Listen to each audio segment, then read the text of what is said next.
Hey, welcome back, everybody. We're back nice and early. Time to do some fox hunting? Yes, sir.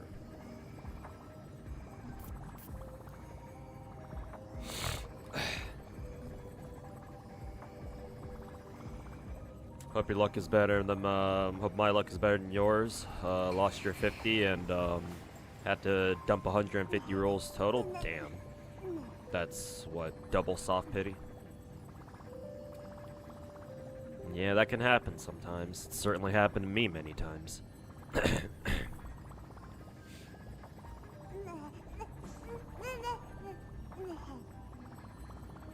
Hello, Mr. Sherman. Hey, welcome back. Just in time to watch me suffer for Proto-Tinian.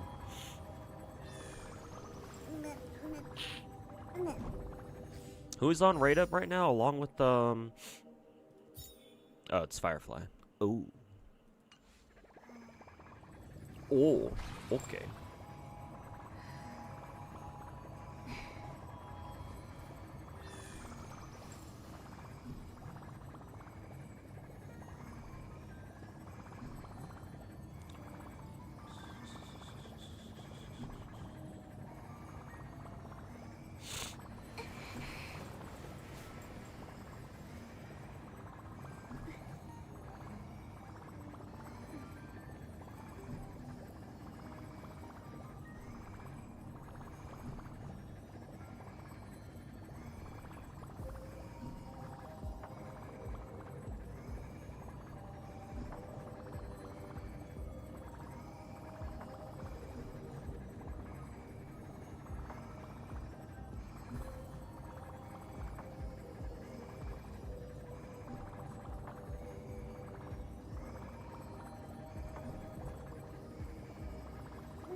How are we feeling about GFL2 as of now?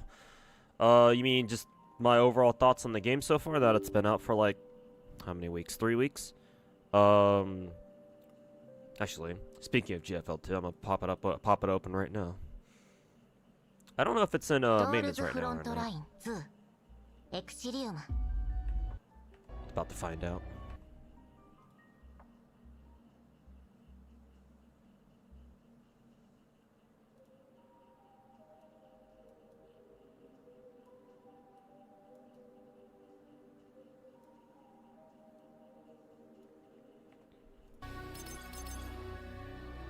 Check my stamina, so I'm not capped on stamina like I usually am.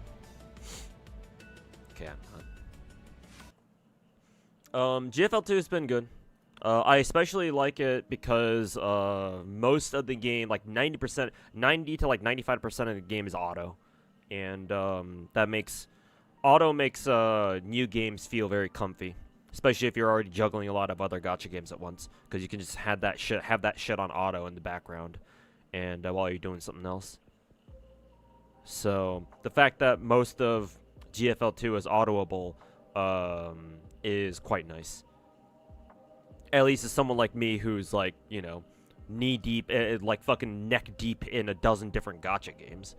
I would imagine if you actually like playing the game, then, you know, the fact that it's most of the content is autoable might be a bit of a, you know, it might irk you. You might not like it as much, but at the very least, not all the content is autoable. Auto has some very serious flaws when it comes to different. If you have to do anything other than kill everything on the map, then the AI starts fucking bugging out real fucking hard. Like, it'll fail missions that it's not supposed to, like you're not supposed to. Because the AI doesn't understand, you know, oh, defend objectives or shit like that. So. And that's how it should be, because obviously if you could just auto everything, what the fuck is the point of actually playing the game itself? Then you just turn to Azure Lane. So yeah, obviously some of the tougher missions you have to go and get in there and do it yourself. Which is fine. That's a fine trade-off.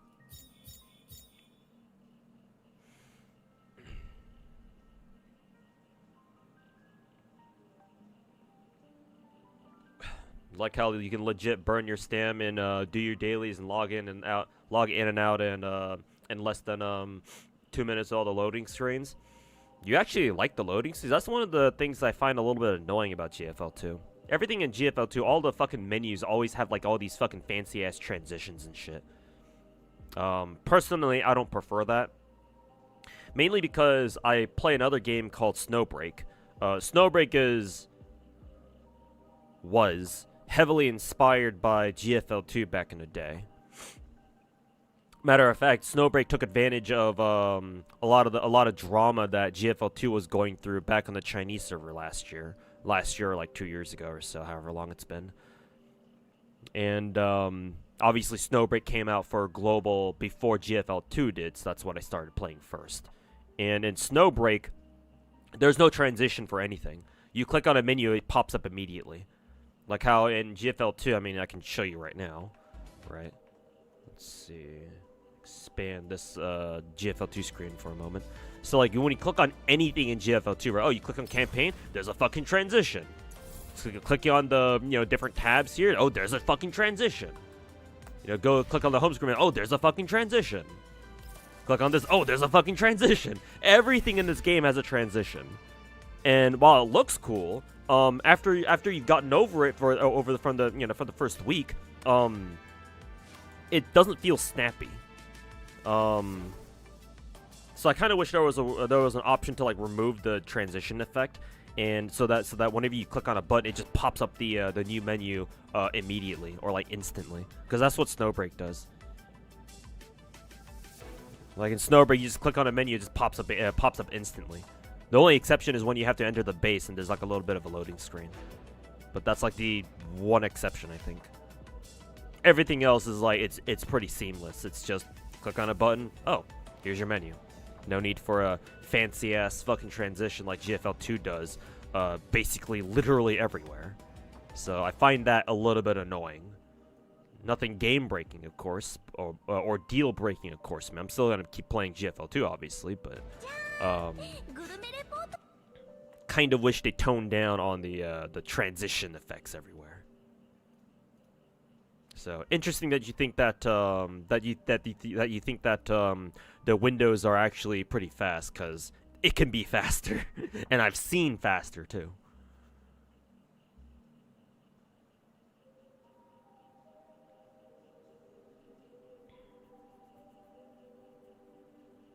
When you start pulling pretty soon here, shouldn't be too long. Now, then again, so when I'm starting to stream, like 11 a.m. actually. This stream can actually go on for a decently long time, actually, considering I'm starting so early, at least compared to when I usually start.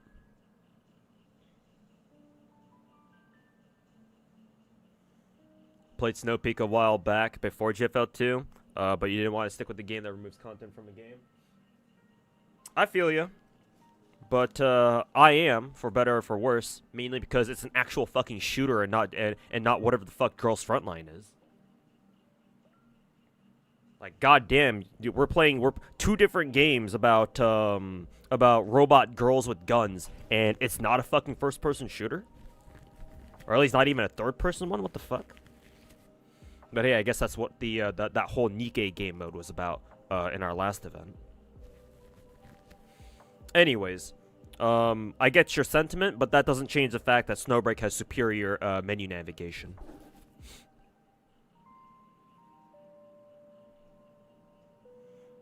Good luck on your polls. Thanks, man.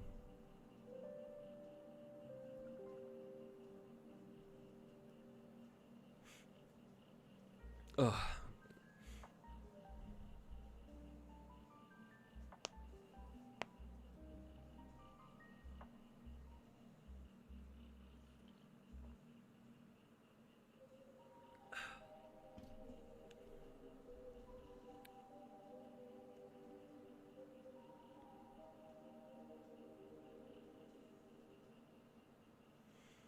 Earliest stream of all time. I've done earlier streams. They're very rare, but I've done them.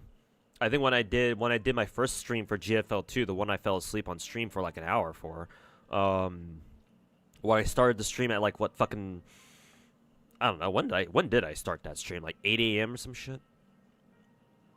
It's pretty early. No Gamba on Rose. I haven't done a Gamba in Twitch chat in God knows how long.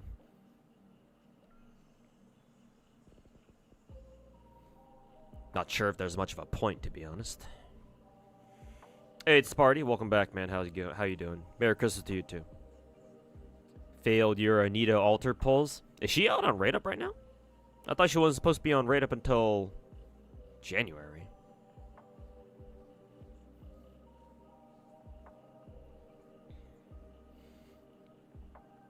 I have FGO open on the side, so I might as well check right now.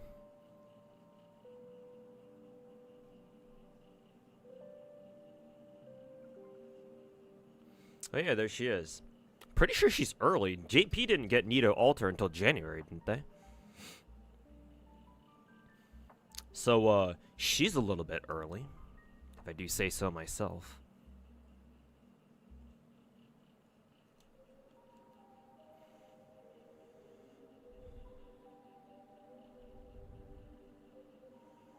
Makes me really want to fucking roll for her, but I guess we'll see. If my Fugue rolls today are actually pretty good, then maybe I'll consider rolling for Nito Chris Alter, even though I know she's permanent. I'll just try going for a single copy and try to call it there. Let's see, Wat2K's banner isn't here yet. She'll be here in 8 hours. I wonder if we're gonna have maintenance for GFL 2.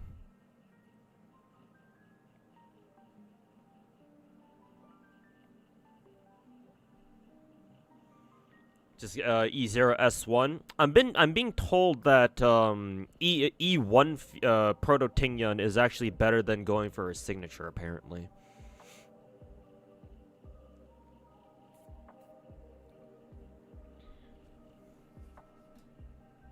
She is permanent. You can pick it up for free later. Ooh, nice. Maybe I'll just be patient then.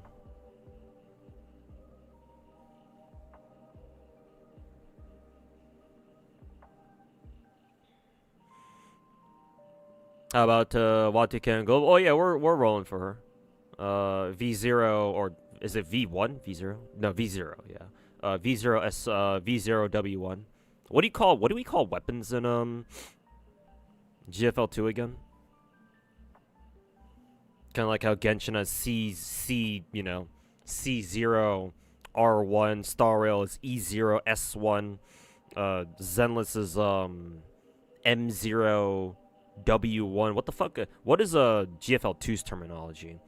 Character copy is V, so V0 to 6. What's the weapon in GFL 2? V1 is recommended. Cool. calibration, so it's C. Oh, that's gonna be confusing. Considering we already use C for Genshin. Cool. Who's my first E6 character in Star Rail? None. I have no E6s. Sure wish I did.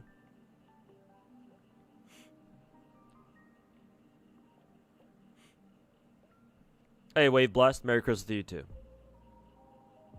Hoy, making you learn the alphabet.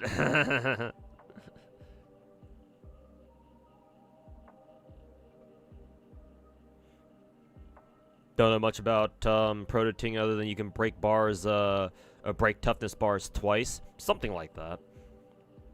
I've been told that she's apparently a side grade to HMC, but the more shit I see about her on Twitter, the more I'm being led to realize, the more I'm being led to believe that she's a little bit better than that. Like apparently now that Proto-Tingyun's here, now apparently Rappa is now officially the top tier breaker now, super breaker, even stronger than Firefly apparently, which is kind of surprising.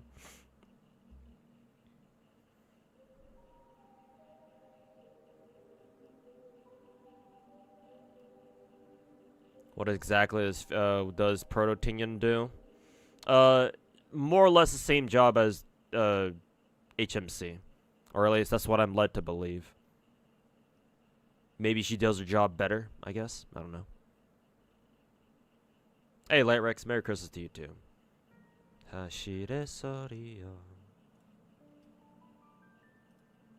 Anyways, let's get started.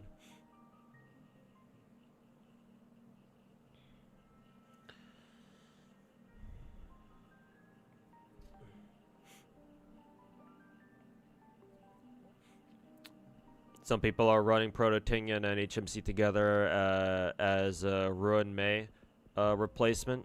Yeah, I can definitely see that. Assuming you have E1 Proto-Tingyun, of course. Anyways, let's get started. Let's see about how badly I get fucked on Proto-Tingyun's rolls here. Considering that I got immensely lucky on Sunday's rolls, so I don't really expect the same to go for Fugue here.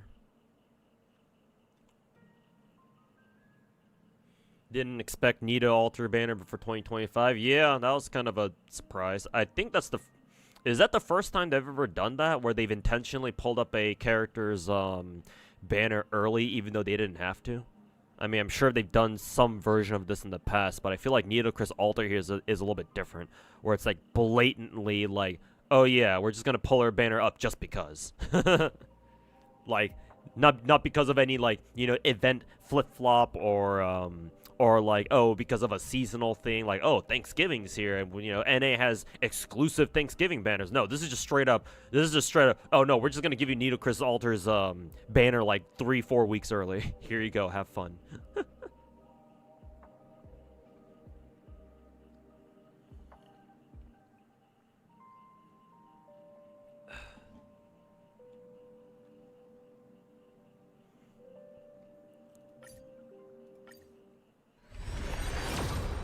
Roll number 2. It's not a 5-star. Actually, I already have all 3 of the 4 stars E6, so if I do ever roll them, that just means an extra ticket. Oh yeah. Don't think that was a 5-star. I mean, how many multis is it again? 4? I think it's 4.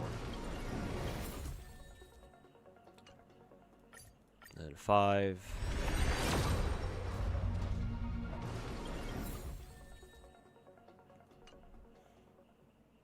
How'd your adrenaline pulls go? They went pretty well.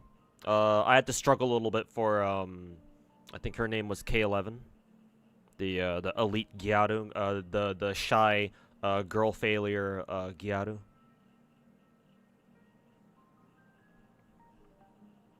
What are some good light cones if you don't have signature light cone, particularly if 4-star picks for who? Proto-Tingyun? That's a good question. I don't fucking know. I wonder if the Star Rail spreadsheet is updated yet. What was she again? She was What the fuck was Fugue? Oh, she's Pyro. Oh, cool. Even better. I assume long roads lead home. She brilliant, fixate. No, yeah, long road. That is her signature. Yeah, of course. 4-star, 4-star. Resolution. Yeah. Either resolution or solitary healing, according to the spreadsheet. I think solitary healing is the free Herta light cone. So yeah, you can give that to her, in case nobody else is using it. Either that, or if you got a spare copy of resolution, then you can give that to her too. I believe resolution is the inflicts defense down or some shit like that. I assume that's gonna be pretty good for her. Anyways, I think this is multi number 6. Free Yukong. Well, not free per se. Number 7. Oh, I think that's it. Yeah.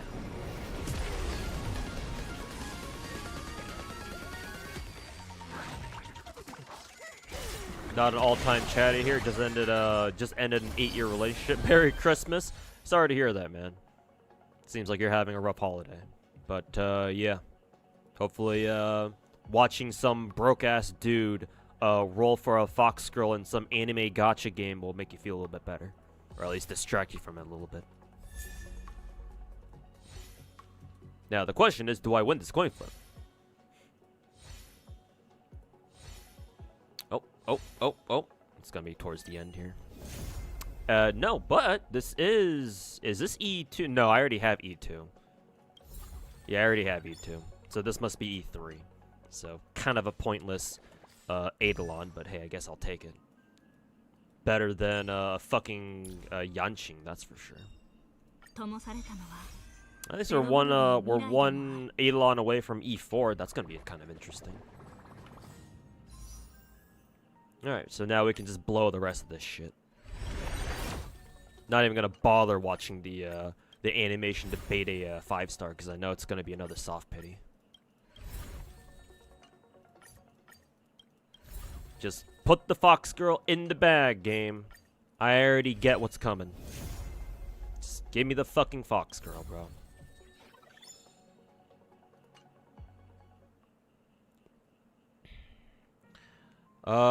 Do we chase E1? Or do I save for Herta, Madam Herta? Everyone you've watched has lost the 50-50. You! But yeah, wasn't expecting much. Got exactly what I expected. How many pulls do you have left? Oh yeah, right. I keep forgetting my camera blocks the jade screen. You!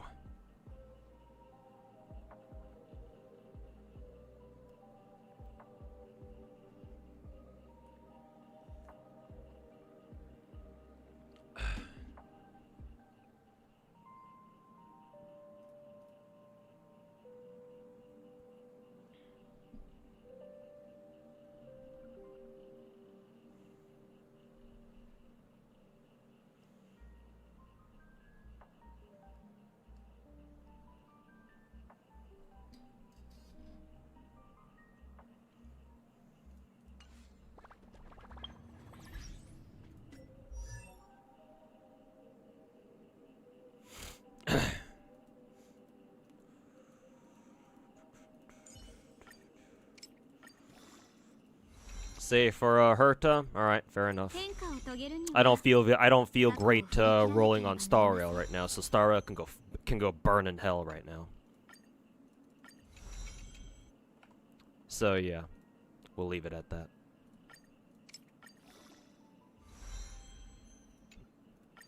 Not sure if I'll be able to roll for Aglia. I think right now, if I really want to concentrate on a character, it's gonna have to be one or the other. So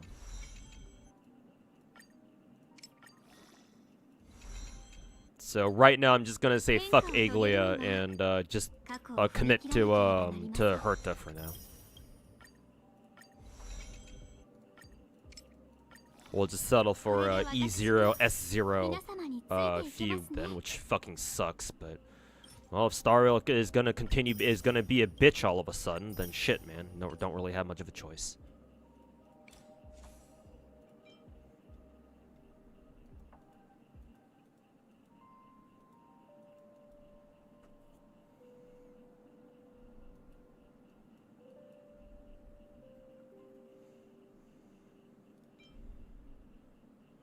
Think I'll take Luca's resolution light cone. I'm assuming the ensnare debuff stacks with the Tingyun's own defense debuffs, so some good synergy there at least. Use Luca's light cone. Yeah, I was debating if I wanted to give her a solitary healing, but I realized I'd have to level that shit up. So probably skip out on that. Just give her Luca's copy of S5 resolution. Where is she again? Oh yeah, she's with the other pyro girlies.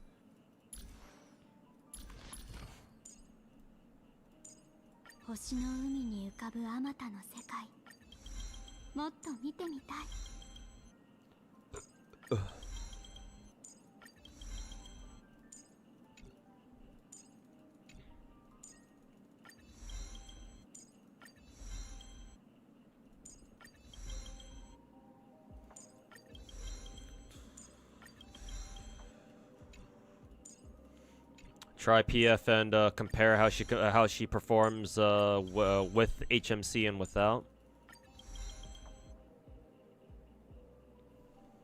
Sure, why not? Gotta distract myself from the fact that I lost the coin flip somehow. So, sure, we can do that.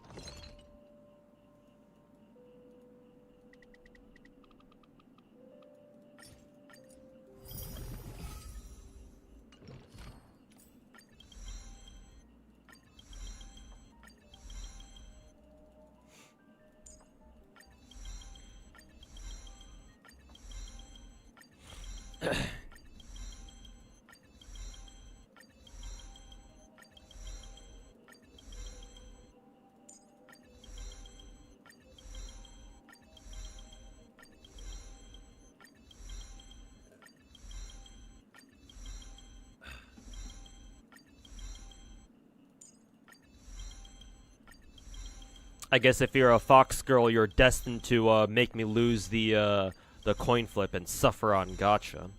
Why do I like fox girls anyway? Fuck these fucking whores. Fucking bitches. Alright, what's her best sets? Iron Cavalry figures. And what's she looking for?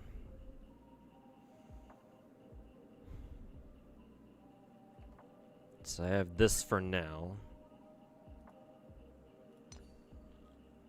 Ask Tomo? Yeah, more like ask every single one of the fox girls that I have on every single one of my gacha accounts. I think the only one that might have actually treated me better was probably Wakamo, I think. I don't remember her giving me a hard time.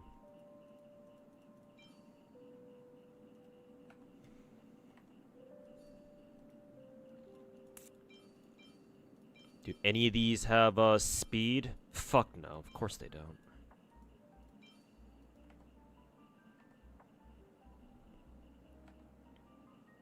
Let's see, break effect, EHR is what I'm looking for mainly. I think this one's alright. Try leveling this one.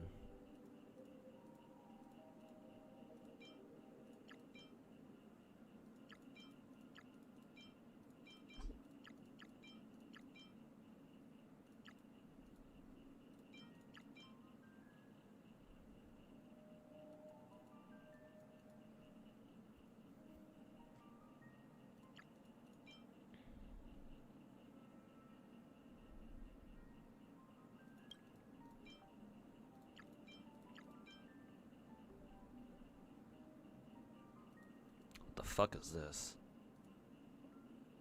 Why the fuck would I want that?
2 rolls into EHR, no rolls into break effect though.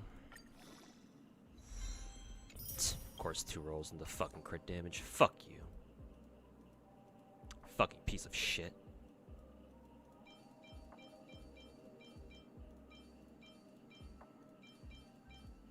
Always in the fucking stat that I don't want. Fuck you.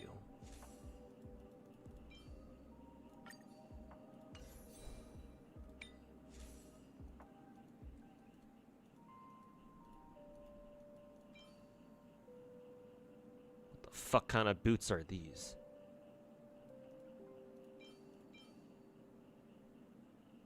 This one's actually okay. No break effect though, that's kind of worrying. Time for this shit to roll 3 times in the crit damage like usual.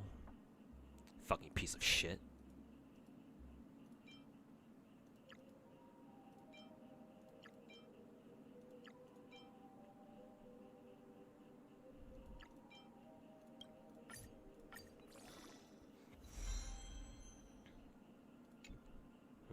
No rolls in the EHR, which is just as bad.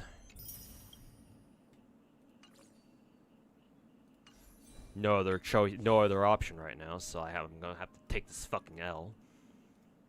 I'm pretty used to doing that already.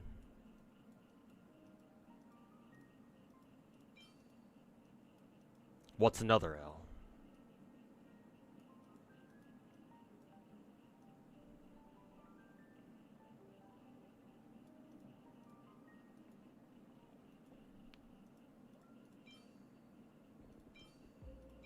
Alright, she needs fucking EHR. Time to fucking fish for one of those, I guess.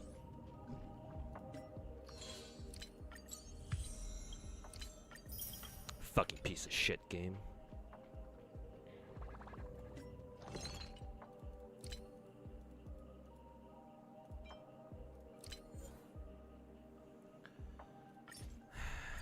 Alright, here we go. Time to roll the fucking relay.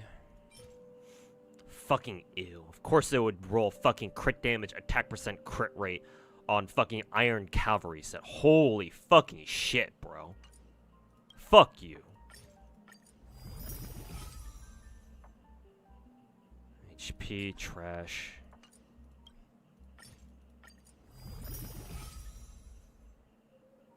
I'm going here. Actually, this could be useful for, who is it, Lingsha? I guess. I don't know if I'd ever use that, though. Attack percent. Flat BE, no speed, though. HP, yeah, fuck you. Attack percent B, sure, why not? Fuck you again. Piece of fucking shit. Fuck you, fucking piece of trash. Not better than the other one, so fuck you, burn. Another attack percent. It's gonna be like my Zhuyuan 6-disc inset polar metal fucking not polar metal. Chaotic metal fucking attack percent disc all over again. Trash, no BE.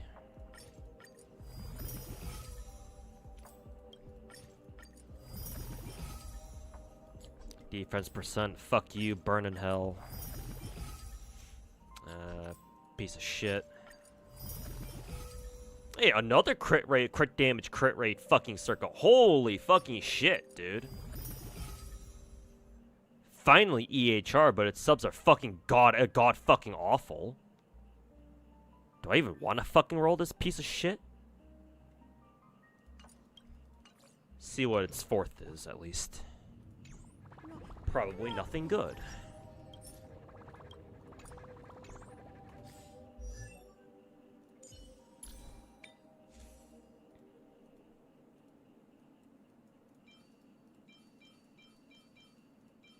Look at all these fucking pieces of shit. Actually, I'm just gonna... Why the fuck do I still have this one? Fuck you. Burn. You too. Burn in hell.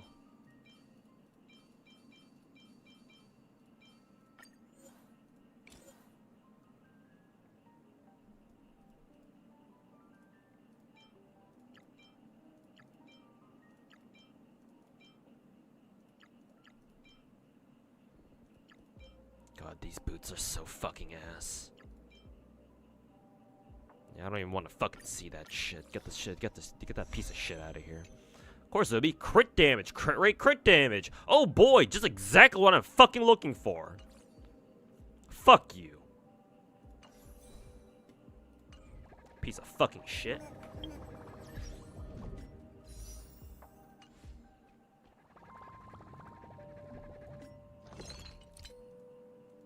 Exactly what I'm fucking looking for. This is pretty good, actually. I might actually try rolling to see if that's any better than some of the others. Maybe. Even before it rolls 5 times in a flat fucking defense like it usually does.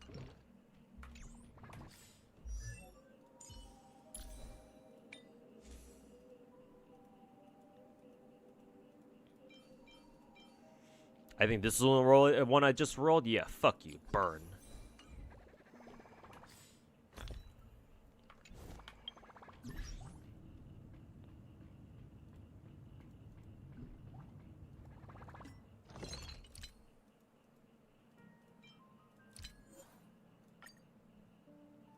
Quick select all discarded. Get another 750. Trash, burn, burn, fucking dog shit, more dog shit,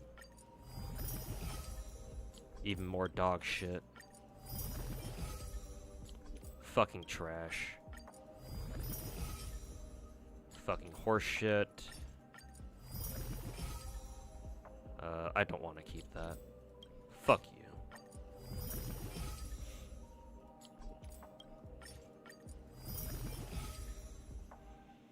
This is not much better.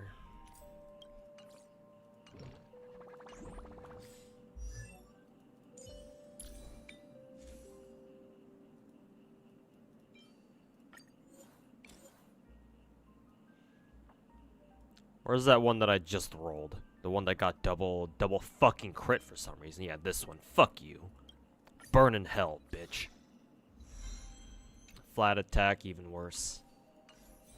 Well, actually, that's technically better than double crit, but still, fuck you.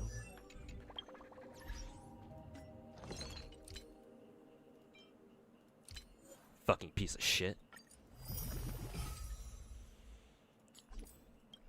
Fuck you, burn in hell. If this were EHR, the subs are actually perfect, but no, fuck you, burn in hell.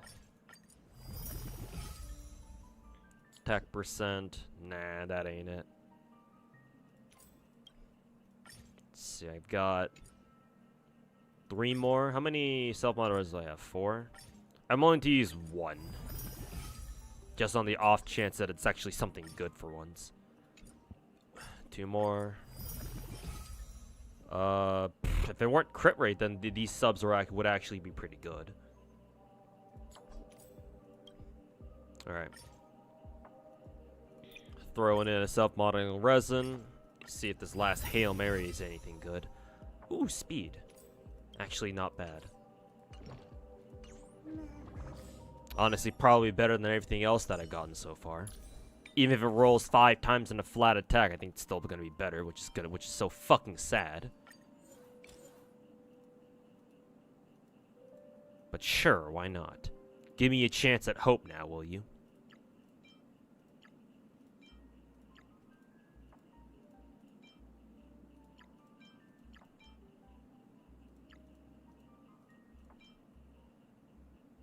Wonder if I'm even building anything with physical these days. Probably not.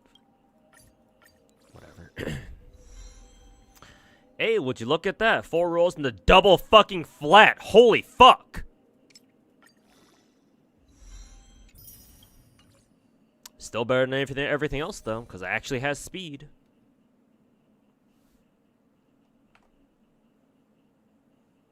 Alright.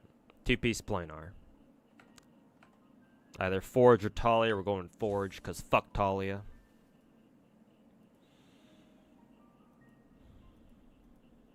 Up early today. Yes, I am, Max. Because I have family dinner plans later tonight, which I don't want to go to, but hey, free food is free food. So doing an earlier stream to knock out all of my gacha bullshit out of the way today.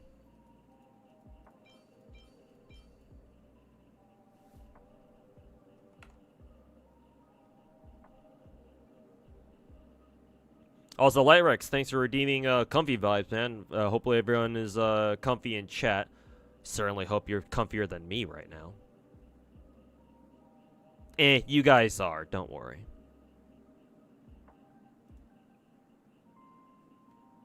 Why do I hope? No need for me to hope for something like that.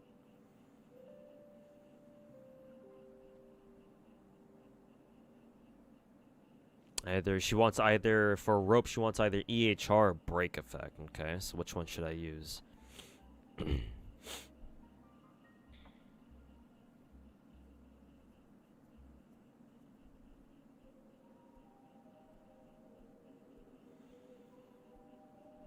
Let's see. Fugue wants 220% break effect in combat total to maximize her A6 trace. Okay.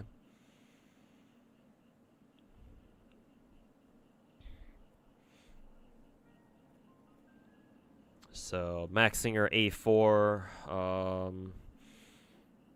or she gets 30% from her A4 bonus ability, so it brings it down to what, 190%. Reduces it further by 40% if she's on Forge. So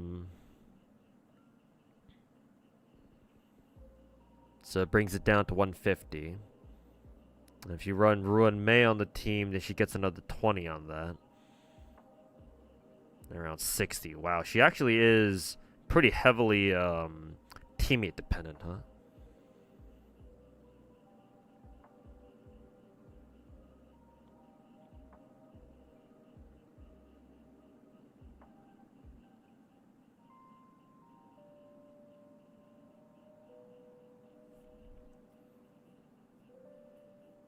I think for now I'll try to shoot for what, like 150 BE for my Fugue, just so she can run. I can run her with whatever teammate I want her to.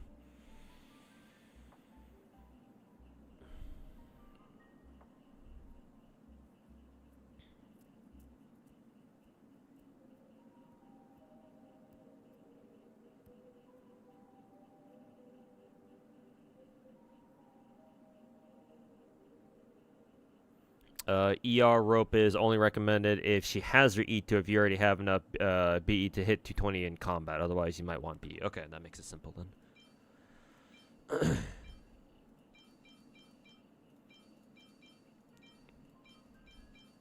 see. I don't think I have any BE rope with speed on it, I don't think. This was absolute fucking garbage. So I think for now I'll go with this one. This is my only one for now.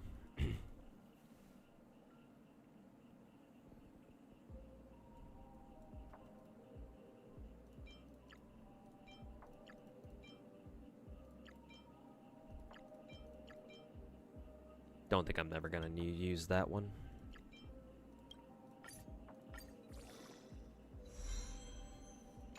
And of course, no rolls into EHR. Lovely. God, I fucking love this game. I only wish to see it burn in the pits of hell. Fucking dumb shit, MiHoYo. Fuck you. Piece of fucking trash.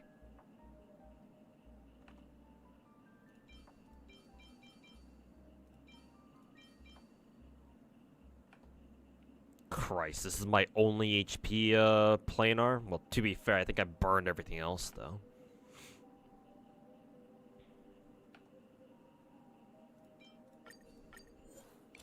So I guess we're leveling this piece of shit up. Double crew? Gee, I wonder what it's gonna roll to this time. I fucking wonder.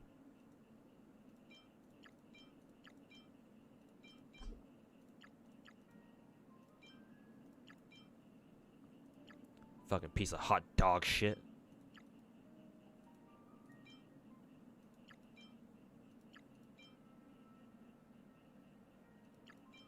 Actually, fuck this piece of trash. Damn, it didn't even roll any of it didn't even roll any fucking crit stats. That's how bad this fucking piece is. Holy fucking shit, I don't even want to look at it. Didn't even roll any fucking crit stats. Holy fucking shit, you're useless.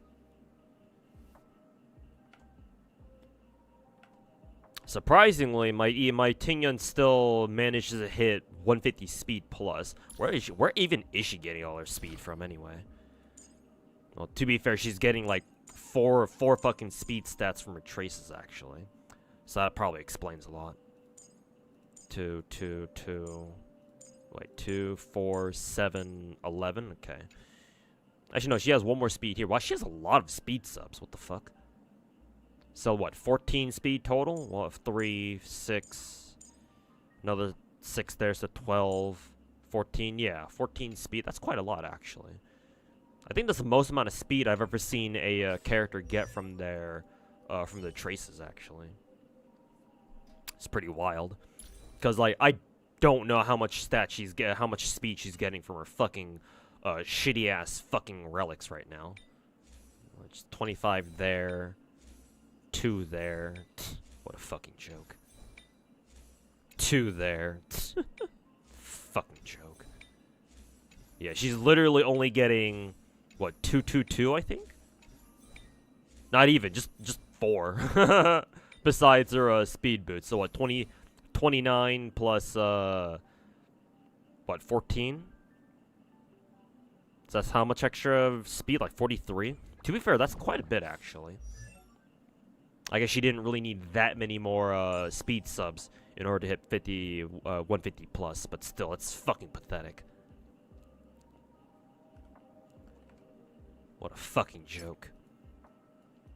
Let's see, EHR 67%. Hey, look, I'm one EHR roll away from hitting 67. Cool. And that game didn't even want to give me that fucking shit.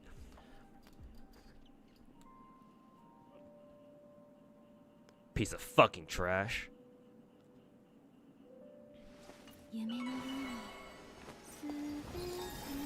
Not to mention their BE is hot fucking garbage. Holy fucking shit.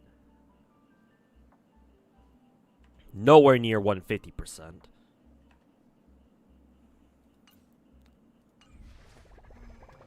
Alright, I think it's about time for me to stop farming fucking Circuito set 24/7. Maybe I should go back to fucking Iron Cavalry.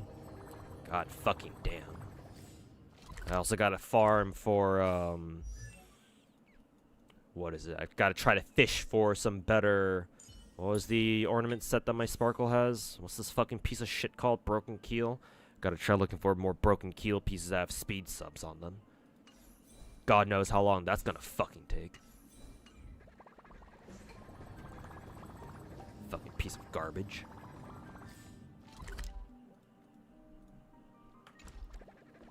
Fuck this fucking game. What do I want to do now? Probably waste our time trying to effortlessly farm for some better pieces for Proto-Tingen, I think. Something something definition of insanity something something.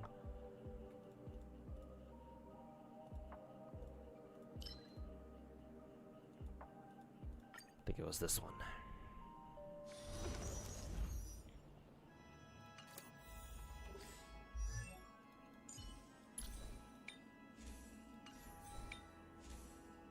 Let's see. I think here EHR. No, I still need extra EHR actually. So yeah, I still do want a replacement piece for this. Then again, I actually don't know if I've got a piece that has both BE and EHR right now though. Try re-rolling for it. Or try rolling some shit. Pray for the fucking best.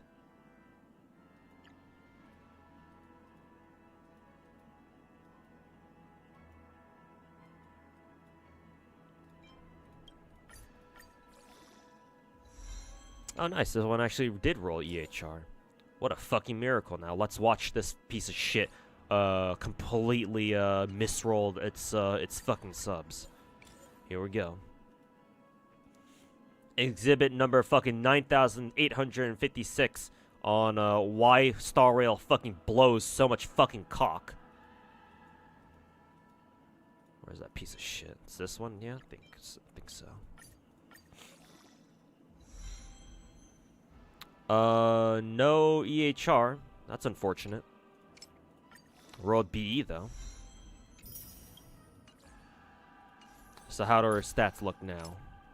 138, only 57 or 55 EHR. That's unfortunate. So I gained more B in exchange for EHR. That's fucking very unfortunate.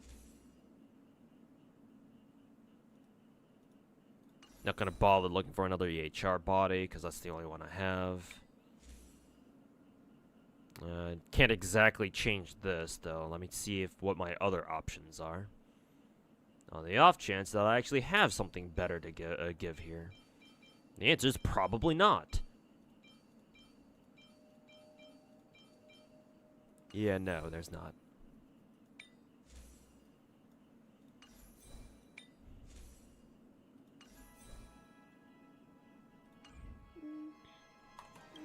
Alright, time to sit here for all eternity.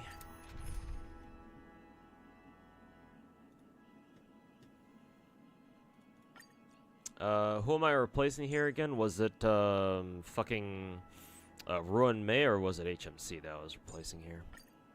Oh, well, don't matter. Don't care.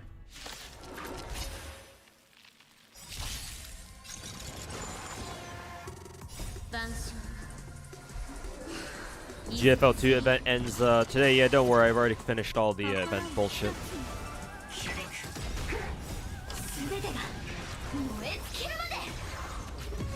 No, Jarasata, I'm done with Audiobook Simulator. Fuck that piece of shit. Takes too long and it pisses me off whenever I see chat trying to fucking backseat my ass when I'm trying to go through story shit, so no. No more Audiobook Simulator. I'm done with that shit.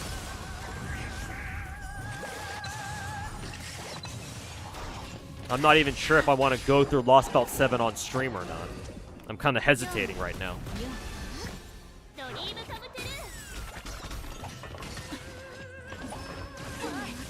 But I'm certainly not going to be doing any Audiobook Simulator anymore. It takes way too fucking long.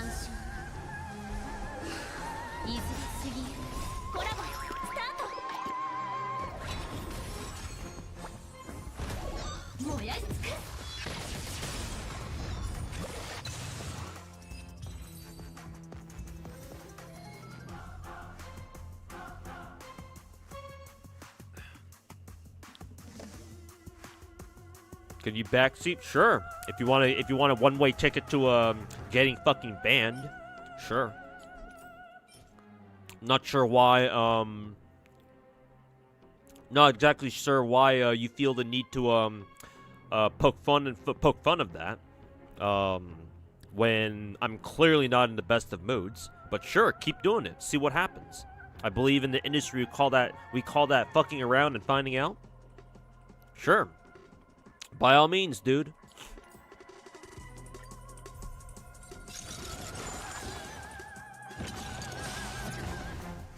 Also, hi. Hey, what's up? Welcome back to the school.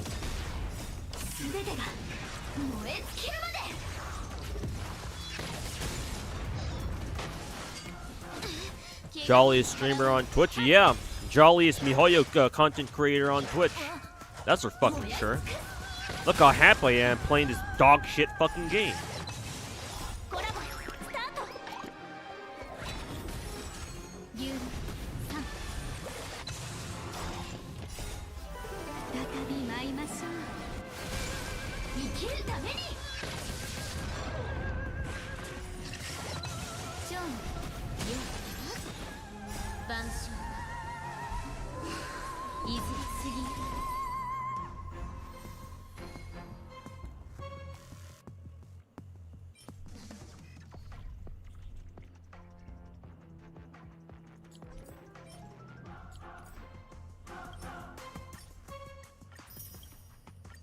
Thought I had more fuel than this.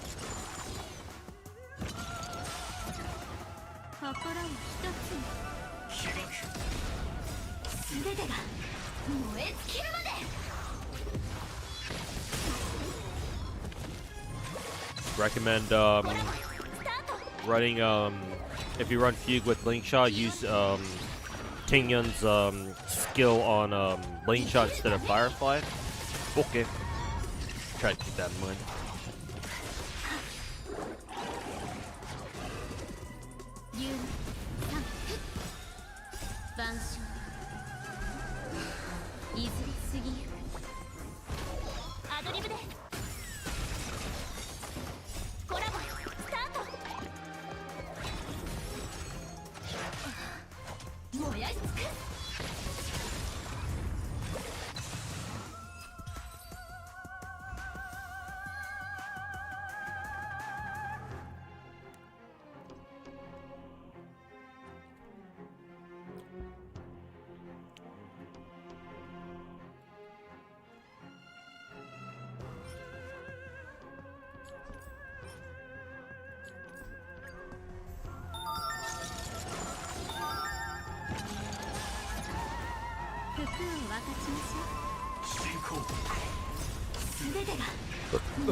Indie multi-billion-dollar company can't afford voice acting. Bubba Gums, he's not talking about MiHoYo. You're talking about La Zangle.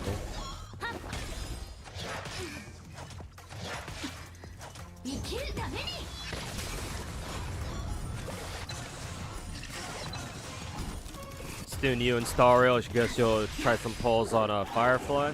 Yeah, you should. The Firefly is one of the best characters in the game. She does kind of need a proper team to support her, though. But you'll be able to build up that team over time. Hey, Funny Knight, welcome to the stream. Funny Dodo Emu.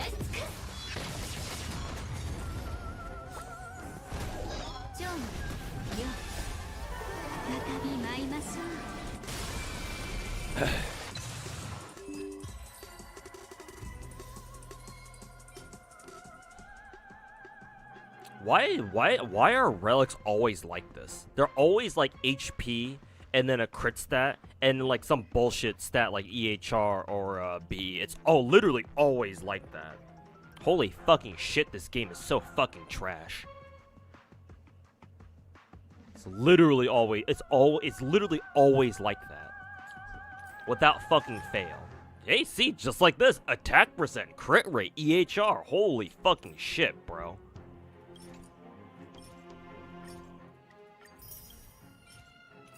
No wonder I don't do surveys for this god shit awful game. MiHoYo wouldn't know advice if it fucking slapped him in the fucking face.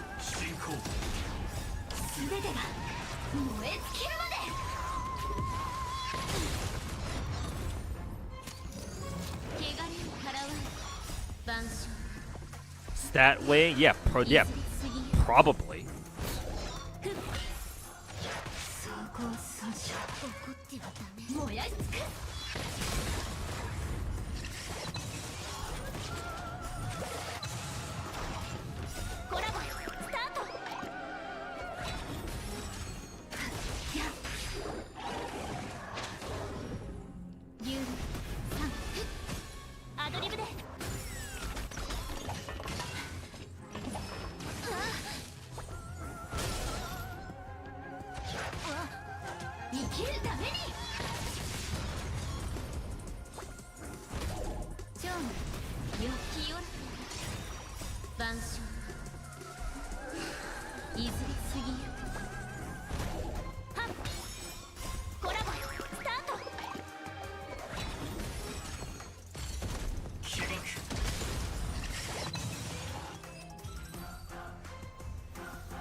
Game almost makes Blue Archive look like competent gacha. Fucking Christ.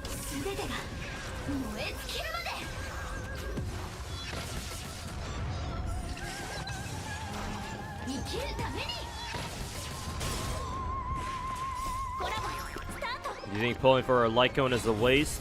No, but you should go for E1 first, is what I'm being told. Your E1 is better value than her S1. So if you have a choice between, or if you have to pick between trying to go for her E1 versus her S1, then her E1 should be priority.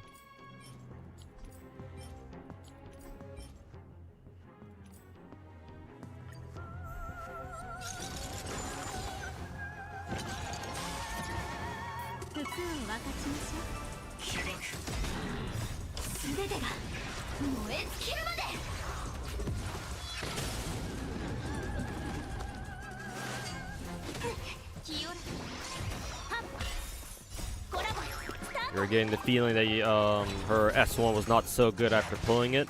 Hey, if you got her S1 with and you won the 75-25, hey, at least be great. At least you know it's good that you have it.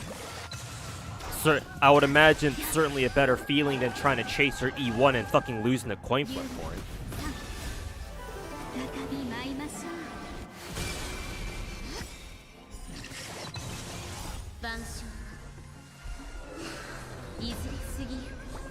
But if you lost the 75-25, then that's a different story, unfortunately.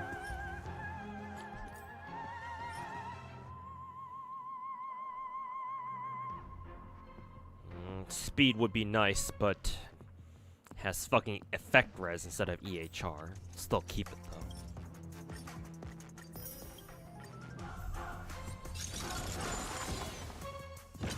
You did in fact lose it to a young whatever that Chinese little twink's name is. Okay, well that wasn't really worth it then.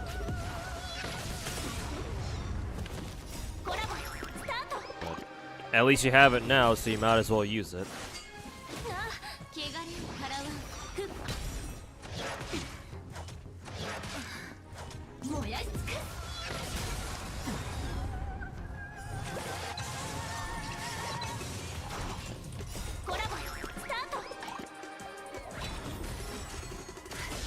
But you did get it 2 multis later? Oh, I guess it's not so bad then. At least it was an early one.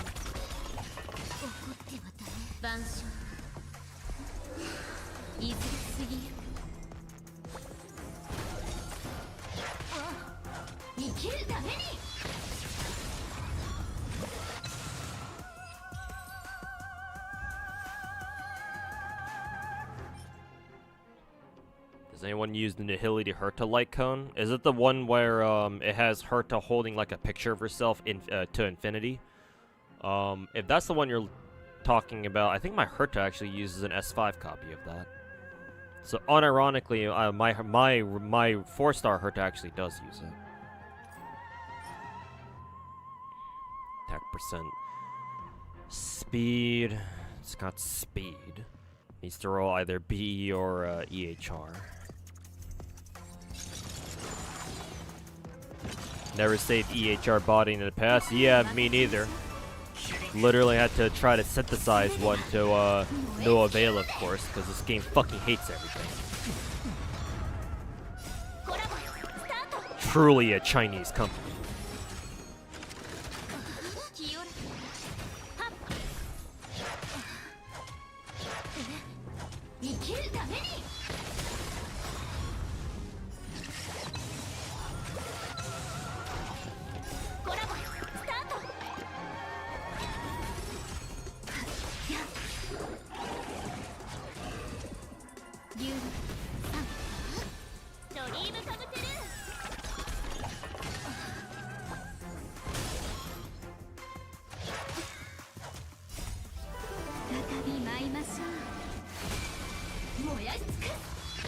Guitar Rock went offline and I came online.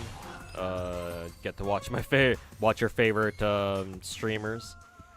Nah, this is a fucking piece of shit. On your favorite streamers on rotation.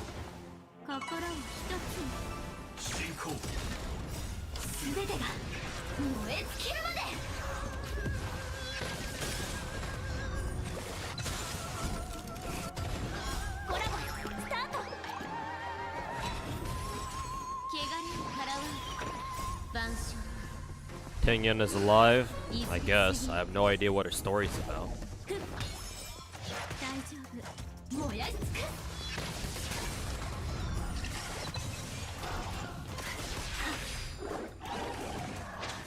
Heard this team's good. Is it possible to replace Runmei for HMC because you don't have Runmei? I mean, that's what I did. Team's going on auto right now, so I don't really have a good idea of how well this team works. Apparently, if you do run this team, you actually want to use Tingyun's skill not on Firefly, but instead on Lingsha, apparently.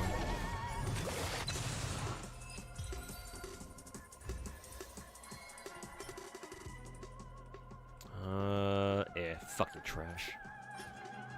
Get that fucking piece of shit out of here.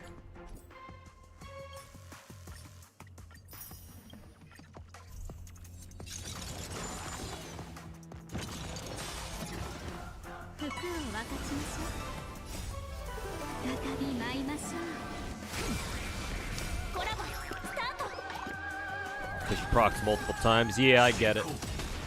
Does Lingsha's everything Lingsha does that's important is AoE. Not to mention she's got her follow-up stuff too, or her summon thing that attacks for her.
That was pretty good.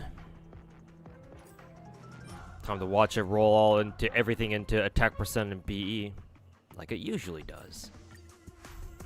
Fucking piece of shit.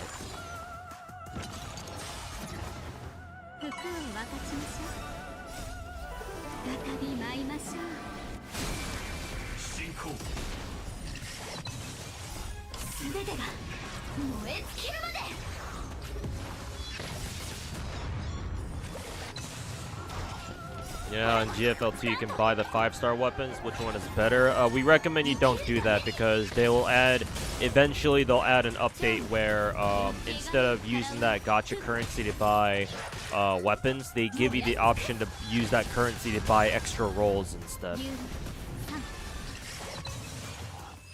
Unless you already know about that and you still want to spend some of that, you still want to spend that like 900 of that currency on a 5-star weapon anyway. In which case, you know, that's your decision then at that point. But to answer your question, besides that, I don't know. I don't know how good the all the 5-star weapons are compared to each other. Maybe somebody in chat has the answer to that, but I certainly don't.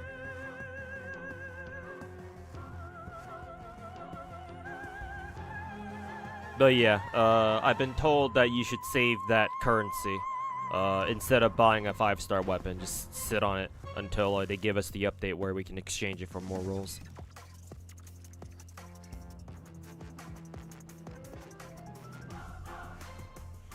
Did you finish Zenless 1.4 story? Yeah, I did.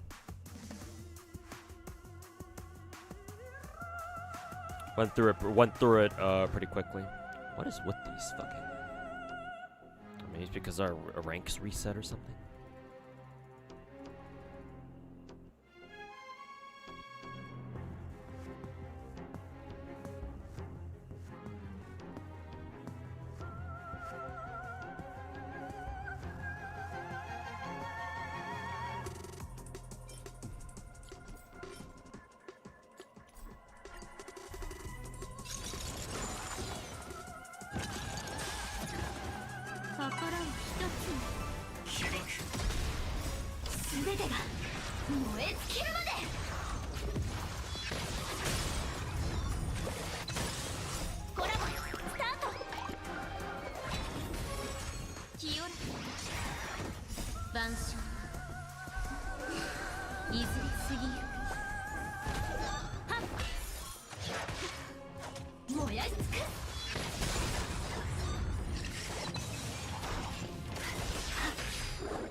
Will we get playable, like, half ethereals? Well, Pompeii is the Pompeii boss is implied to still have remnants of his human mind even after he turned, I think.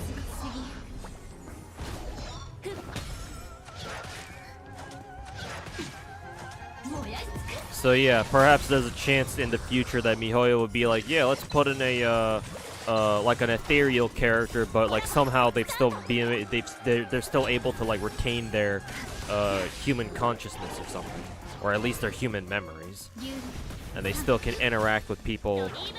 They can still interact with other humans just fine.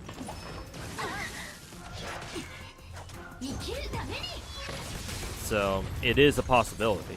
Might take them a while to get there, though.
Oh, this one actually has EHR and break effect. Wow, an actual decent substat EHR body. Cool. If only I rolled speed too. But of course it won't. Good relics in Star Rail, not under my watch. Mods, give this man quintuple flat attack rolls now.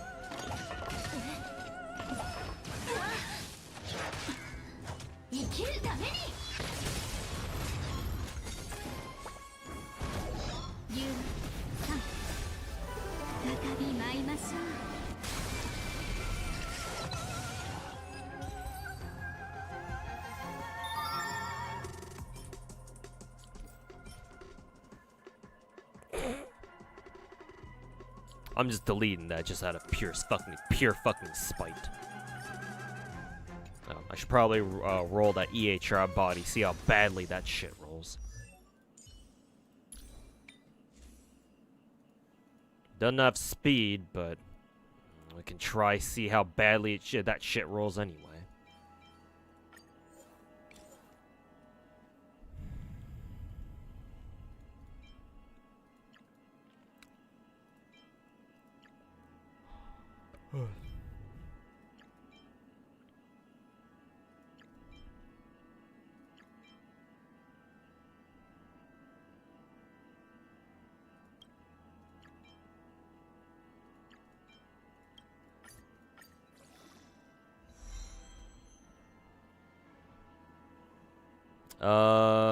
Yeah, it rolled pretty shitty. Only one roll into BE. Cool. 2 rolls into BE. Better. Is it worth the 2-speed trade-off, though, is the problem.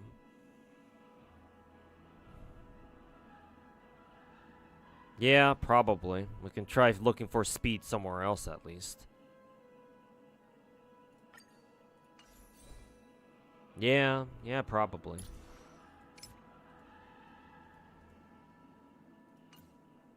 Drops down to 149 speed. That's unfortunate, but we'll try to find speed somewhere else, I guess.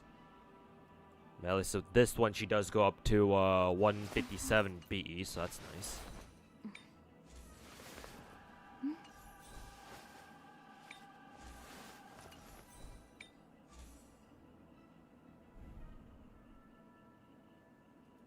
So I think right now where we could improve is, let's see, we could try finding better speed boosts. God, how long is that gonna take? Like speed boosts with the BEEHR would be nice.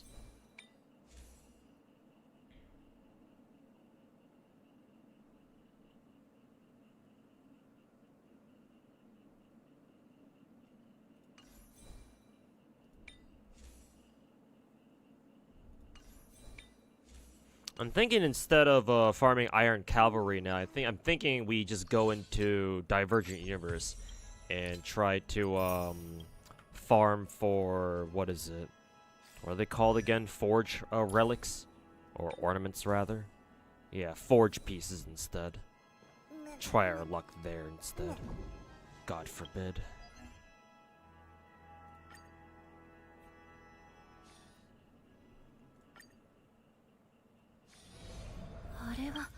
Actually.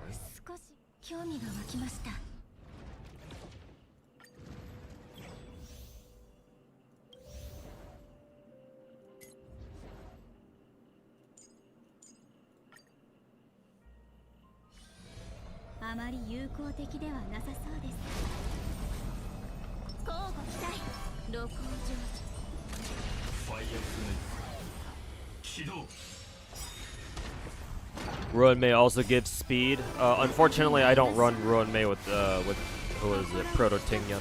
Maybe I could, and so that way speed wouldn't be an issue, obviously.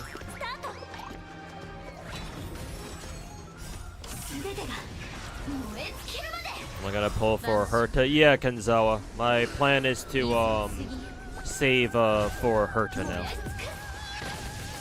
I was hoping maybe I could chase what is it, E2 or not E2, E1 Proto Tingyan, but because I lost my coin flip today, that's not gonna happen. And so I'm just gonna settle for a fucking shitty ass E0 Tingyan and save for Herta coming up. And obligatory Mihoyo can go fuck themselves.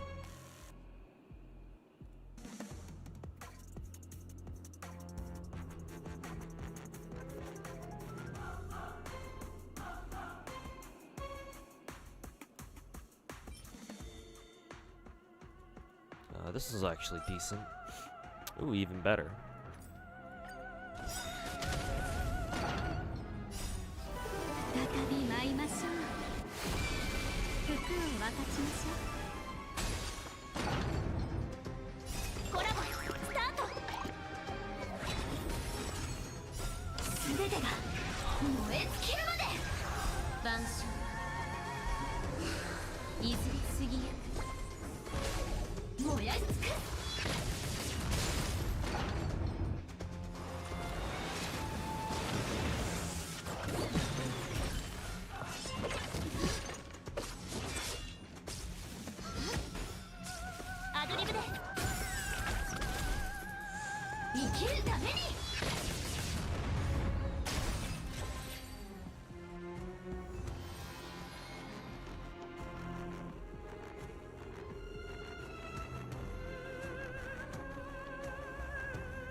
Attack percent rope.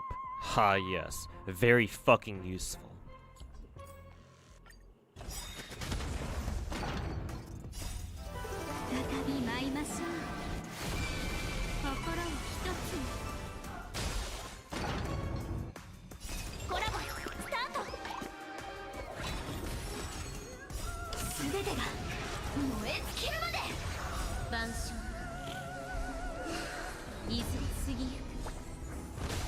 One question, if you wait for FGF for a while, is Nita Alter meta? No, she's not. At least not as far as I'm aware. She might be pretty good for arts looping, but then again, that doesn't really mean much. Not when what the fuck is her name? Summer Ibuki exists. So not sure how Nita Chris Alter would do anything better.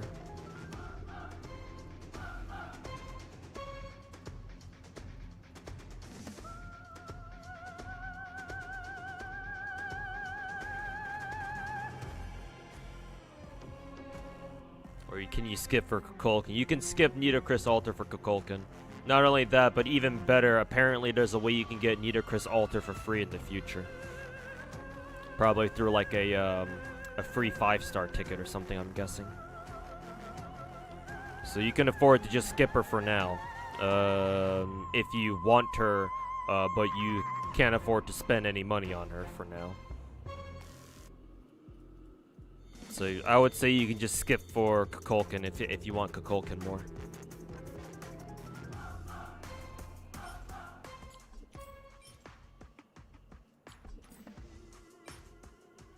Actually, you never know when a character might want break effect fucking rope on the Duran set. You never fucking know.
HP. Well, this one does have speed. Now that I think about it. Let's try leveling that one, see if it does anything. Because right now, yeah, this fucking piece of shit is fucking god-awful. Not gonna lie, I actually would like to run this ornament on my Proto Tingen, actually, even if it's only fire damage boost. Because it at least has speed and EHR subs. Honestly, I might actually want to roll that instead.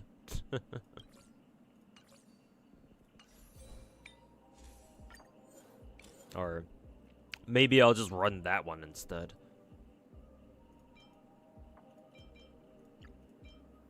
Yeah, this is the old one. This is the new one.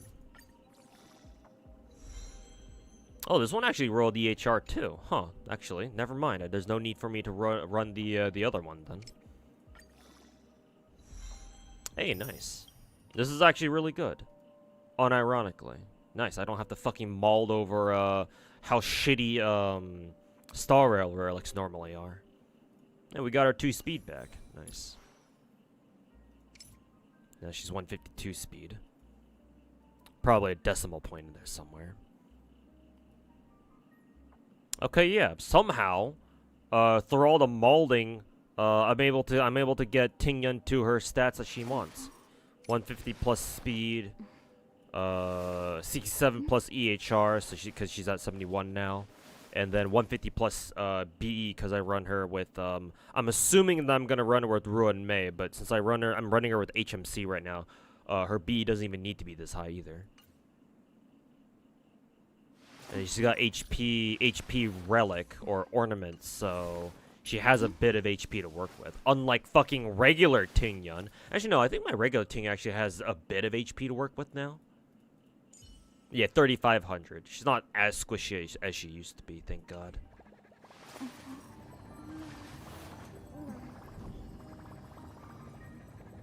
Are we still cursing this game? Yeah, of course. Fuck Star Rail.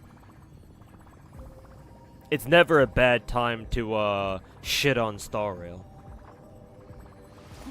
Honestly, I shit on Star Rail more than I do Genshin these days. Funny as that is. Certainly wasn't like that 2 years ago. Oh, how things change.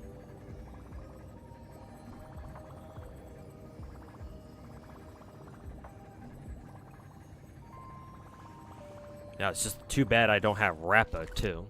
Just to run her with, Tingyan now. Unfortunate. Oh well.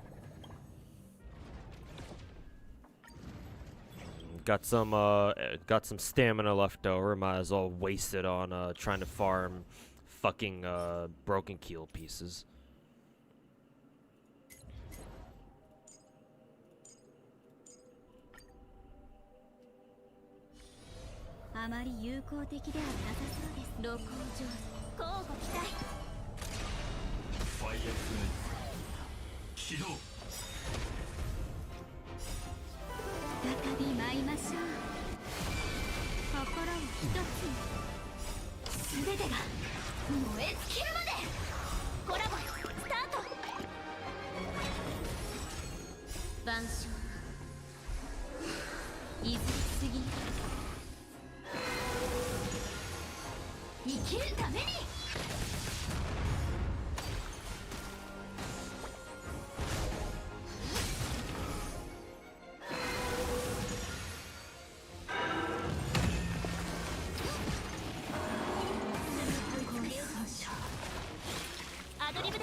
Physical, don't give a fuck.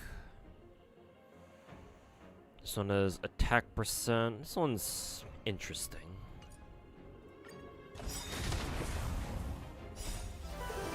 Star Rail taking a page out of Impact, and I mean they are from the same IP, so not exactly surprising now in hindsight, is it?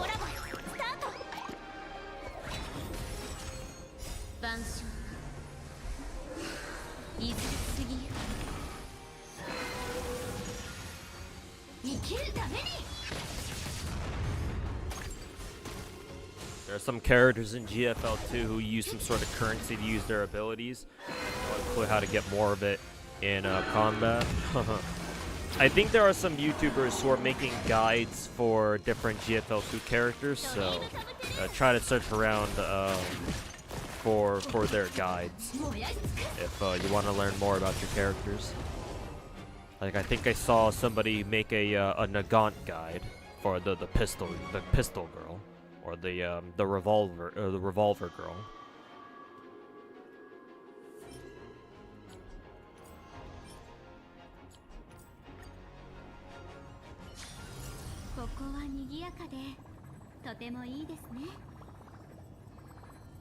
You didn't pull Rappa? Nope. I really wanted to, but my chat convinced me otherwise to save for Sunday and Proto Tingyan. And turns out that decision was indeed correct.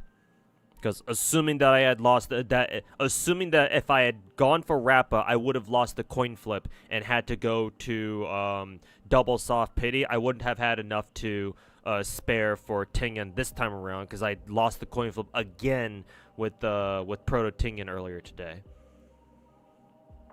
Unless, of course, I got lucky and got Proto Tingyan a lot earlier, but obviously, why the fuck would you rely on that? Does my luck look like it's that good to you? Answer is no. So no, I didn't pull Rappa. I will try to see if I can roll her the next time she comes around, because I have vowed to roll her the next time she shows up. It's just a question of when she'll come up again. If they give her the link shot treatment, then that might be good. The true pain would be if they bring back Rappa with Herta or some shit. Or like Aglia or some shit. Though to be fair, I'm more interested in Madame Herta than I am in Aglia, to be fair. Is Rappa bad? Far from it, no. Apparently she's actually top tier now. if you give her, who is it?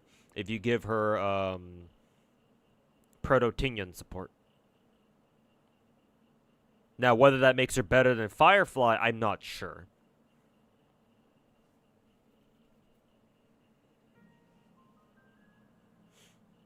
Kinda dodged a bullet? Yeah, kind of, yeah. Sort of. Actually, let me check how many tickets I can pull for now. Because I haven't exchanged my, my Starlight exchange, the Undying Starlight shit, for extra passes, or for extra rolls. Let's see, I can exchange for what, 3 more multis, I think? Or not 3, 3 more multis, yeah, 3 more multis. Almost got confused there. But 3 more multis. And how many multis do I have available to me right now again? 10k. I think you guys can see my Stellar Jade count, yeah, because I purposely put my camera down a little bit from the corner. 3 more multis, 40, 100. I would have almost been able to guarantee. Actually, no, it would have been guaranteed, yeah, because 16,000 Stellar Jades is 10 multis, and obviously Hard Pity is, what? Hard Pity is 9? 9 multis, yeah. So maybe I could have gone for Rappa anyway, but obviously that hinged on me getting super lucky on Sunday, and obviously relying on a luck like that is not good. So yeah, kind of dodged a bullet there, sort of. You've lost every 50-50 since day 1. Yeah, I can't imagine fucking playing a gacha like that, man. Unless, of course, you don't mind paying money to buy, like, packs and whatnot just to guarantee a character. In which case, I get that. But as of right now with me, with my IRL broke ass, being unable to afford gacha characters like in the same way that I used to in the past. Yeah, if I were to lose every 50-50 I ever come across, then I will probably just rage quit a gacha, a MiHoYo gacha here and there. I mean, it's bad enough in Genshin as it is. At least with Star Rail, I had the currency to work with still, so I guess it's not that bad. But like, for example, in Genshin, like next week or when New Year's hits, we're gonna have Mavuika and Sitlali show up, and I have no idea how the fuck I'm gonna be able to get both of them. Not to mention their fucking weapon. But yeah.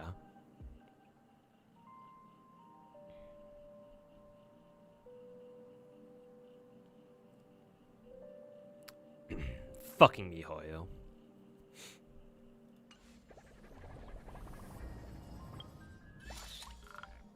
I believe this is a new event. Why does this event only last for 11 days? Oh yeah, right. I gotta do the demos.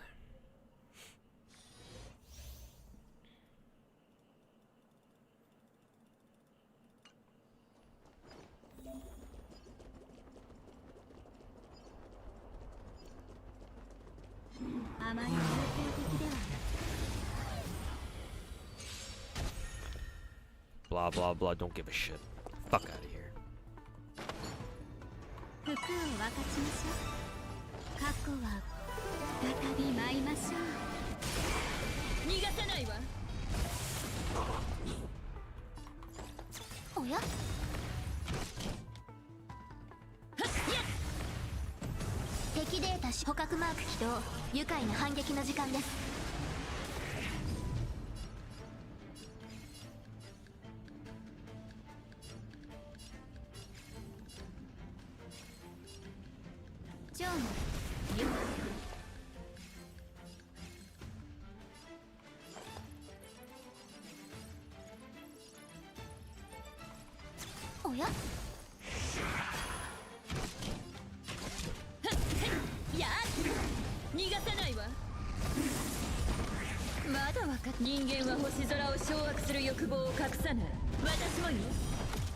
Have you been searching for chests in the world map? Not really. The last time I went hard on chest grinding in Star Rail was back in Panacony, I guess.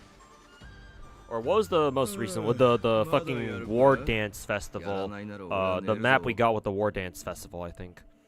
I think I did find all the chests in the newest, the Panakini University map. I just gotta find the 2 Lordly trash cans to finish that map exploration.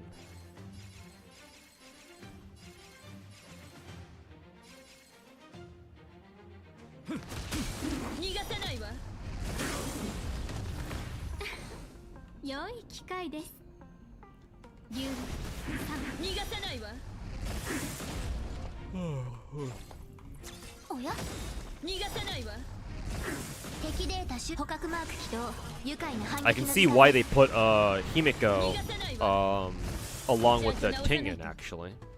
Yeah, Proto Tingen seems like a huge Himiko buff, considering it looks like the double break allows Himiko's passive to trigger off either of them. That's pretty cool, actually.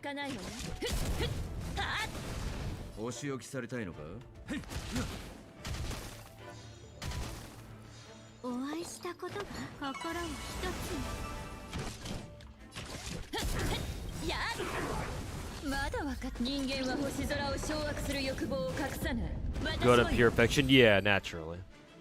Can definitely see that.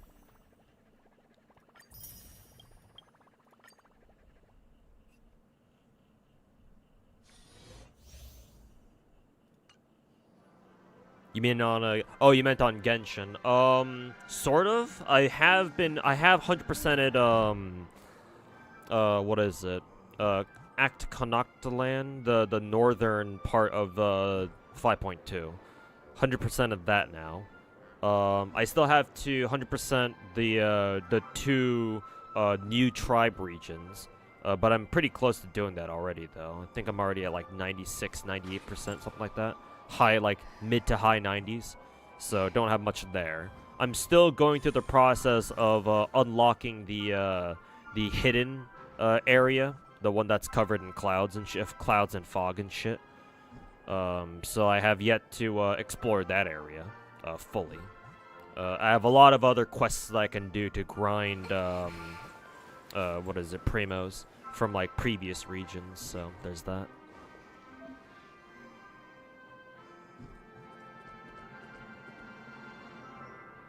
Where's my fucking mouse?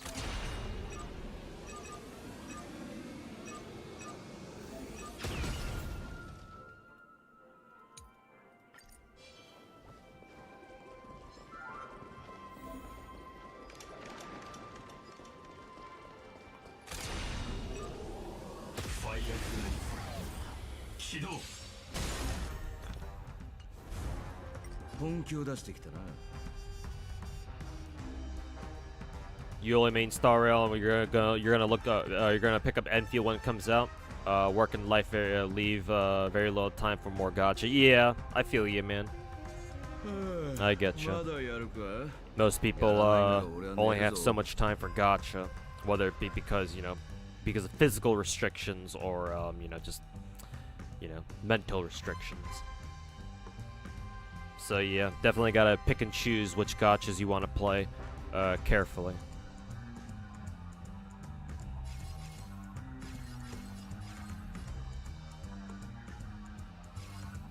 Let's see, what am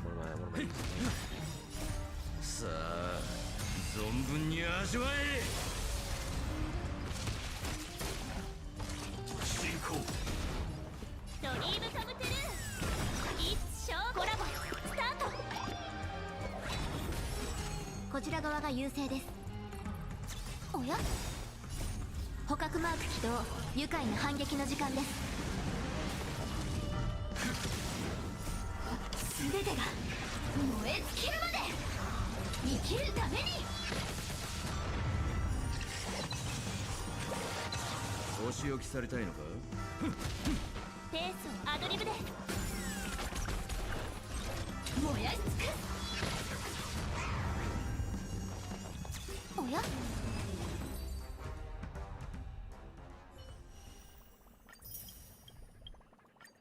Funny how Gallagher's here.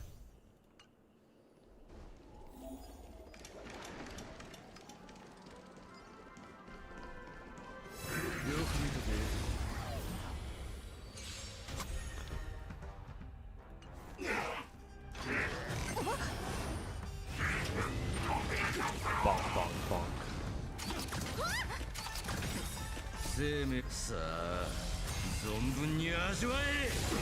逃がさないわ。本気を出してきた。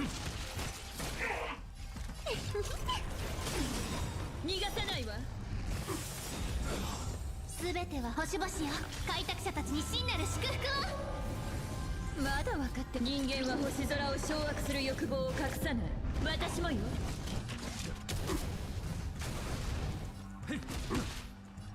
誰かな。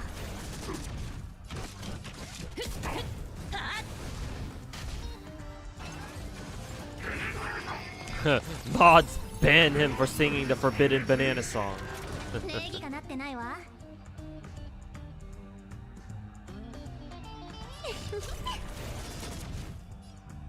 いい度胸ね。自信があるみたいだ。生命さあ存分に味わえ。逃がさないわ。Proto Tingyan Segs. Well, at the end of the day, she's still a fox girl, so.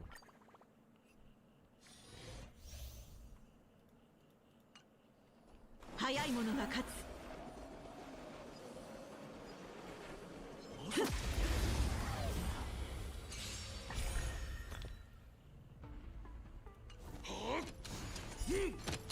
矢はつがえた。後悔しても遅い。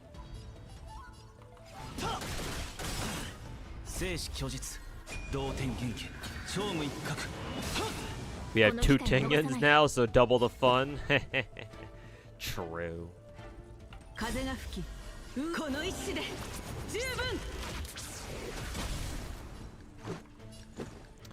分。Drew. ルールは破るためにある。他いないわね。疾風のごとし。騒ぎを起こしたくはない。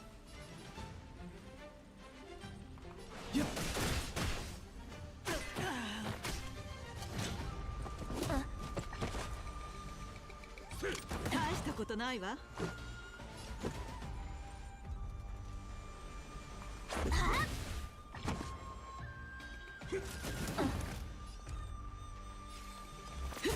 後悔しても遅い。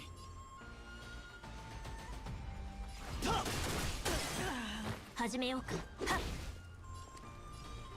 天をつく。争いに意味はない。生死虚実同点元気勝負一角。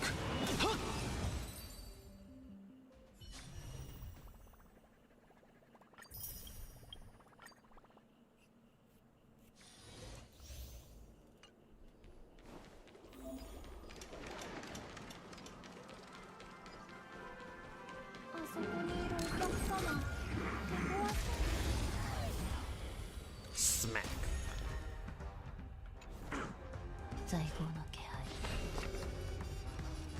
罪に向き合って夫婦が定めし処罰。獣王の直ここに書となる。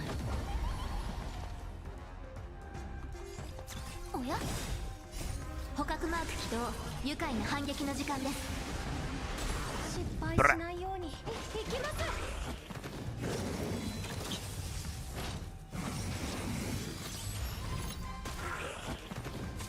気づいてないんだ。罰を下す。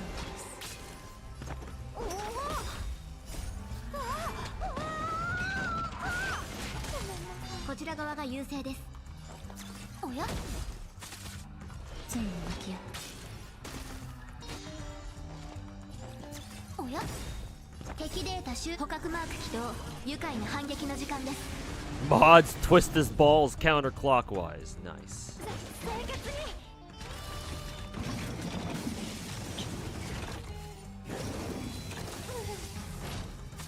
まだ否定する。罰を下す。夫婦が定めし獣王の直ここに書となる。行きます。気づいてないんだ。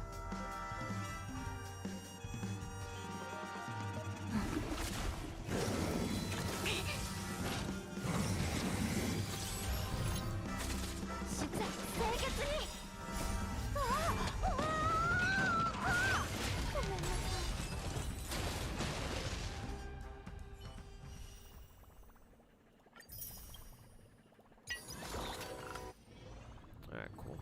I'm gonna take Proto Tingyun out for a spin and what is it? Pure Fiction, I think.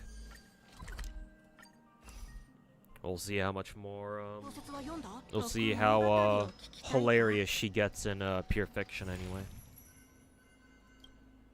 PF4. Let's see. I think I wanted to use her in second side. I think it was. Yeah.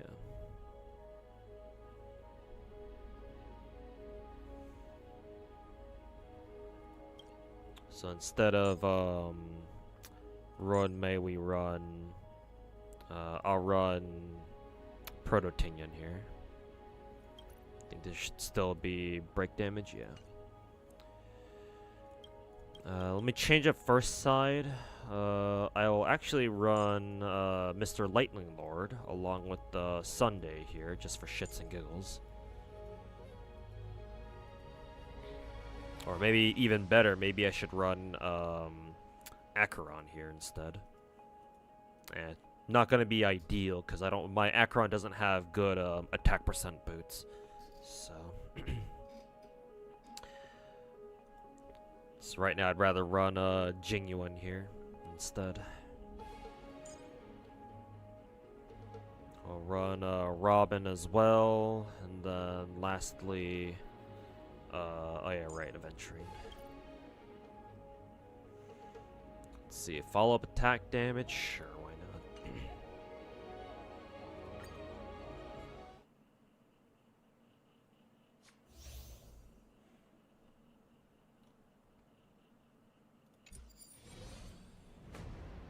You can do break team on first side right away. True, but I'd rather use my break team on second half because it's more it's gonna be much easier there because everybody's already weak to fire on second side anyway.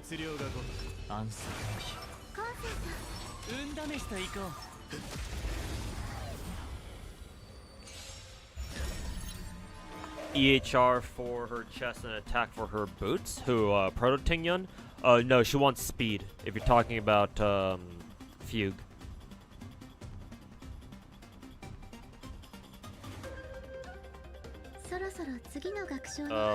Fugue wants like what, 150 plus speed, I believe. She wants to be very fast, but she does in fact want EHR for her body piece, because she wants at least like 67% EHR, I believe, to make sure her defense debuff goes through.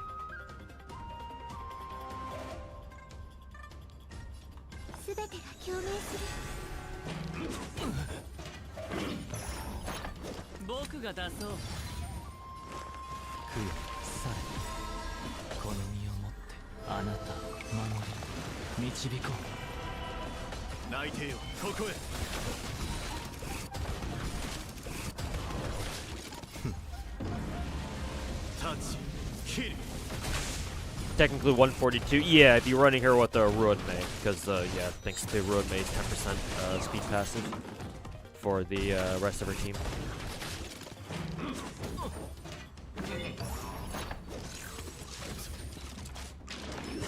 Fire damage boost. Oh, actually, no, Bubba.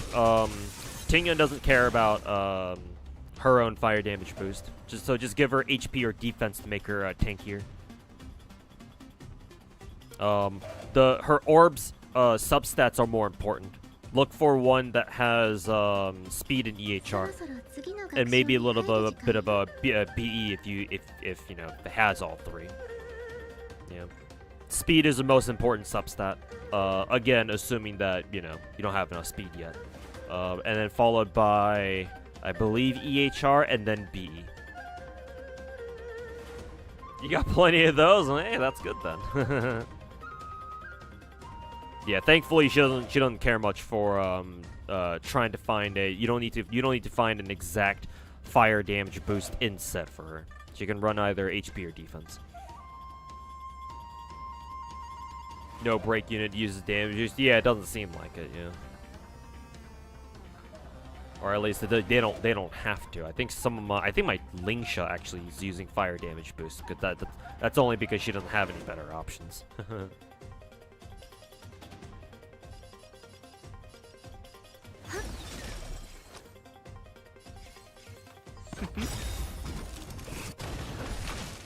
才は投げられた。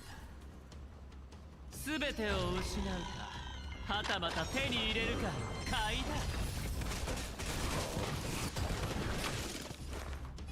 供養された。陛下に慈悲なし。I probably used Robin's.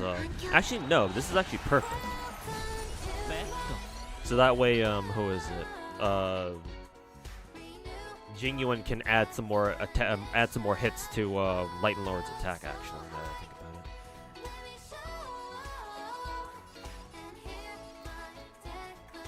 it.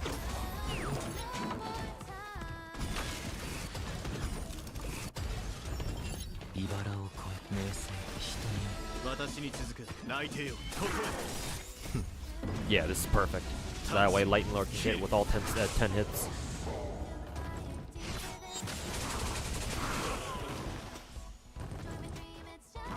さまつな傷だ。イカ様はなし気をつけて。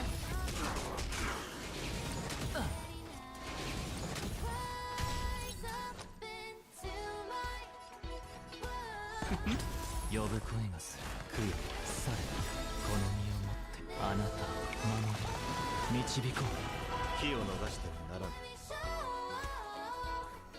Find it funny how Sparkle jumped ship over to Honkai Impact. I guess guess we're going over to Honkai Impact, boys. 陛下に慈悲なし。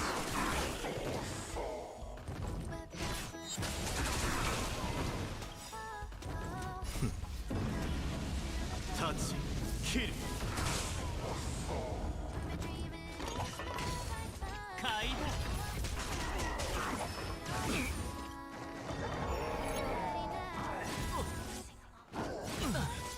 気をつけて。才は投げられ、全てを失うか、はたまた手に入れるか、買いだ。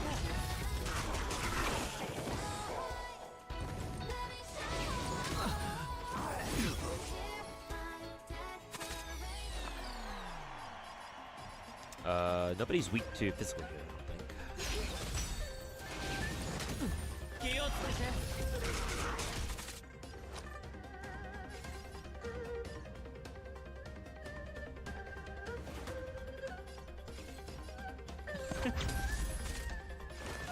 名声人に私に続く。内定よここへ。今宵星々の反響。当たりだ。僕が出そう。供養された。この身をもってあなたを守り導こう。陛下に慈悲なし。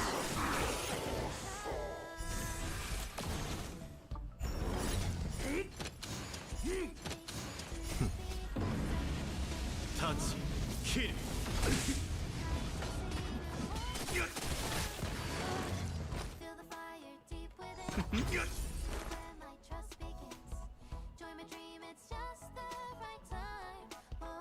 名声人に気を逃してはならぬ。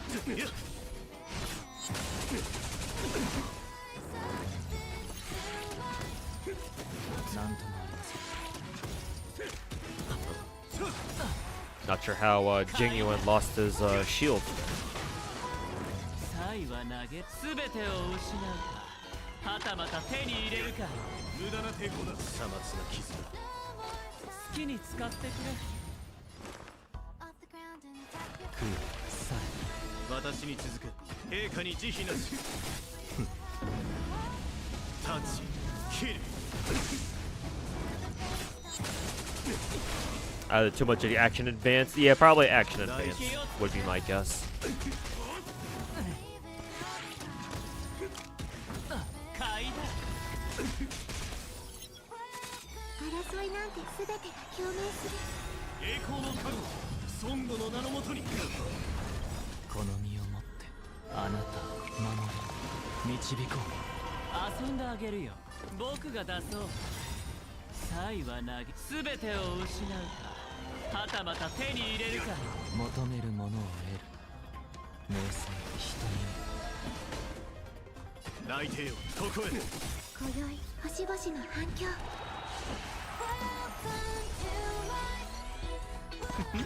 茨を越えて機を逃してはならぬ陛下に慈悲なし立ち切る You don't care for those two modes. Yeah, I was able to get all the rewards for Swarm Disaster, but Gold Gears is gonna be a rough one.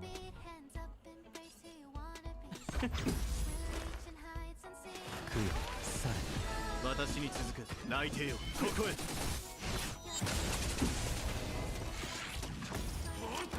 イカ様はなしだ買いだこの身をもってあなたを守れ導こうイカ様気をつけてサイは投げ全てを失うかはたまた手に入れるか名声人に陛下に慈悲なし立ち切る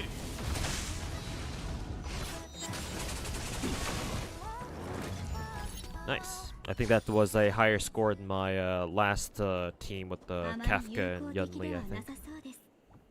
Sunday Diff. 期日まだ来ず交互期待露光上ファイアフレン起動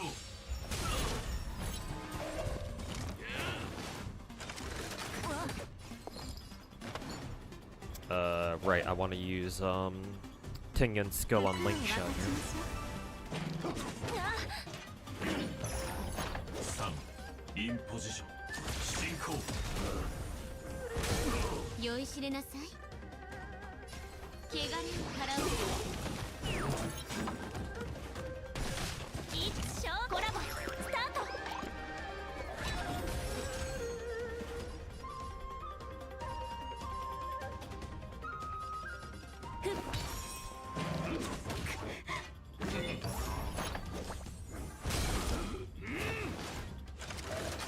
またそれ I need to do this first. 燃え尽きるまで近隣万象いずれすぎる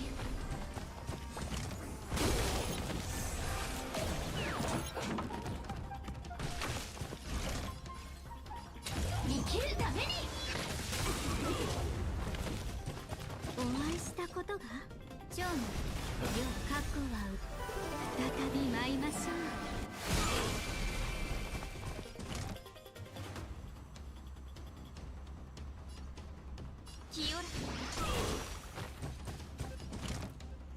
This is your first multi today, and you got on your third roll. I'm so happy, real happy for you, my dude. Clench his fist. But congrats on the good luck. We all need some good luck in our lives at some point.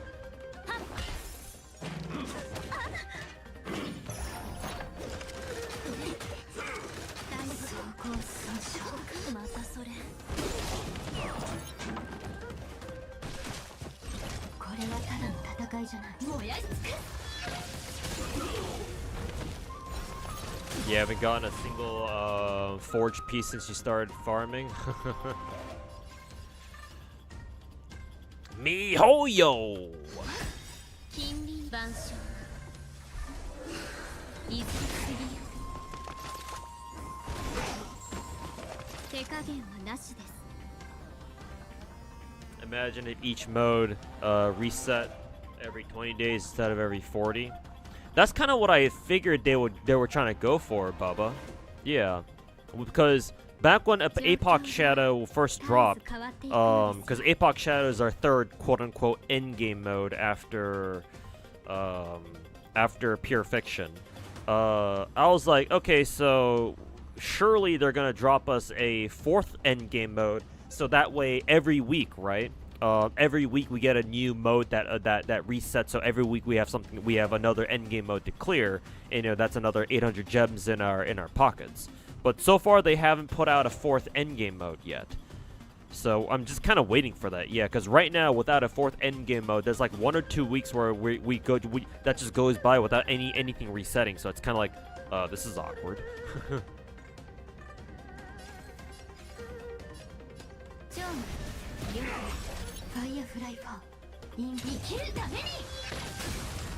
So yeah, hopefully with 3.0, maybe they'll drop us a 4th endgame mode or something. But I guess we'll see. 一緒コラボスタート。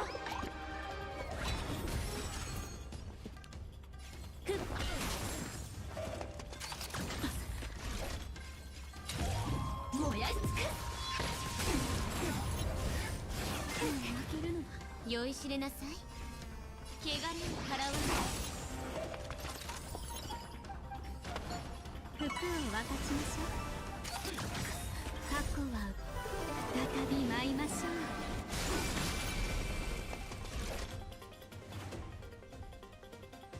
You get why they did. Yeah, it's understandable, but yeah, they do need to.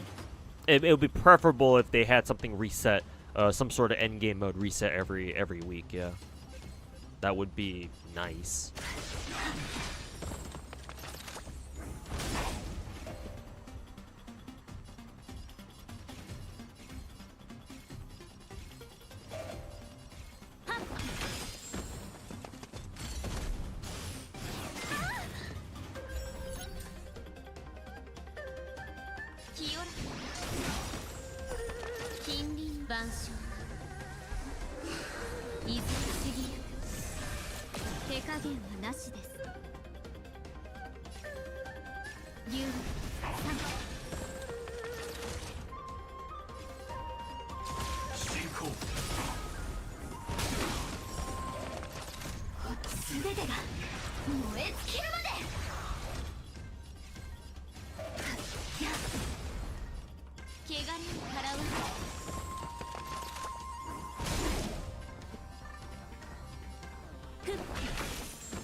See if we can break 70k points with this one. Let's see, checking our.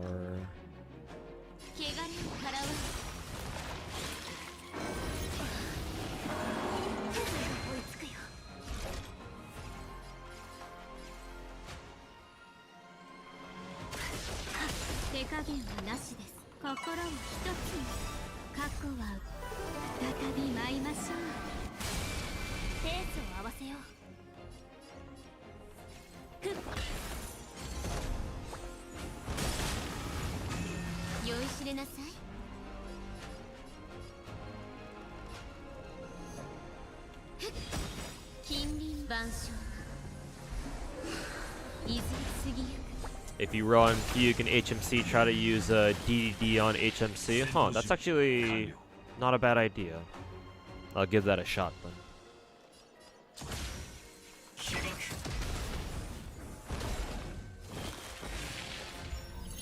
Not quite 70k.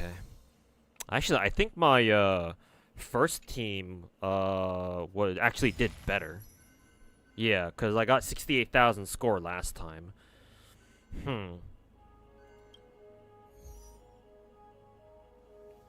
So the first team clearly performed better than my whatchamacalls. My first team performed much better than my previous first team.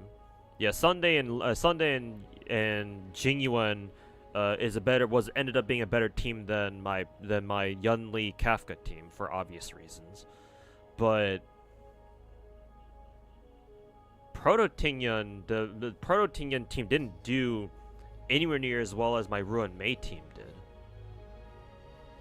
so that's interesting.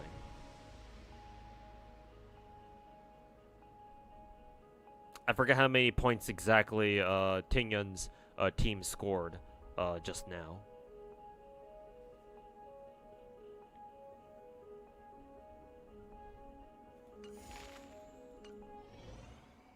Let me actually try swapping, who is it? HMC over to DDD instead then, because I should have a copy of DDD lying around somewhere. Too bad she's going to be missing out on all that extra break effect, but whatever.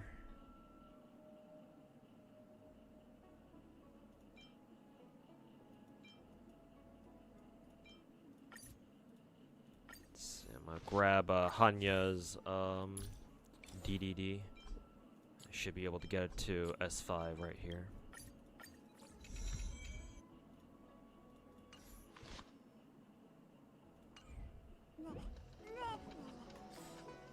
And maybe switch out Firefly for Himeko. Yeah, let's try that instead.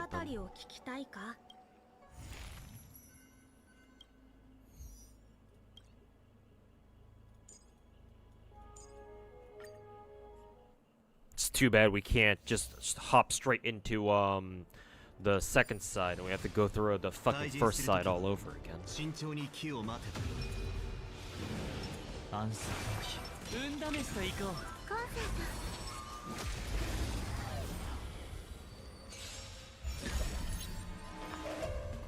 Hey, it's Sparty. How's it going, man? Thanks so much for the brand new Twitch Prime sub. Appreciate it, man. Welcome back to the team. Or I should know, that's your first sub, so I can't say welcome back to the team. That doesn't make any sense. But yeah, thanks for joining the team, man. Appreciate it. Hope you're enjoying your holidays so far.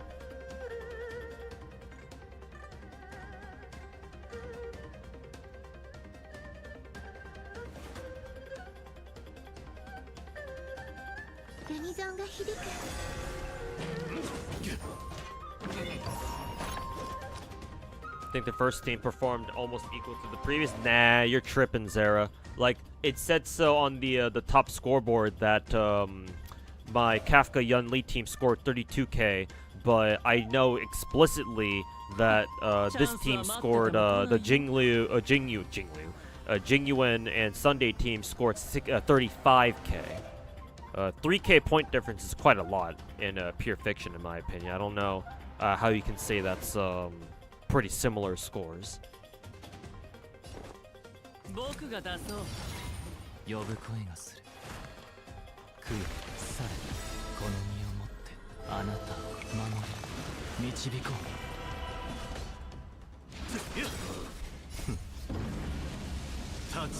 I forgot you had a Prime. Hey, thanks for using your Prime on me, my dude. Appreciate it.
Doubt we'll see Jingyu get much action for a while. I've been trying to use Jingliu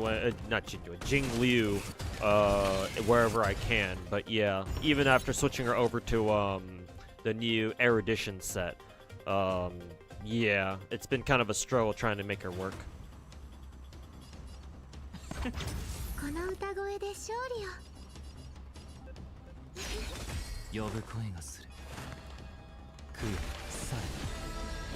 陛下に慈悲なし。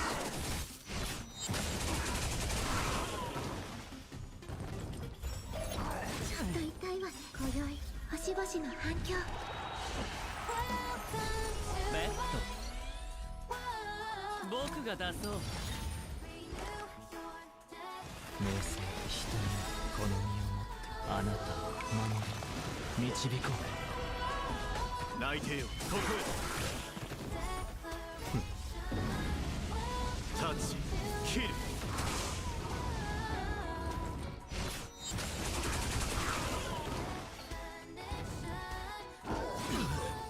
気をつけて。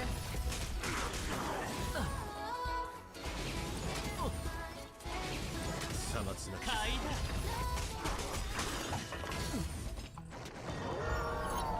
サイは投げ全てを失うか、はたまた手に入れるか。気をつけて。遊んであげるよ。求めるものを食うよ。さ火を逃し陛下に慈悲なし。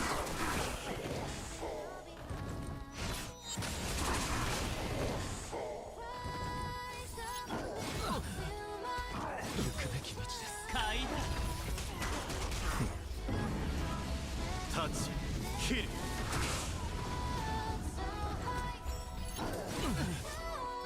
行くべき道です。気をつけて。この身をもあなたを守り導こ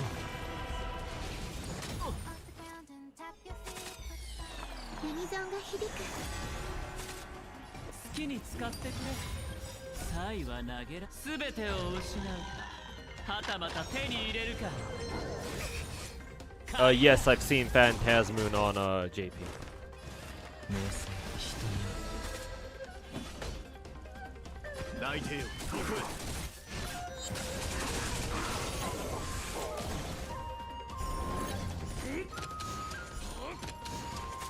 この歌声でしょ。はっ。呼ぶ声を救うよ。さ陛下に慈悲なし。タッチキル。今宵星々の反響。ベッ茨を越え名声人に好みを持ってあなたを守り導こう。私泣いてよここへ。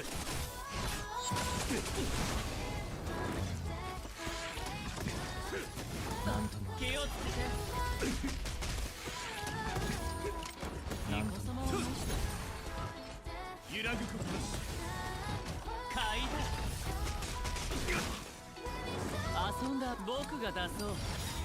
サイは投げ全てを失うか、はたまた手に入れるか。気をつけて。食うよ。さ火を逃し陛下に慈悲なし。タッチキル。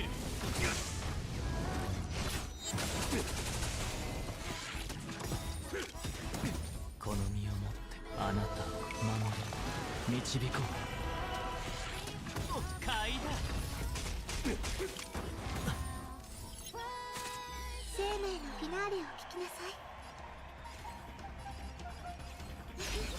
ベッド。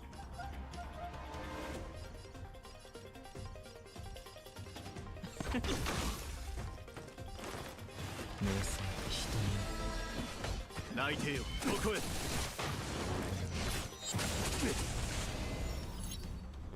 That time, that team did way worse at only 31k. Probably because I didn't use my Robin's ult as many times. Because I could have definitely used her ultimate way earlier.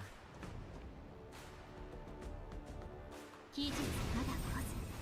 交互期待。露光上燃やし尽くせ。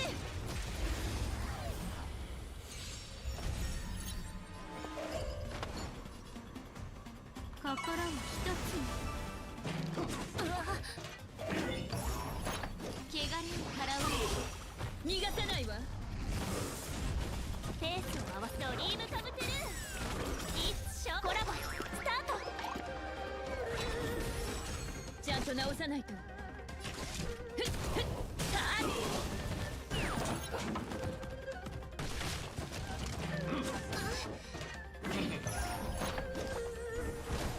手加減はなしです。ジョン良い機会です。竜逃がさないわ。過去は再び舞いましょう。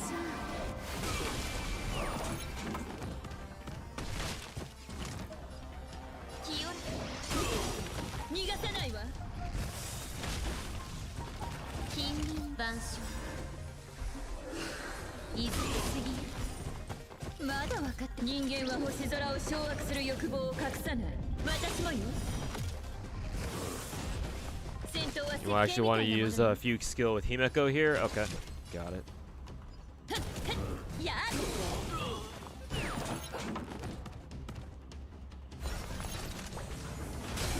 逃がさないわ。スタンバイ That can be arranged. 逃がさないわ。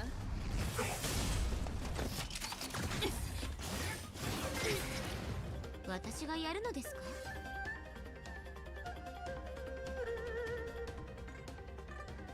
汚れを払わ逃がさないわ。ちゃんと直さないと。お会いしたこと服を分かちましょう。まだ分かっ。人間は星空を掌握する欲望を隠さない。私もよ。逃がさないわ。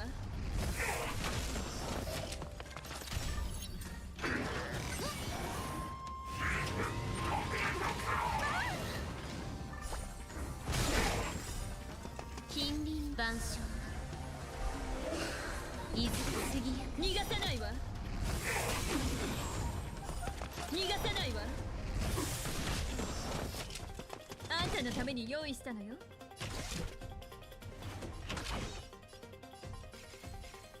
はっやっ逃がさないわ。まだわかっ。人間は星空を掌握する欲望を隠さない。私もよ。逃がさないわ。清らは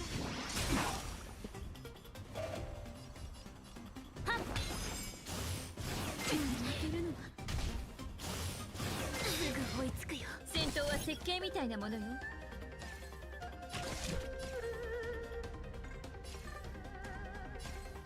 ふっふっはっ逃がさないわ。逃がさないわ。まだわかっ。人間は星空を掌握する欲望を隠さない。私もよ。お会いしたことが。ジョンよ匂いますね。汚れを払わ近隣万象いずれ次や逃がさないわ。ペースを合わせ一緒コラボスタート。 Did Prototing already find out that we yeeted her shit into space? I forget. I didn't read Tingen's story when she showed up in 2.7 story and all that.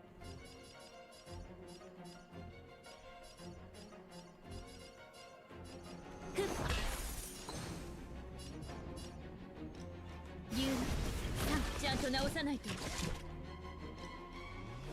っふっやっ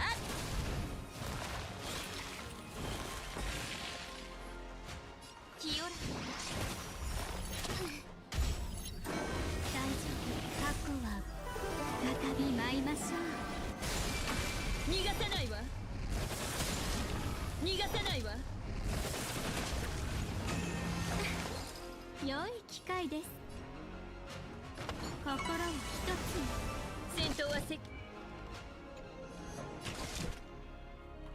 ふっふっはっ逃がさないわ。まだわかっ。人間は星空を掌握する欲望を隠さない。私もよ。逃がさないわ。スタンバイはっ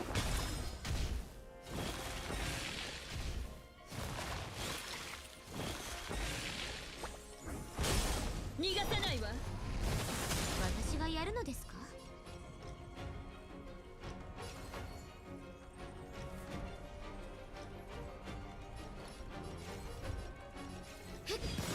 逃がさないわ。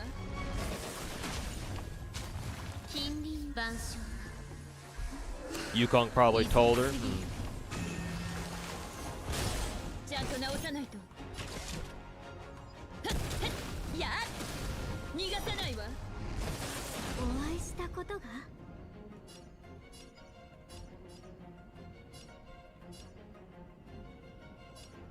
竜3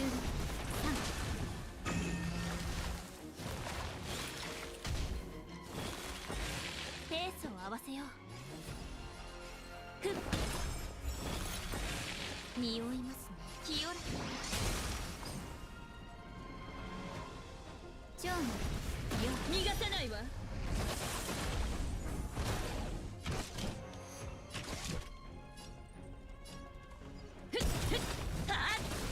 まだわか人間は星空を掌握する欲望を隠さない。私もよ。 You can probably spam. Oh yeah, that's right. Forgot I had fucking HMC HMC with DDD on. Let's see. I think I just do restart challenge. Yeah, I'll do that over. あいつで練習する？ Fucking forgot about 交 that. 互期待。露光成就技術まだ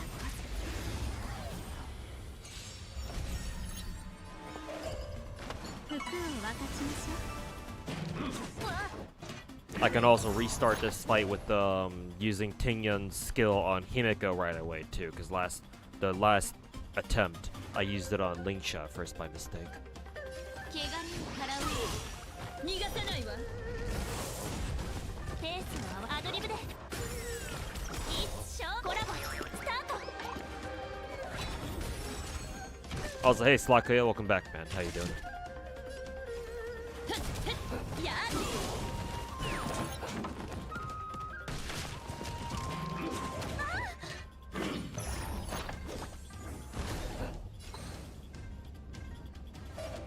竜3なんとそれ近隣万象いずれすぎる。逃がさないわ。まだわか人間は星空を掌握する Finally got a 欲望を week 隠 off. さない。 Hey, congrats on your week off, man. 戦闘は設計みたいなものよ。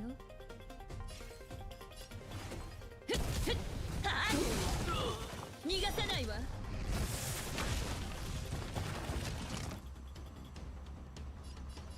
清らか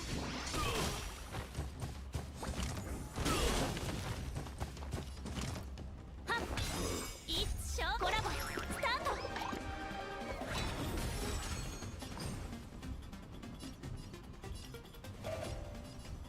蝶の旅客は再び舞いましょう。逃がさないわ。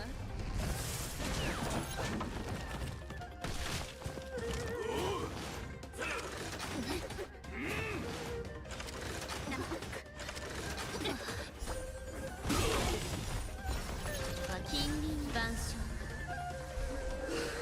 いずれすぎる。逃がさないわ。逃がさないわ。一生コラボスタート。汚れを払う。逃がさないわ。まだわか人間は星空を掌握する欲望を隠さない。私もよ。逃がさないわ。一生コラボスタート。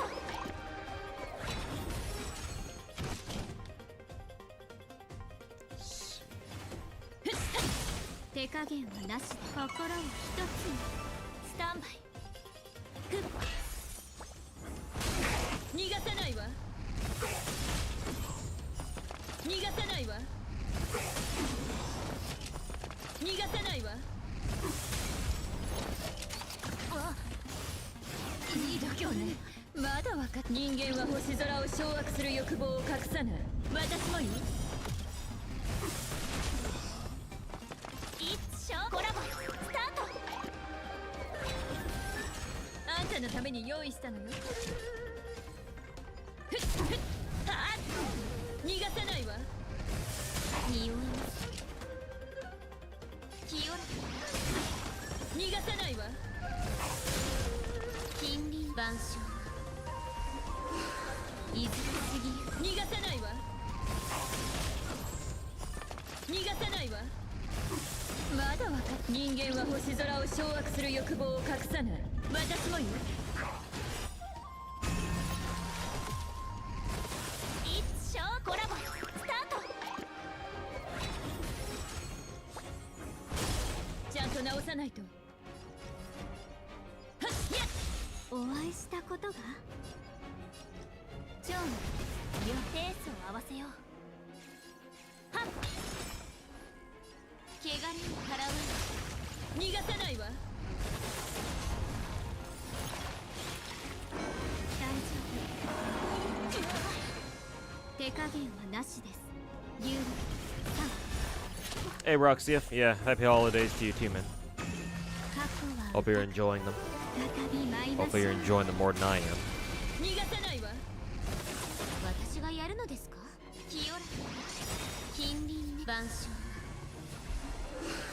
いずれすぎる。一生コラボスタート。スタンバイふっ逃がさないわ。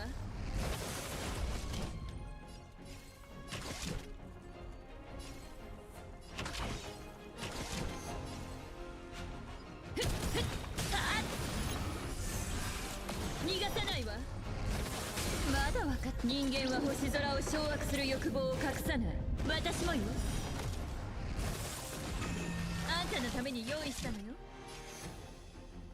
ふっふっやっ心を一つにふっペースを合わせよう。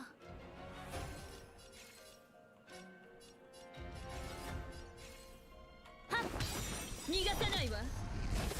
一生コラボスタート。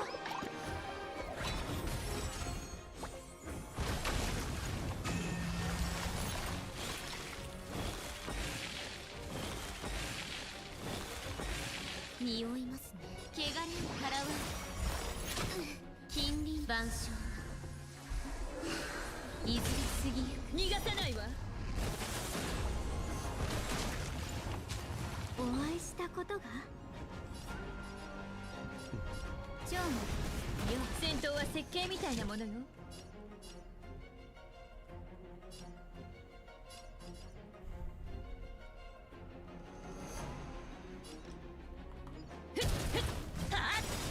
まだわかった人間は星空を掌握する欲望を隠さない。私もよ。ふっ清ら逃がさないわ。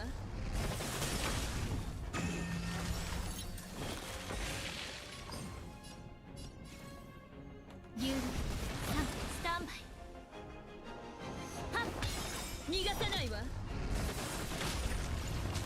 一生コラボスタート。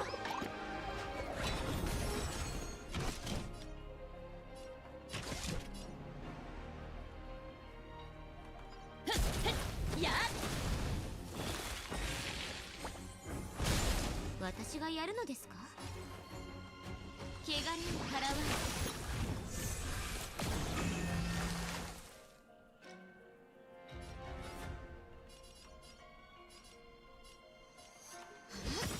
近隣万象いずれすぎる。手加減はなしです。心を一つにペースを合わせよう。ふっ逃がさないわ。ちゃんと直さないと。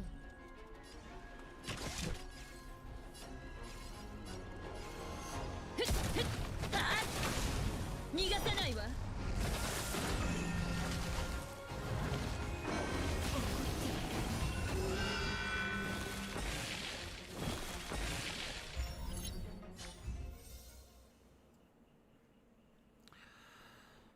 Let's see.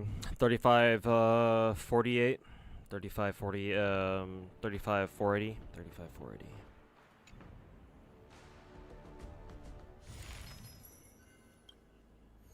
35, 480. Nah.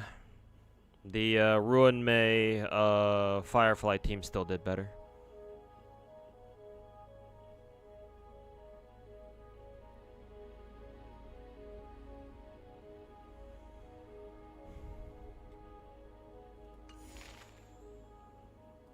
Still hilarious though, but how much utility Tingyan gives my teams is doubtful.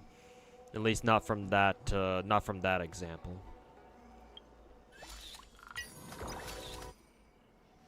Still fun though. Still fun. Basically double breaking enemies though. It's kind of a unique mechanic that I don't think anybody else has.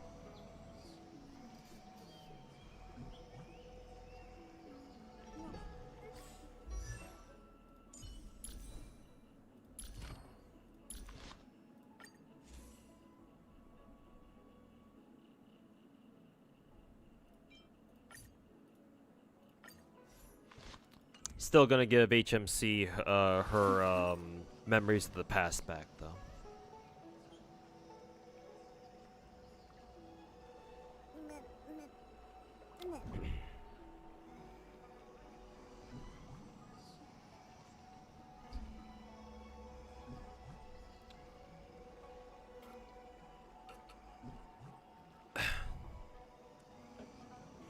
Ruin May aged well.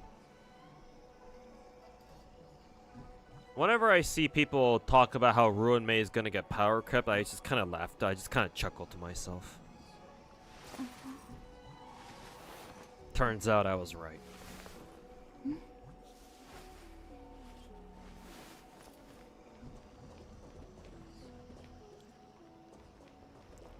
Oh, Tuskpier was the one kicking up that dust cloud.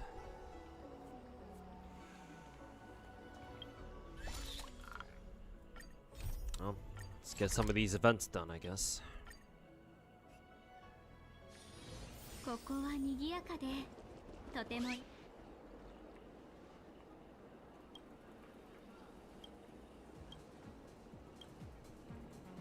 1080 Ti's are only like 280 bucks. Wow, what a steal. I think the 1080s are renowned for being some of the best cards that Nvidia has ever put out, right? I think my my old gaming laptop used to have a 1080, I think.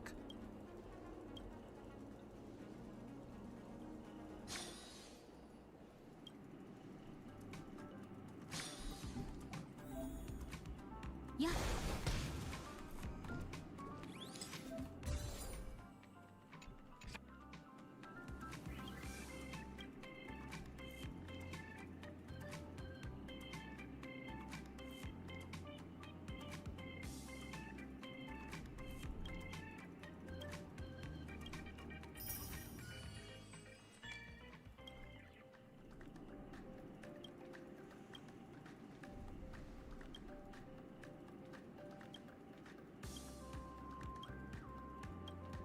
Mr. Rekka. Wait, why is he a, why the fuck is he a robot frog now?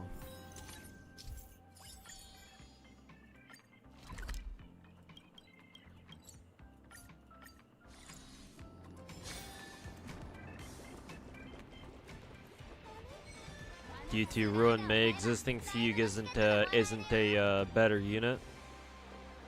Well, I guess the whole shebang about how Proto Tingyan is more or less a HMC side grade turned out to be true, then, huh?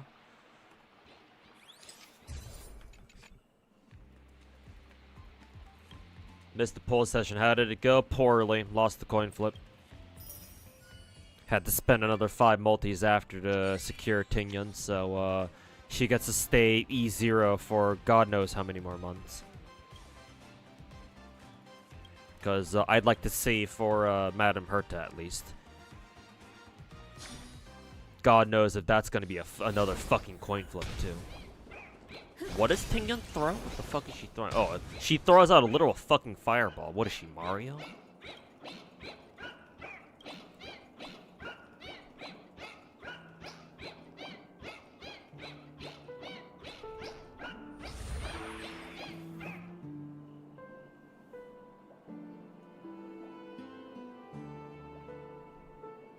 You already have Rappa and Lycone. Do you have to roll for Firefly? Not really. If you have Proto Tinga, I think you'll be fine. Rappa is your Firefly replacement now, pretty much. Not like we can run double Super Break teams at the moment, or at least not well, so... for now, I think you'll be fine. You'll be just fine with just Rappa.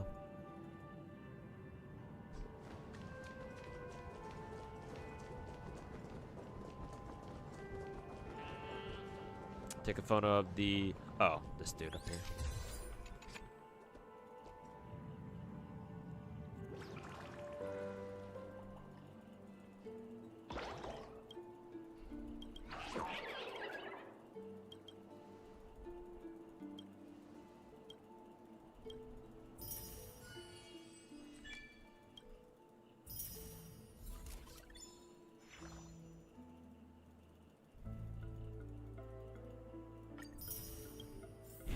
Did I see Hanabi talking shit about the banana, super banana monkey?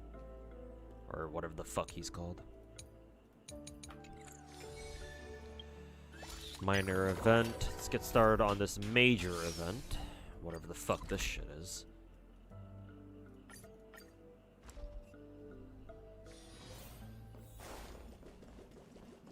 Oh yeah, that's right. This is the inside of the train. A lot bigger than what I'm used to.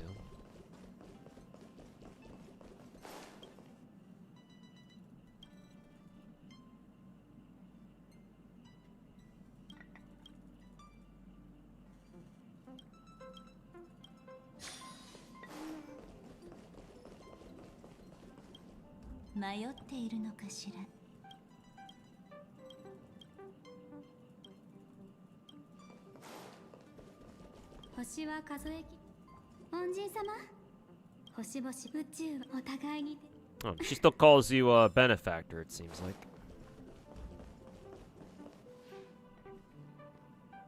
この車両に来るというか。おや、親愛。承知しました。しかも親愛なるああ、もう私は死んでは。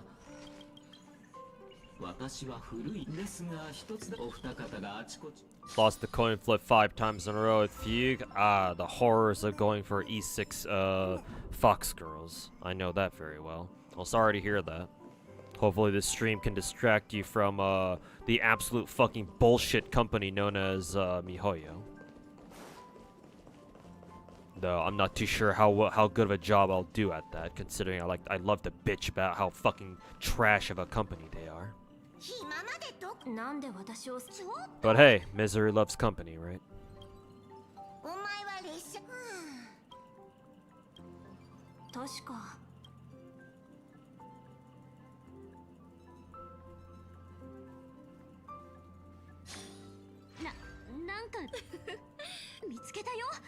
Techie got disqualified from the streamer awards for Z3 due to inappropriate behavior. What did they out of morbid curiosity? Also, why is March looking at us like that?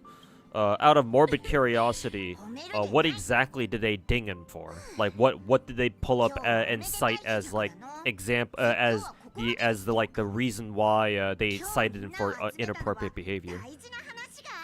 Because like I'm not surprised that they did that, but I'm kind of curious to know what exactly they got him for.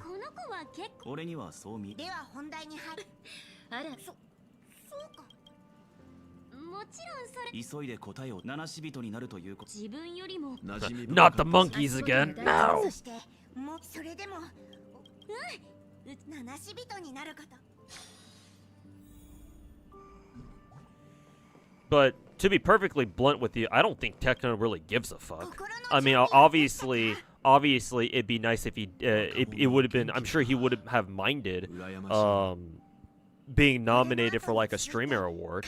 Sure, but I highly doubt he really fucking cares.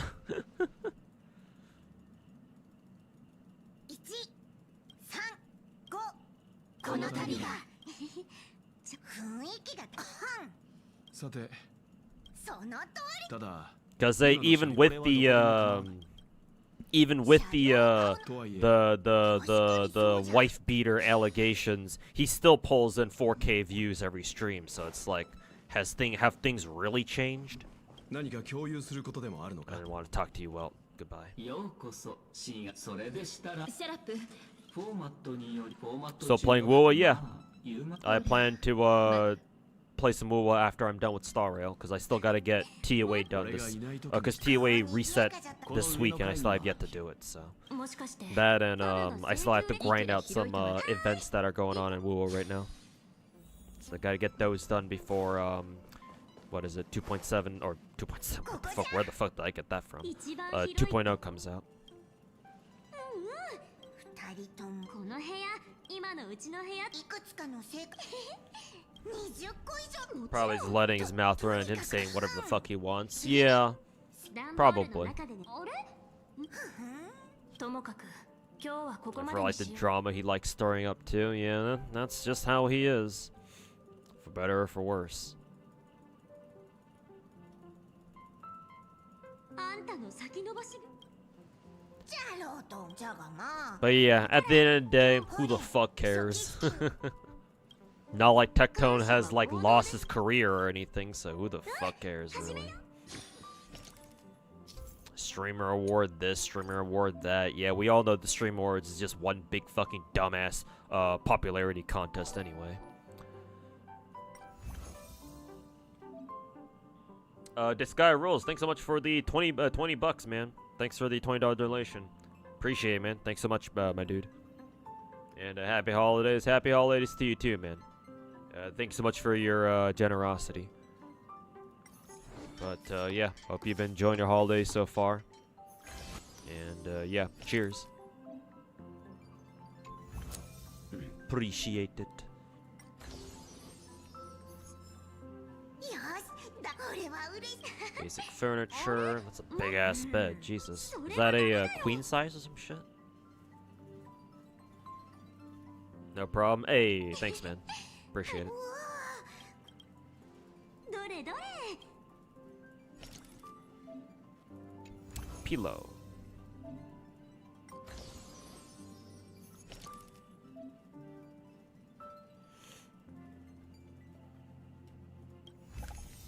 Hoyo is back with the dumb events, but hey, this is what I prefer. MiHoYo game, the big MiHoYo games are known for having dumb events, and honestly, I prefer this to some of the other more hardcore gacha games like doing.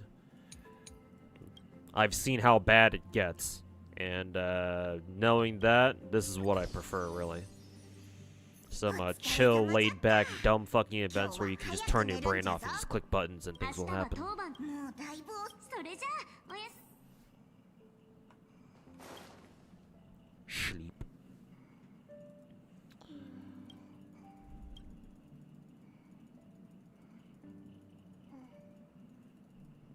おやすみ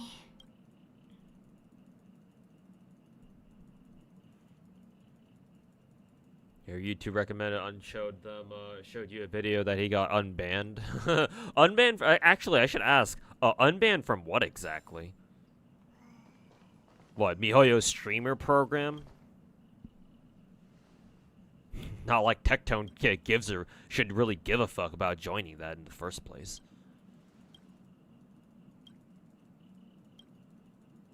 The pillow color didn't match? Yeah, I'm aware.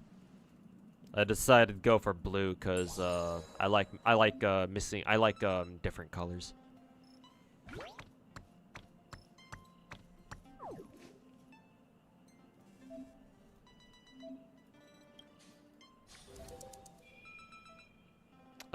Sure. I'm not exactly sure what this does, but okay.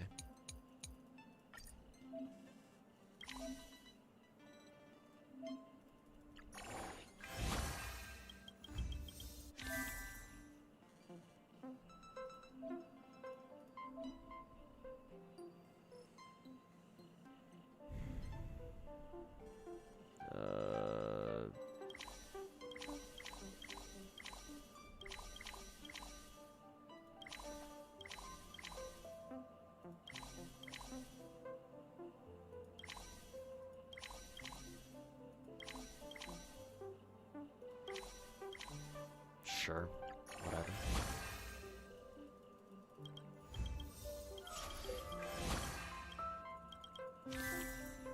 The rats! The rats!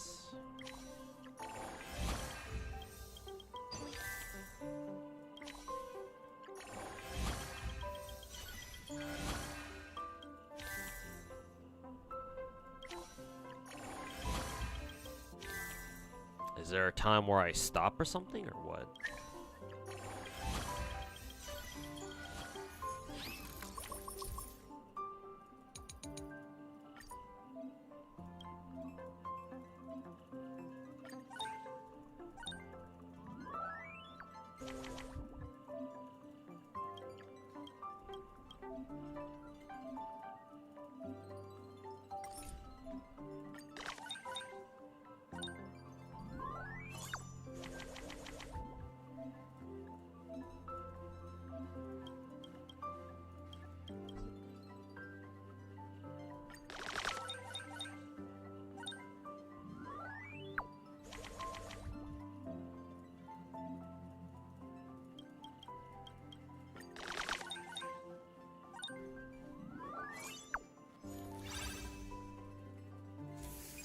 Things are happening.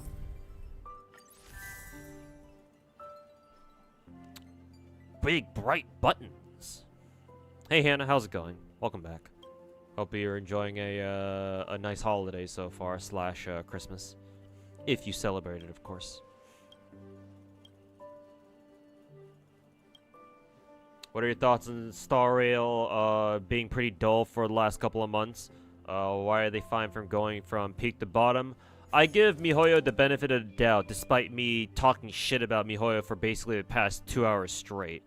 Wow, how long have I been streaming for already? 3 hours already? Damn, time flies. Despite me talking massive shit on MiHoYo basically for the past 3 hours, I do give them the benefit of the doubt that they have all hands on deck, prepping for 3.0 release. Because obviously when a MiHoYo game goes into a completely new client version, obviously, you know, they like to hype it up and work on it quite a bit. So I give them the benefit of the doubt that they have everybody working on 3.0 right now. Now, whether or not 3.0's release ends up being, you know, really hype or like actually good and all that, we have yet to see. Hopefully they'll surprise us. So for now, I'm not anywhere near as doomer as a lot of other Star Rail players are. It's very easy to jump to conclusions that, oh, you know, why is Star Rail so fucking boring these days, blah, blah, blah. To be perfectly blunt with you, this is just how Star Rail is, to be honest. Like, I don't know how 2.6 and 2.7 were any different from the previous versions we had. Maybe it's because previous versions we actually had some pretty fun events, to be fair. Like, I remember, I forget which 2.0 client version it was when we had that one event where how do I describe it? It was a combat event. It was a major combat event. But then you had like these extra gimmicks at your disposal or something like that, like these weapon things that you could, and it was like almost like a roguelike where you could like take different buffs for your weapons and shit. I forget what that event was called. I don't really pay attention to what event names are anyway, so couldn't tell you what the names were. But I guess we had more events like that, I guess. But even then, I would argue that, you know, even before, our major events would tend to flip-flop between, like, really fun major combat events and, like, just dumb bullshit major events like these where you just decorate a fucking room for the entirety, for the entire event and shit like that. So, personally, I'm not quite sure if I understand why Star Rail players are becoming so doomer. Maybe it's because they see Zenless getting such a hype fucking content update with the 1.4 maybe, and you know people are dooming over that. I don't know. That can't be, because people have been dooming ever since 2.6, so that can't be right, or that can't be it. I'll just chalk it up to people are fucking retarded and call it a day, I guess. But yeah, all that tangent aside, I'd say that it's probably because MiHoYo is concentrating on 3.0 release, but obviously I don't know that for sure. We'll only know for sure if that's exactly what they did when 3.0 drops. So, suppose we'll have a Star Rail preview stream, next week, because Proto Tingen came out today. Today/yesterday. So, I guess we'll see. We'll see what their preview stream has got going on next week. Next, Friday or something. And we'll jump to more conclusions then.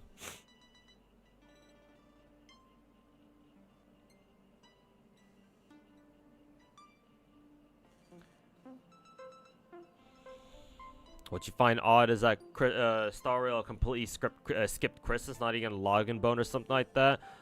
You're talking about a regular gacha game that actually does seasonal stuff. That is not MiHoYo. At least, at the very least, not, what is it? Not, New Age MiHoYo games. It's completely standard for gacha. It's completely normal for gacha games to have seasonal stuff. MiHoYo games are not one of them, unfortunately. If you want to play a gacha game that has actual seasonal stuff, don't play any new age gacha game. At least not most of them. Most new age gacha games these days, most new age big production gacha games don't do any seasonal stuff for one reason, for whatever fucking reason. Hell, MiHoYo doesn't even do a very many good Actually, have they done any good anniversary shits anyway in the first place? They don't even celebrate their own anniversary, for God's sake. So what makes you think they're going to celebrate a fucking Christmas season? Or a fucking Christmas holiday? The only thing they believe in is fucking Chinese New Year for obvious reasons.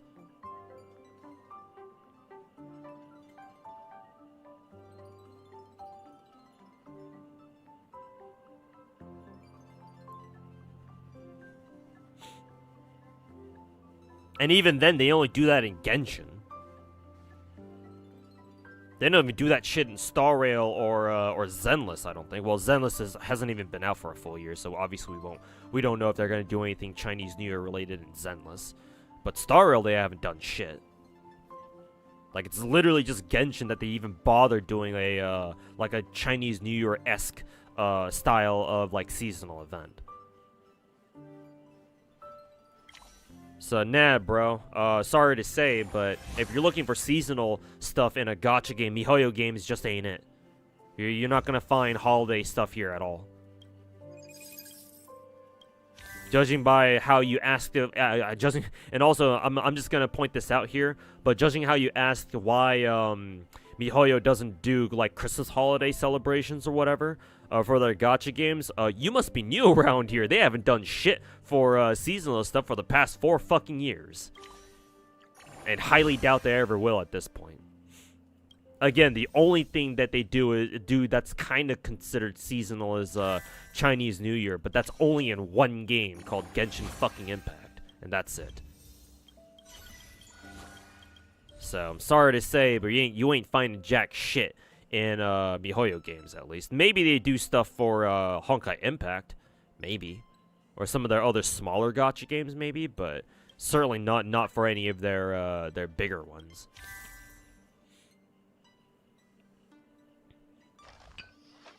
You just find it odd? Well, if you come from a background of actual gacha games, especially old school gacha games, then yes, it is strange.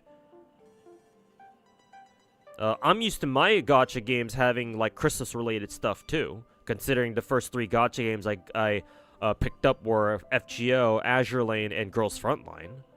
1, not GFL 2. So yeah, I'm with you there. But when it comes to MiHoYo games, you must be new. Because they haven't done Christmas shit or any seasonal shit besides Chinese New Year for the past fucking 4 years. Technically, they've done summer events for Genshin too, but it's a far cry from whatever you'd find other gacha games doing in terms of summer stuff. So yeah. MiHoYo games are definitely not the right place to look for seasonal stuff at all, unfortunately. I wish it were different, but that's just how it goes sometimes, I guess.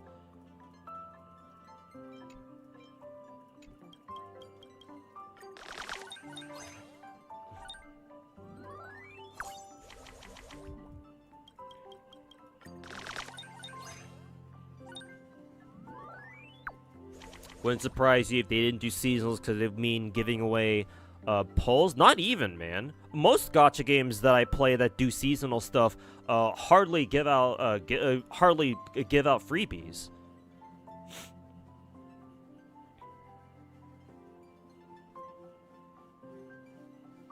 Like, to be perfectly blunt, gacha games that do seasonal stuff, like, they don't really give out a ton of freebies, because usually seasonal shit means that it's their chance to make a ton of fucking money, right? Whether it be selling skins, seasonal skins, or, you know, most likely seasonal, like, alternate variants of characters, which is what a lot of gacha games do, like FGO and Nikkei and other games like and other gacha games like that do get in on the seasonal shit. Like, usually whenever they give out freebies is when they hit, like, milestones, right? Oh, we hit this many people on, this many followers on Twitter. Or, oh, we hit this many downloads on the App Store or some shit like that, which is what FGO does. Or, like, oh, like, hell, even MiHoYo does it too, right? Oh, hey, we got nominated for Best Mobile Game, so here, have some gems. Like, that's when they usually give out freebies, not necessarily during seasonal events. Seasonal events doesn't necessarily mean freebies, so that logic don't fly.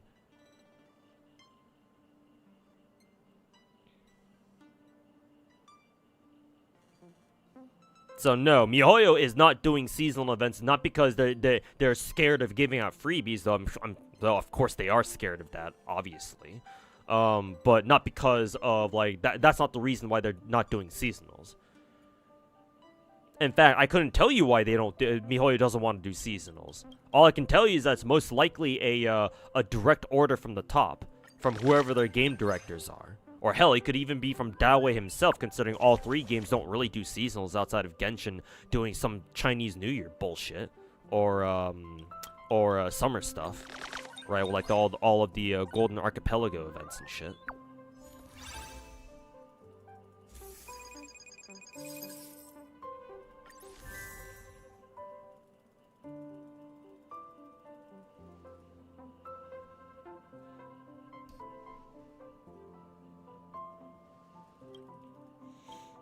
It's quite funny that they go from early, mid, 2.0 Pinnacle story.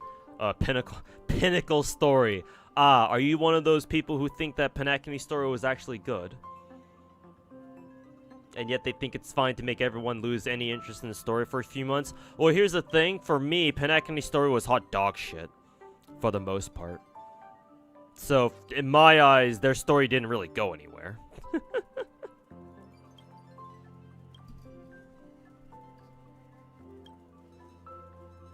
Yeah, pinnacle in quotes. You forgot your quotation marks there.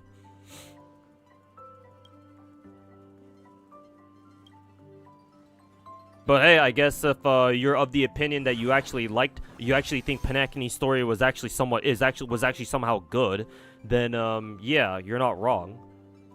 They went from whatever the fuck Pinnacle was to whatever the fuck 2.6 story was. I guess at least with War Dance, the War Dance festival event. When was that? 2.5? Or was it 2.4? I forget. But at least the War Dance festival story was somewhat interesting. Like, it was alright. At least we got Fei Shao out of that.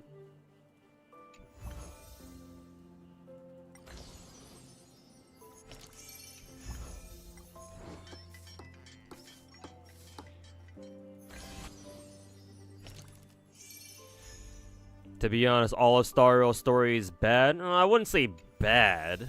It ranges from like acceptable at best, to like, yeah, hot dog shit at worst.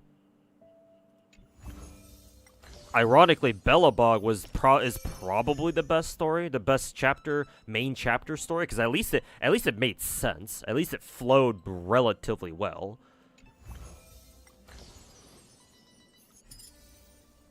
Huh, room's looking pretty nice.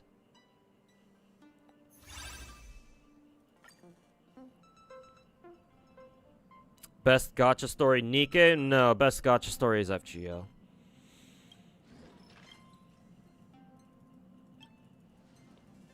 The Nikke story is good, especially their event stories, but I hear that their main story is alright.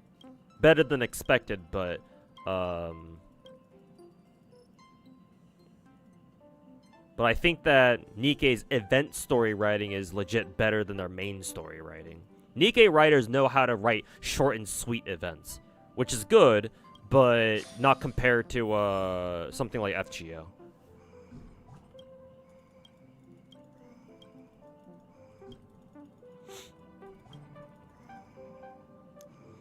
Which the Hoyo game stories do I prefer? If I had to pick one, it would be Zenless.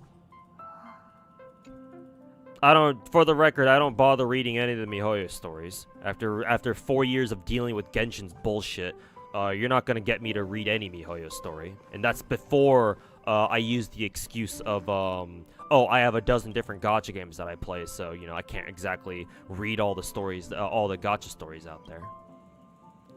Nah. Even if I had the time to read MiHoYo's gacha stories, I wouldn't anyway.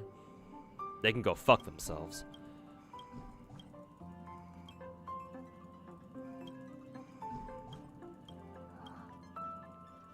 But if I had to pick, then it would be Z3, because Zenless's story setting is the most relatable by far. I can relate to, I can, like, appreciate... Oh, here's Serta. I can appreciate Zenless' story the most by far out of all three MiHoYo games. Not to mention, this goes without saying, but not to mention, also, where the fuck are we? Why the fuck are we here in the fucking space station all of a sudden? Do we just get trolled or some shit? Where are we supposed to go now? But yeah. Zenless is the only MiHoYo game so far out of the big ones that actually has something like a skip button. And for the rest of the story that you can't skip, at the very least, skipping through it just by spam left clicking doesn't take too long either. So I'm thankful for that at least.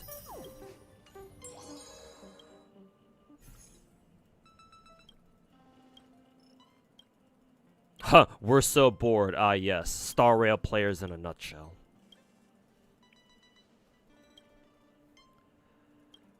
You mean just understand the goddamn story in general? Yeah, I suppose that too. Which is my least favorite? Star Rail.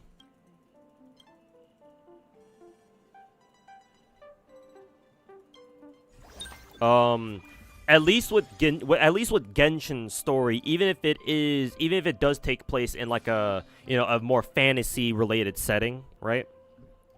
At least Genshin's storylines and their plot lines are digestible. Like I can understand them. Maybe I don't quite understand a lot of the Gnostic stuff, right? Because obviously all the Archons are based on like the Gnosis shit. I don't even know exactly what they're based off of, but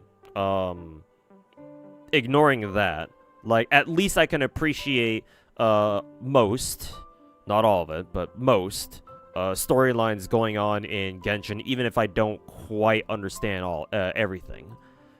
Right, like I know that, oh yeah, obviously travelers running around Teyvat trying to find their fucking missing sibling, their missing twin. Turns out, oh, plot twist, their twin ended up being the fucking leader of the Abyss group, the main bad guys we've been fighting this whole time. And clearly they've been in here in Teyvat for a lot longer than we have. And so we're trying to figure out why and what the fuck happened. You've got Celestia up in the sky somewhere doing fuck all. Trolling Teyvat, I guess, somehow. Whatever the fuck they're up to. Snechnaya is doing shit in the north, fucking with people, as you know, Russia usually does. What else? We have the fucking witches group. The group that Alice or / Klee's mom is a part of. We still have yet to meet her. We have the Northern Mondstadt, which we have yet to discover or explore. And we've known about that shit for at least since the beginning of the fucking game. With Varka's expedition and all that. Mika is from that expedition, I believe. And we got him as a playable character like last year or 2 years ago or so, however long that's been. And of course we had the whole Kanria storyline that's been becoming more and more relevant with every passing story chapter we've been getting ever since Sumeru basically. And then right now in Natlan we've got the whole Abyss shit going on. That's kind of a big deal. So like, even if I don't care for Genshin's story, I can sort of at least understand what's going on. Right? Even if I don't really pay attention to what the fuck's happening. Like, I can kind of glean details for myself, being like, okay, this is kind of what's going on. Okay, sure. I get it. For the most part. But with Star Rail, fuck no. Star Rail is my biggest problem with Star Rail's story is that there's no clear overarching story. Like what are we flying around the fucking stupid ass Astro Express for? Like what is our purpose? What to trailblaze shit? Okay, what the fuck does that mean? Well, what does it mean to be a trailblazer? What is that the same as just being a fucking superhero and that's it? What is this? Some fucking Chinese version of fucking what's that popular anime again? My Hero Academia or some shit? Like, what the fuck are we exactly doing? You have all, and not only that, but you have all this fucking Aeon shit. Like all these intergalactic cosmic gods and shit, like concepts even. Like, okay, what the fuck is that all about? And you have Kafka's group, the Stellaron hunters, fucking yapping about script this, plan that. Like, they're on some shit as far as I'm concerned. What kind of space roofies are they inhaling on a fucking daily basis?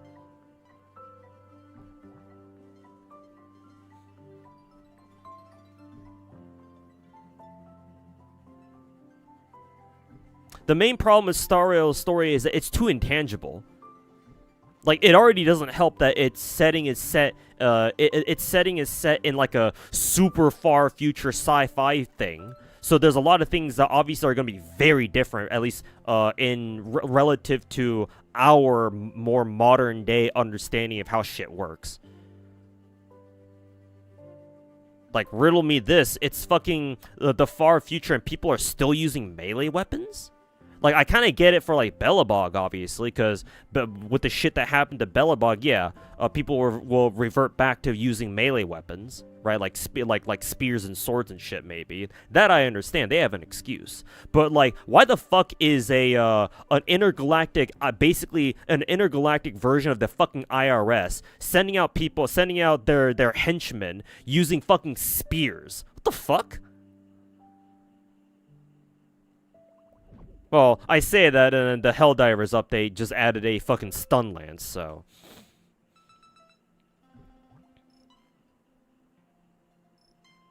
maybe I can excuse that. But, like...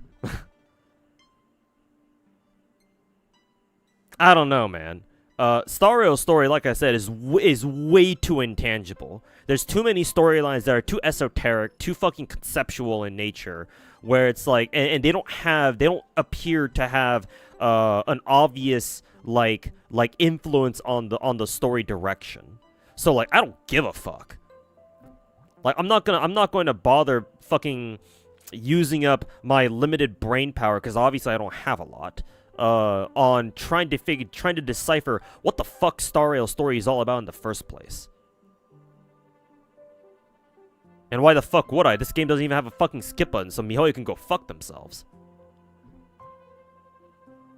That dude who writes what, Honkai story? The guy they got to write Panacony story? Yeah, that guy in particular can go fuck himself. Especially for ruining fucking Panacony story. Fuck him.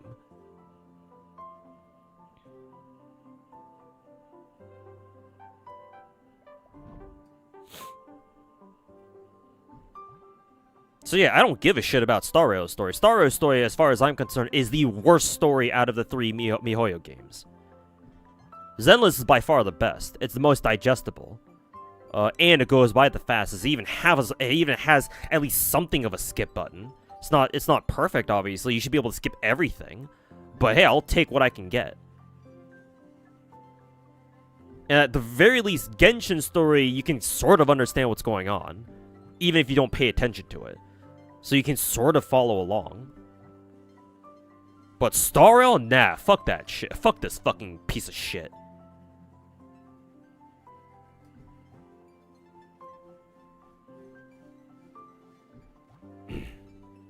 So yeah, hopefully that answers your question.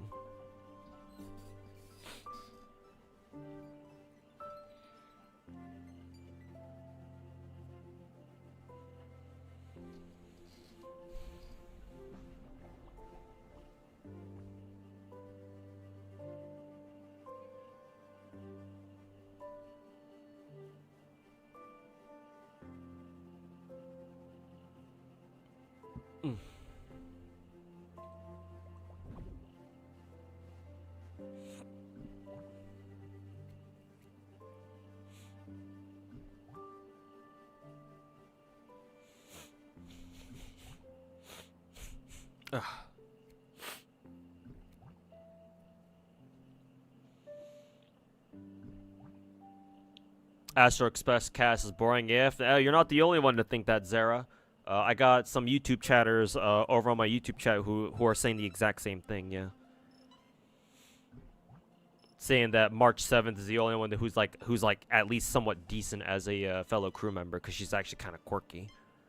But yeah, Dan Hung has the personality of a fucking wet piece of paper. Welt is Welt. I'll give him a pass because he's straight out of Honkai Impact. So don't want to judge the guy too harshly. And then Himeko is Himeko too. But like, yeah. Like if you only have one quirky character, it's like it's not quite enough. Yeah. Like in comparison, that's why Blue Archive is so popular, because every character is somehow fucking autistic as fuck. But hey, like they say, girls are, well, guys too, I guess, for that matter. People are so much more interesting when they're borderline fucking retarded. It's just that simple.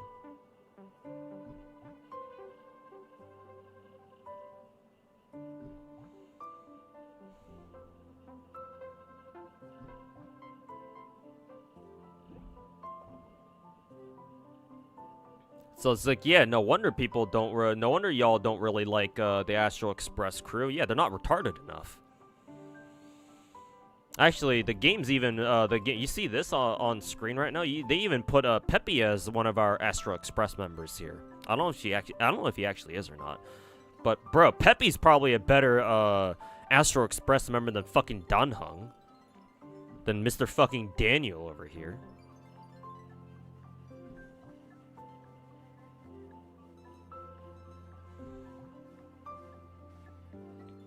And Zenless main cast is great because everyone's quirky. Yeah, exactly. And they have amazing animation to go with it. Even if it does look pretty ridiculous at times. But hey, that's kind of the whole point.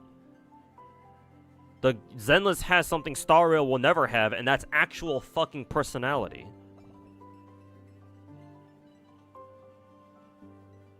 So no fucking wonder people we like Zenless's cast roster so far more than we do Star Rail.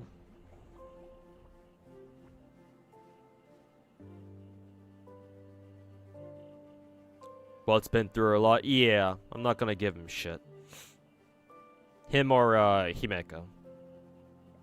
But it's like sure, you can have those two be like kind of the straight edge members of the team, but you know, that just means you had to have more crew members, like more of them like March, where they're a little bit quirkier and they go around doing dumb shit.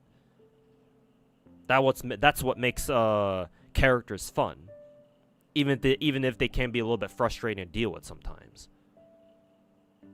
Well, obviously that has limits, because look at Paimon. Hell, even Pom Pom's better than Daniel? True. True.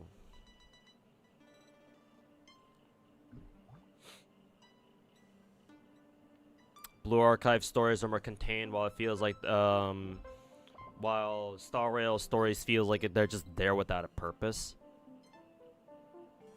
With Blue Archive, they make sure, or at least they try, to include as many characters in the main story as they can. Because, obviously, Blue Archive story takes place in one big, giant fucking school city, or whatever that's supposed to be. So you'll always have the opportunity for different characters to get together and do random shit together. Whereas in Star Rail, because Star Rail takes place across a fucking universe, right? And you're always fucking warp jumping to different places. It's like, well, unless you're a character where you have the magical ability to fucking warp drive across the universe on your own somehow, like your name is Boot Hill or fucking even Akron or something, then yeah, for the most part, you're not gonna see other characters show up in random ass places.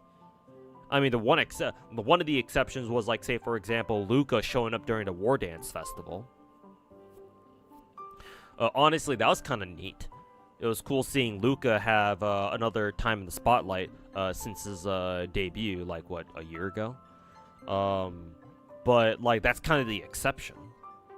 So it's like, now, it's usually the norm is, oh, you find new character gets introduced to Star Rail, cool, they had their spotlight in this chapter, and you're never going to see them ever again after that.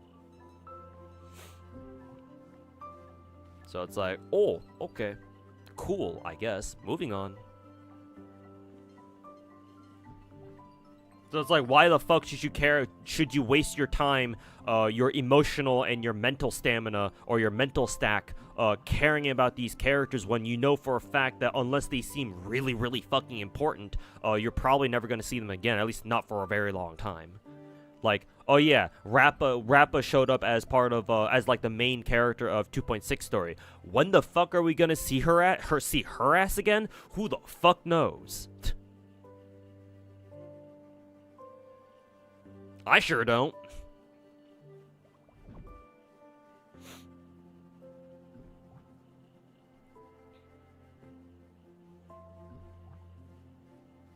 Even like Heian and Z3 is like supposed to be like the straight man character, and even he's fun to interact with. Yeah, mainly because Belle's well, if you play Belle, I guess she can get kind of ridiculous. I don't know about Wise though. I think Wise is a lot more well adjusted than Belle is, or at least that's the sense that I get. But yeah, I would argue that's because the Zenless MCs are, you know, they make like Heian's interactions feel a lot more refreshing, yeah. Even if he's supposed to be like the straight man thing, which is ironic because fucking MC is Stell, or it's not just Stell, but MC in Star Rail is supposed to be the fucking autistic one. And yet somehow they somehow can't make Star Rail's story feel any more interesting. Maybe it's because we kind of see that Star Rail writers rely too heavily on memes and shit, and that's like the basis of Stell's MC's personality or some shit. I don't know.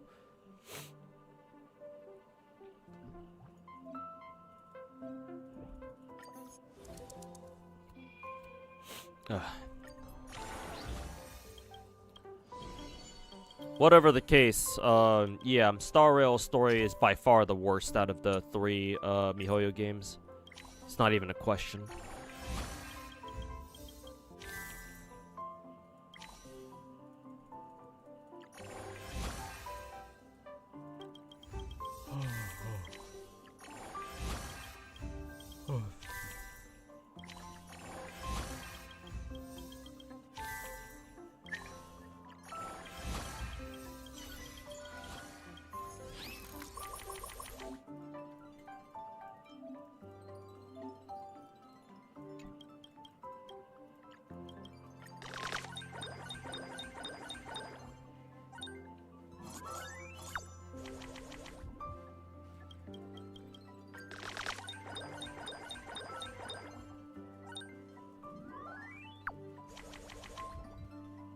Or at least Boot Hill, yeah.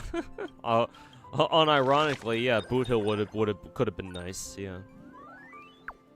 Because at least it's kind of funny hearing him say "What the fudge" constantly. Though I'm sure that can get pretty old after a while, but still, it would be at least fun for a little bit.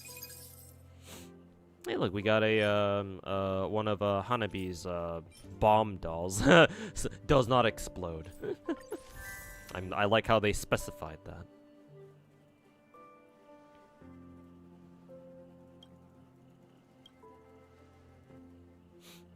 .6 story should have been a character-specific one. Yeah, for Rappa. I mean, that and Aventurine's story from Panacnia as well. That should have been a fucking character quest, too.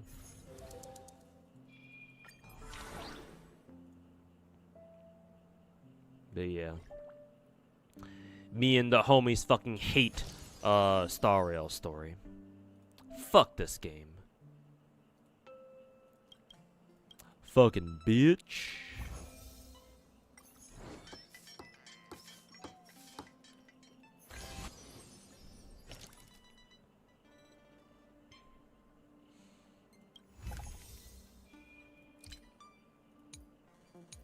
Let's see. Yay, we'll have one of Hanami's bombs tick-tocking right next to us. Surely nothing bad will happen.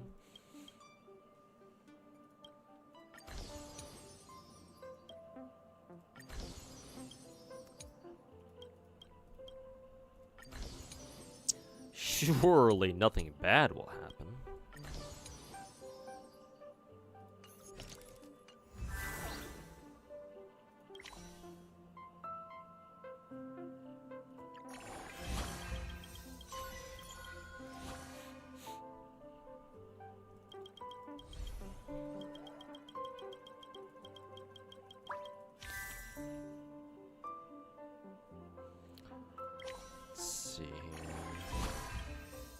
This is gonna sound weird, but I'm the guy who got you to like guns.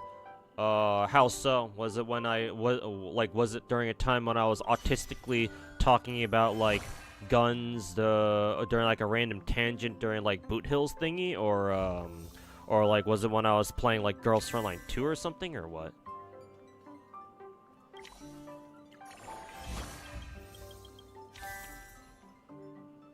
Surely this doll won't explode yet. Surely.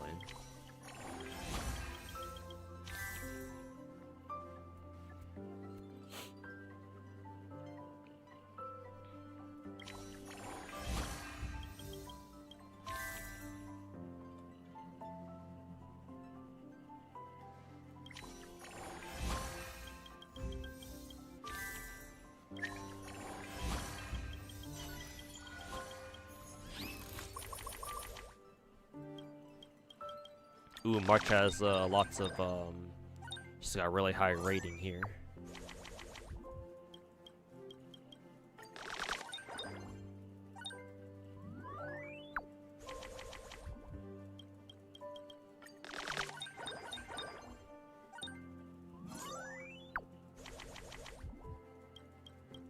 Not a lot of March cards, though.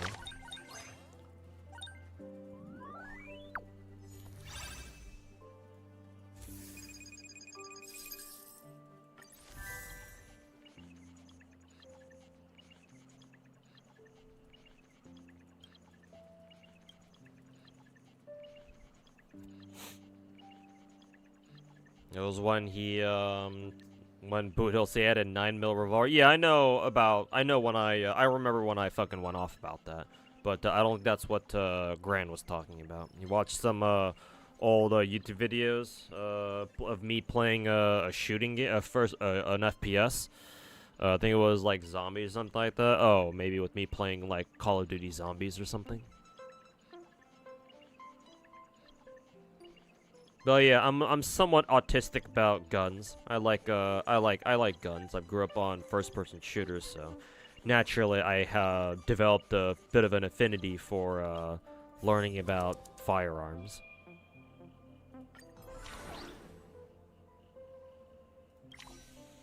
You just remember Firefly's quote-unquote death pissing you off? Yeah, that was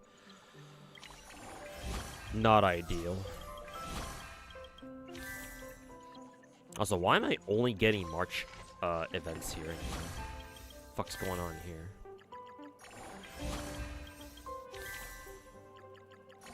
Nothing but March for some reason.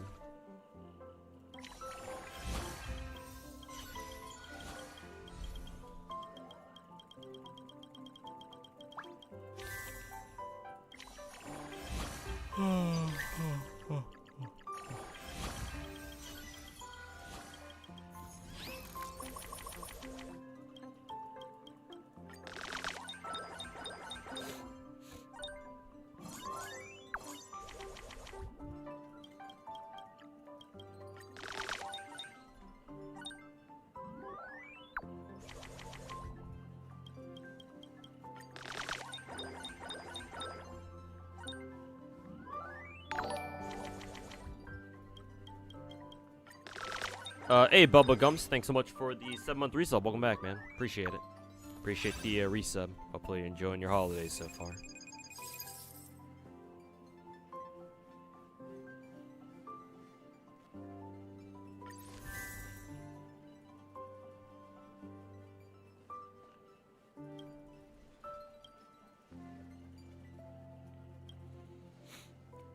Panakini started as a more down-to-earth and small-scale misery thing to end up just being a shitty fucking plot twist where villain becomes like a god boss fight. I'm less annoyed about that and more annoyed by how most of Panakini's story was like mediocre to fucking hot dog shit. All the way up to all the way up to the end, and where the ending was actually somewhat good. Like, I'm not gonna lie, Panakini's ending was actually the best part of about Panakini. Like, at least it ended somewhat well. But like,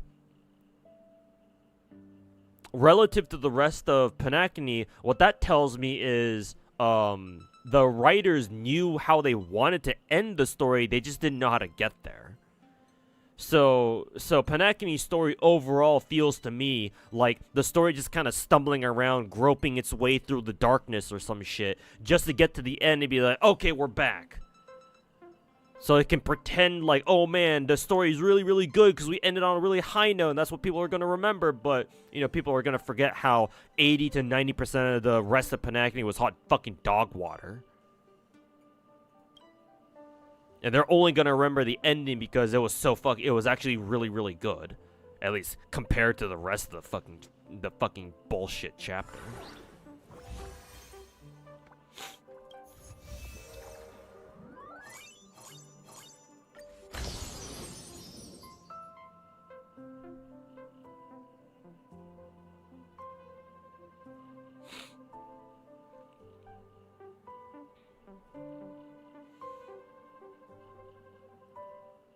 You disagree with you there? That's unfortunate. Because I do genuinely think that Panakini's ending was, at least the way it was produced, and like the final boss fight and shit, that was actually legitimately good. Like, I don't care much for the plot twist villain thing where, it turns out Sunday is the big bad dude, the big bad guy. Like, I kind of saw that coming from a mile away anyway, so I didn't really give a shit about that. I mean, predictable, sure, but plenty of stories do that, so it's not like I can ding Star Rail specifically for pulling that off. Nah, I'm just more pissed. I'm mainly pissed about how Panacony had so many things going for it, and it just completely fucking shit the bed for like 90% of it just to get its shit together for the very end. Like, fuck no. That's almost as bad as if like a story was like really good consistently and then it just had a really shitty ending. Like, I actually don't know which one is worse.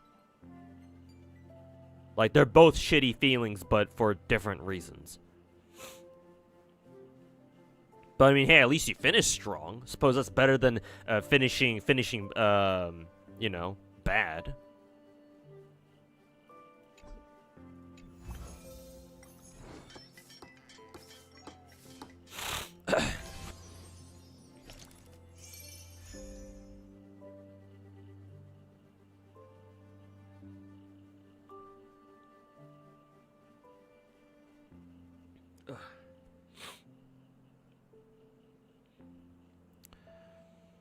Thought I was talking about 2.3 in the Firefly date ending. Oh, where Firefly saves you from the Hanabi bomb. Yeah, I don't really know what the fuck the whole Tatalov starship chapter was all about. I just kind of stumbled my way through. I was just like, hey, cool, I guess.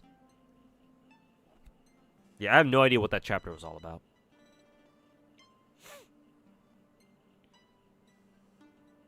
It's like, oh, Hanabi didn't do shit during the main story, so they decide to give her one last ending chapter so that she can actually do something. And even then she fails at that too. Pathetic.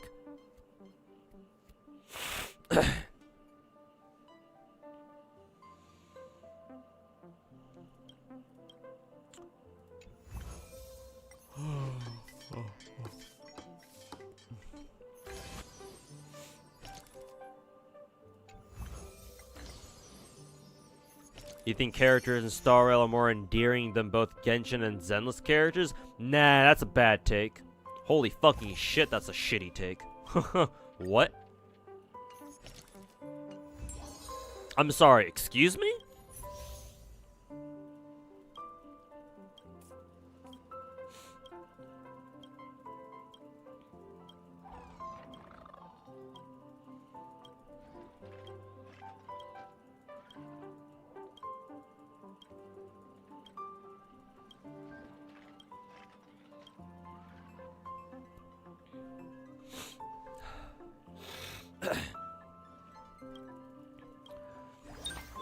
My guy, if you are only comparing to... Oh, we got a robot on deck now.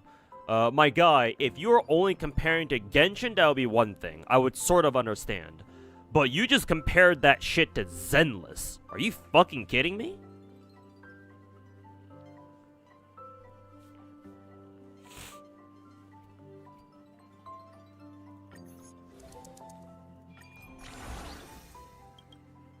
Oh, excuse me.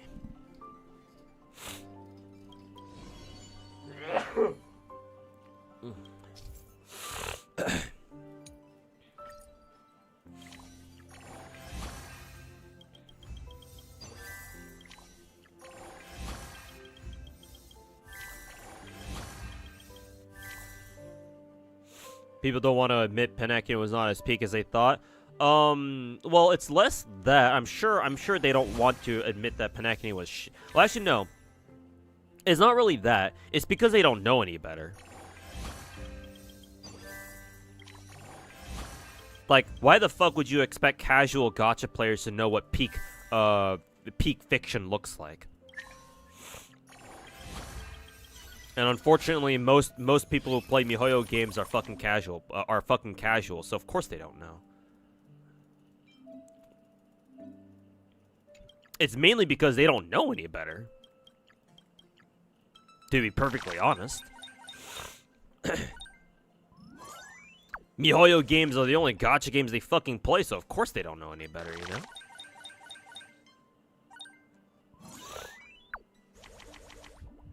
Ugh.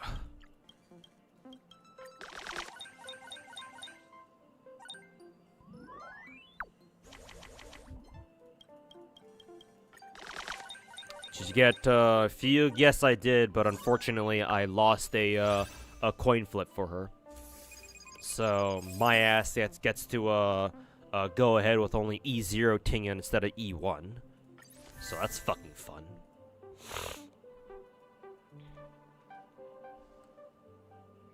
You're tempted to get her to see if she's good for DOT teams. That's actually kind of an interesting question. I actually don't know if she's. I don't know how good she is with the with dot teams actually.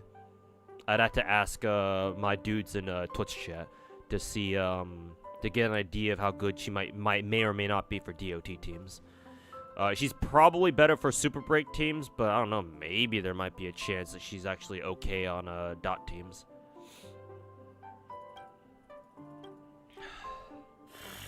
Excuse me.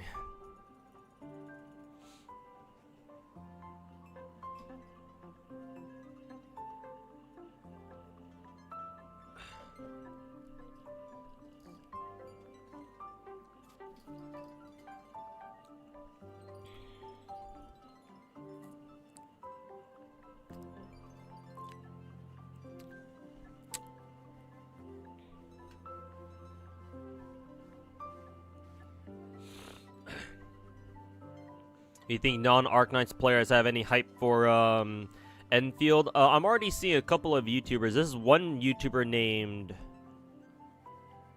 I actually forget what his name. His name's like right on the tip of my tongue. Let me see if my YouTube recommended pulls up his video again, because I have seen it a couple times.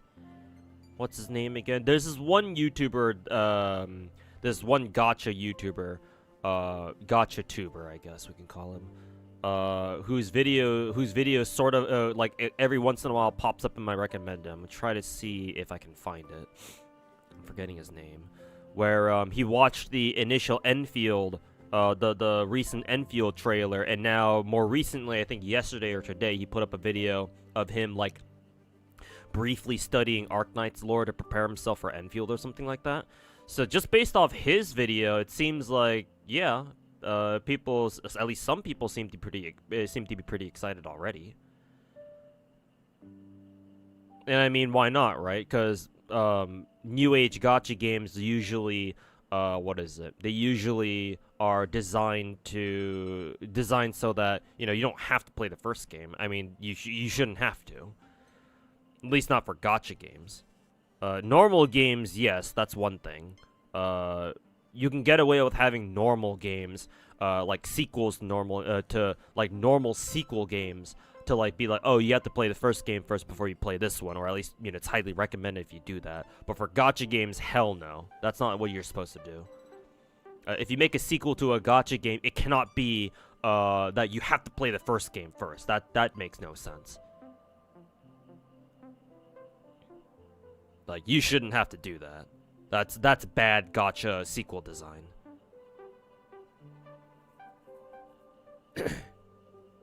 Ugh. I can't find his video, unfortunately. Maybe it'll pop up later.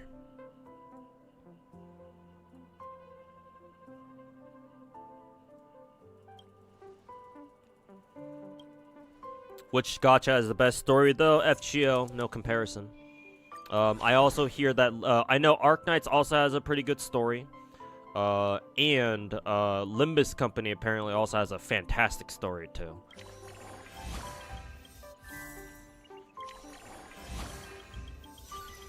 And I think Blue Archive's story, the first part of it is very good as well. But the second part so far, I'm not too sure about. I haven't really heard people talking about it that much.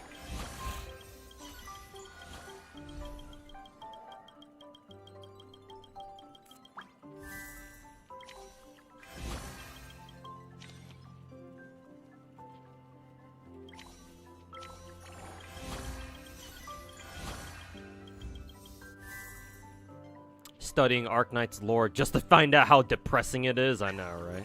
That and the Girls Frontline universe, too.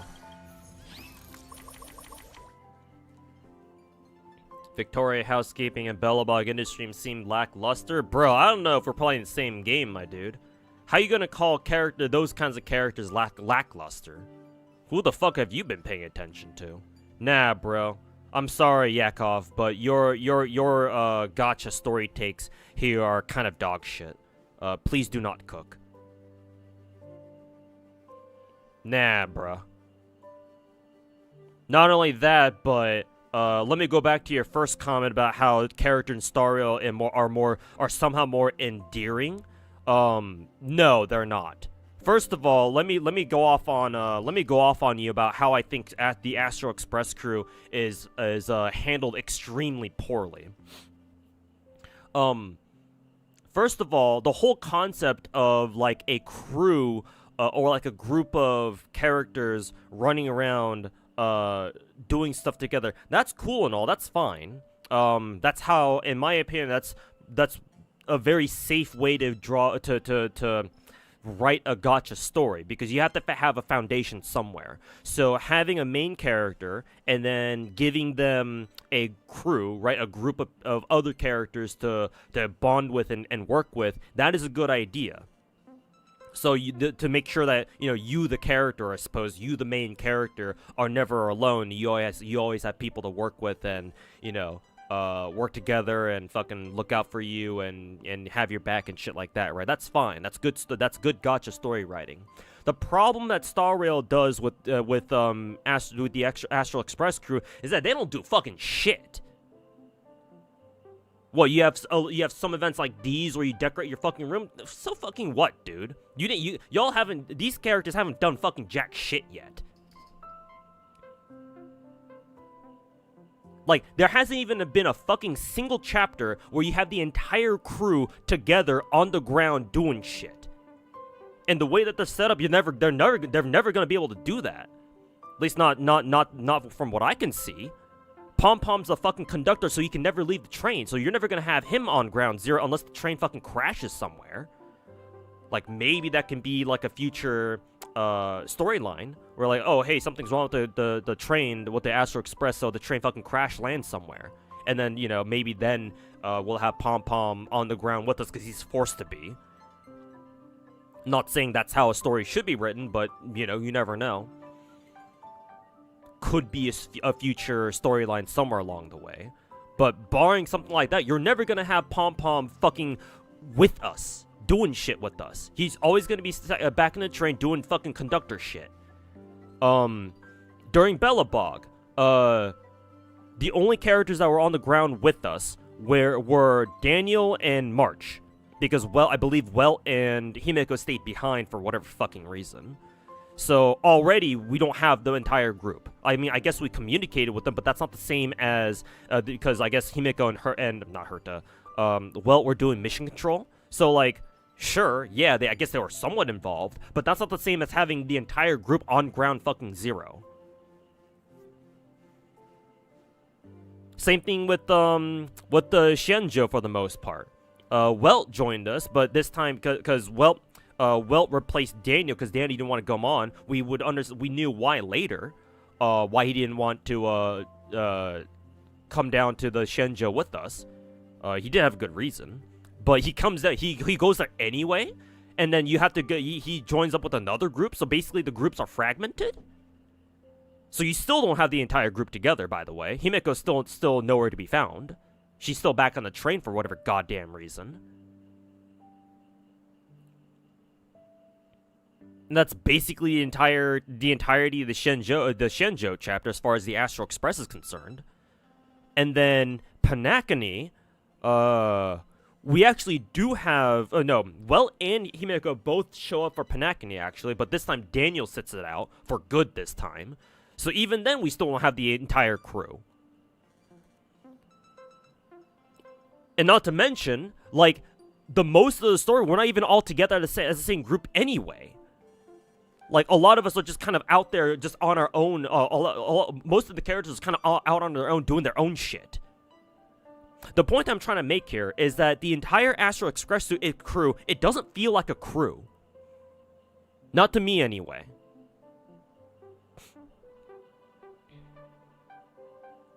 The crew has not done enough shit together as a cohesive unit. At least not enough.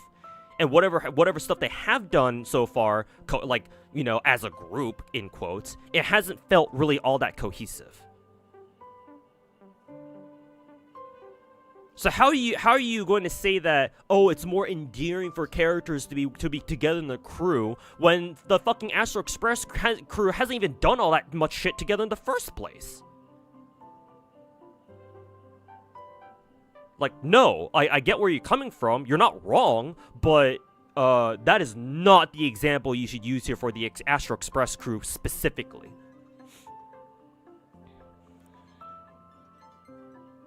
The Sunday fight? Oh yeah, they all come together for one fight and that's it. And it took them a year and a half to do it?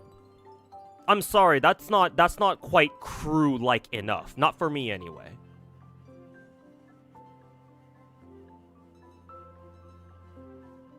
Like, don't get me wrong, I think the final fight against Sunday is like the best part of Panakini, but the best part of Panakini out of a chapter that was overall hot dog shit. Like, what are you exactly trying to point out there, my dude? They had one team fight together in a year and a half of Star Rail story. Sorry, but I'm not impressed.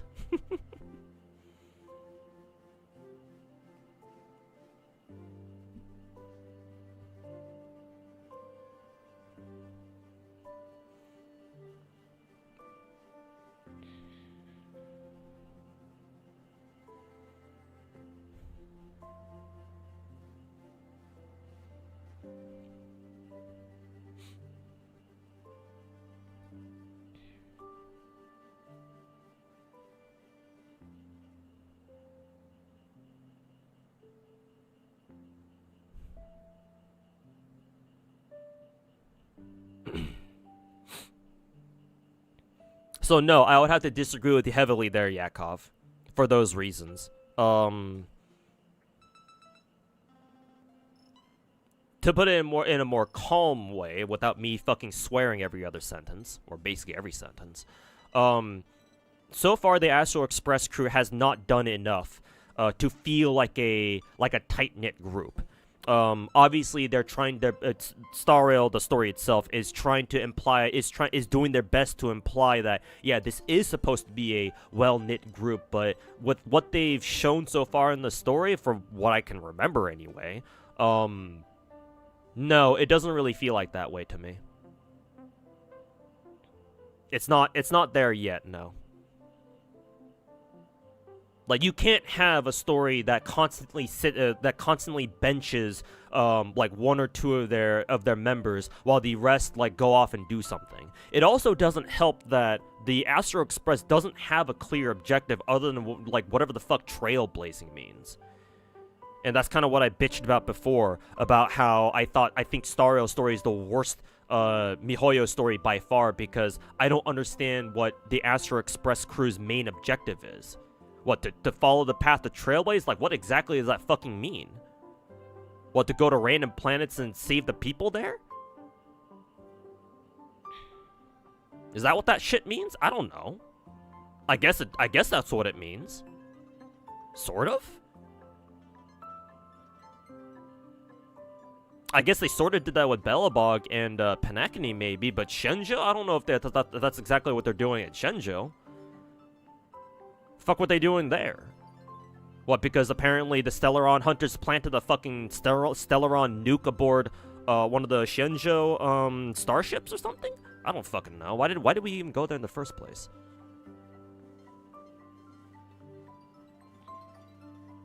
What, did we get baited by Kafka because MC wanted some of that fucking pussy or something?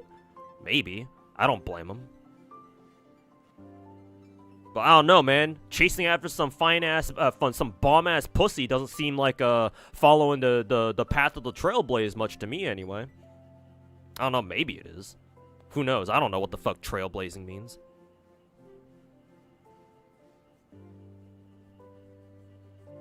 All set for Wat 2K tomorrow? Yeah, whenever she comes out. I don't think it's quite tonight, because they should have maintenance tonight, I think. Question is how long Girls Frontline 2 maintenance is.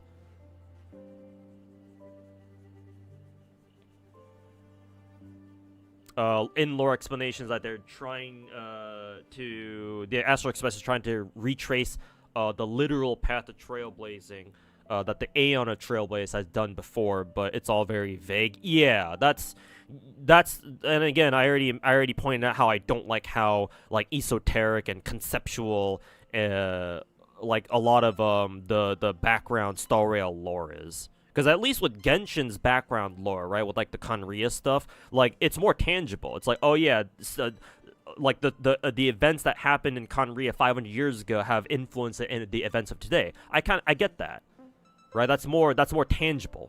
But like, whatever the fuck Star Rail is doing with their Aeons and shit, that's, I don't know, man. I don't fuck with that at all. It's not quite tangible. I'm not saying it's not possible. I'm sure if MiHoYo could actually hire some better writers, maybe they'd be able to make something interesting out of their background Star Rail lore. But the way it's being written right now, the way it's being used right now, I don't feel anything. I don't give a shit about all the Aeon bullshit. So like, the fact that the Astro, again, going back to the Astro Express crew, the fact that they don't have a kind of like main objective that we know that they're trying to work towards, and that's the reason, that's the main reason why they're traveling around to all these planets and helping people and beating up bad guys. Like, it doesn't really feel meaningful. So, like, why should I care about whatever it is that they're doing?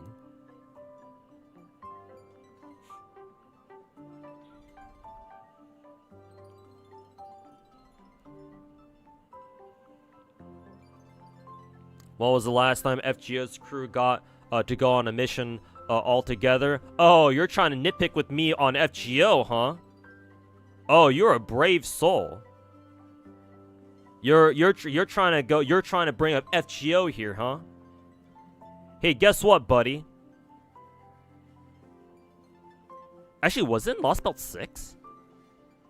Well, technically the crew has been expanded quite a bit in FGO, because now we have to consider Scion, because I think Scion's technically part of our group now, because ever since we established that base in the middle of God knows where. Because now, it's not just the original Chaldea people anymore. It's now... What is it? It's now we have Scion and her crew. Who else does Scion have, actually? I think she has Nemo, right? Because Nemo's technically her servant. And then Nemo would have the Nemo crew, I think. But...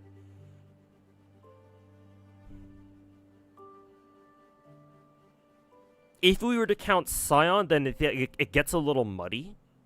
Because I don't know if Scion ever really participated in Lost Belt 6. Maybe in the beginning, and we never hear from her again. At least not until the very end of the chapter, we return to wherever our station is. Whatever that is.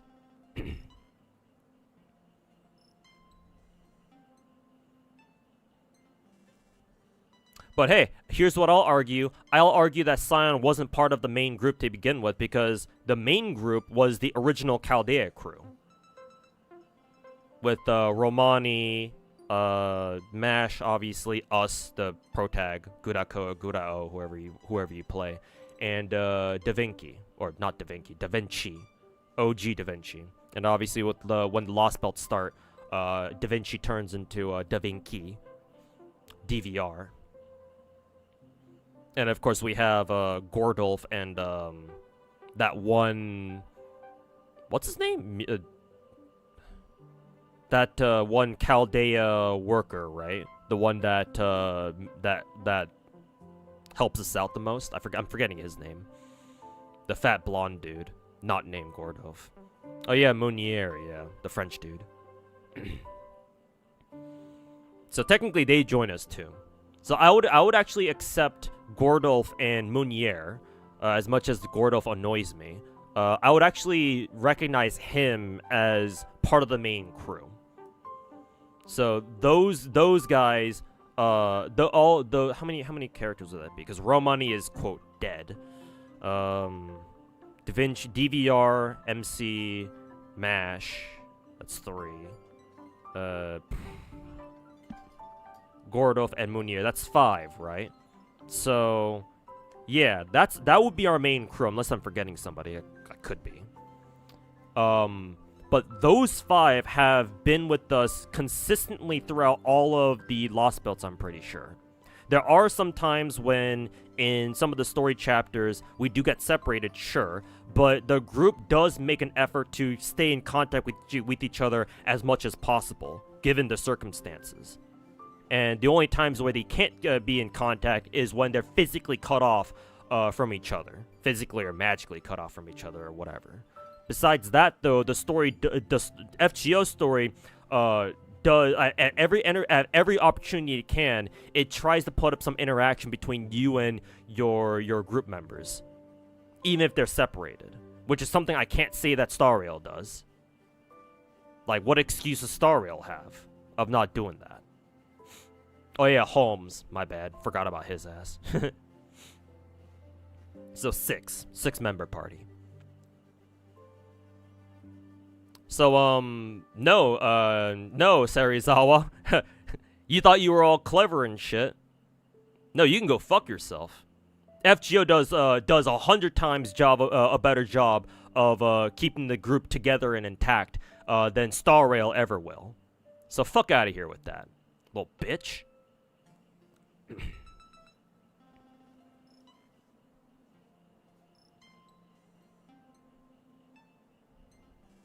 And honestly, that's what makes Star Rail's story, at least from my perspective, all that much worse. Because it's so obvious that Star Rail's core crew is so based off of FGOs. At least that's how I see it. Maybe that wasn't the exact intention, but like there are so many fucking parallels between the Astral Express and Chaldea. I mean, it's part of the reason why I joke about how Star Rail is basically FGO 2.0. Like, there are so many fucking parallels between the Astral Express and Chaldea, yet I look at how Star Rail handles the actual Express crew. I'm just like, bro, what are you fucking doing? Like, this group could be so much more interesting, and yet it's not. And why is that? Have you tried Limbus? No, but I hear good things about its story too. It almost makes me want to start it just to read its story, but at the moment, no time.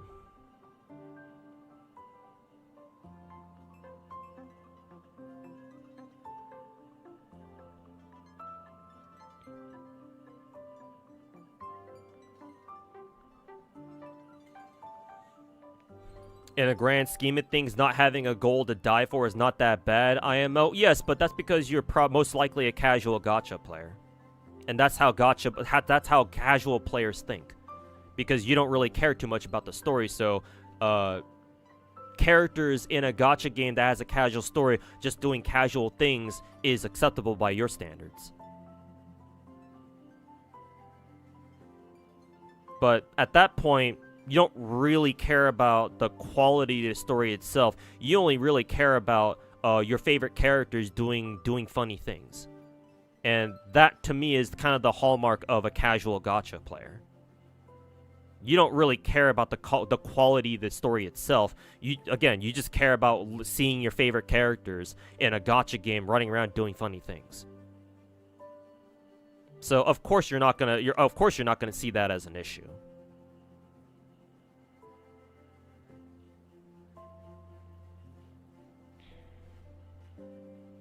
But unfortunately, my view is that Star Rail's story is not interesting enough. It's not enough for characters just to run around with no real end goal in mind, and just run around doing random bullshit on random planets. Like, it would be one thing if, like, say for example, if Star Rail were somehow a like, it had a lot more casual setting. Like, it can keep its whole sci-fi thing, but instead of instead of like the Astral Express crew having this grand fucking conceptual thing of like, oh, they're trying to follow the path of the Trailblaze or whatever, you know, oh, maybe they're just, instead of that shit, maybe it's just, oh, maybe they're just like a wandering volunteer, I don't know, like charity organization or some shit that goes around trying to help people in need or something like that, right? Then in that case, since they don't have an explicitly like implied grand goal, then in that case, sure, I'll buy that, because it's literally just a group just trying to do what they can to help people, right? Because their penultimate goal is to help people, because of their identity as a charity organization or some shit, or like maybe like an ethical mercenary group or something. That sounds kind of weird to say. I don't know, like a fucking Rhodes Island type shit, right? Which is why Arknight's story works, because Rhodes Island in that game is supposed to be a fucking pharmaceutical company. Well, it's supposed to be, right? Because their whole point is, oh, we just want to help people who have the fucking rock cancer. Right, like that's kind of the main goal, but then they, you know, as they do more shit and they build their reputation up, as they build their rep, they get involved in more and more grand schemes and shit. But at their core, they're still a fucking pharmaceutical company who's trying to treat people's fucking rock cancers. That's why I don't have an issue with the Arknight's story as far as from a core foundation point of view.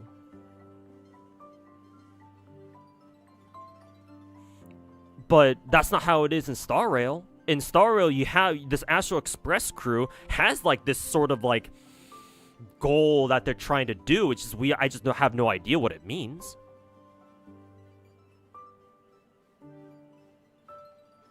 So it's like, because of that backdrop, it's like, okay, well, now I'm expecting you guys to do something about it, but I don't understand exactly what it is that you're doing that's furthering your objective? What the fuck that's supposed to mean? So no, Yakov, again, I think you haven't sold me on this so far, man. Keep trying. I'm sure one day you might come up with something that'll say, "Oh yeah, that's a good point actually," but so far you haven't done that yet. I have no better opinion of Star Rail story so far, thanks to me talking to you. Unfortunately. I'm still of the opinion that Star Rail's story is hot dog shit.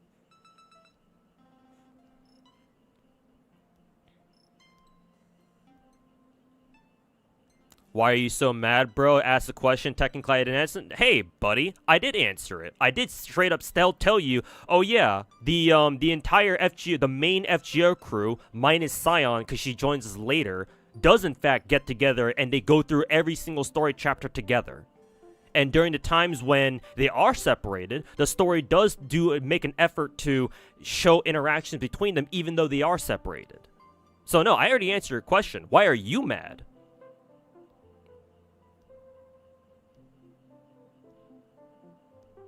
Fucking reverse Uno card, bitch.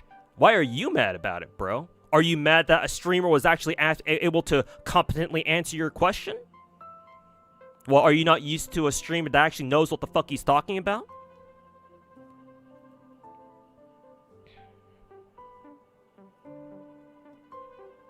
Little bitch.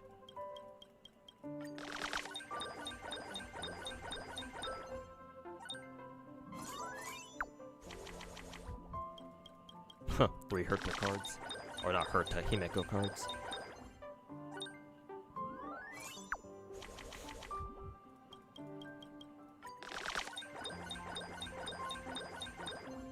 Am I doing the relay thingy? Yeah, I think I did it a couple times. I got like 3 free standard pulls out of that. I don't know if you can get more or not, but...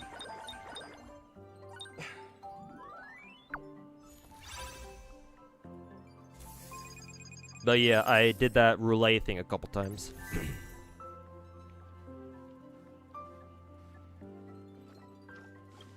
You get 2 spins daily. Oh, okay. Gotcha.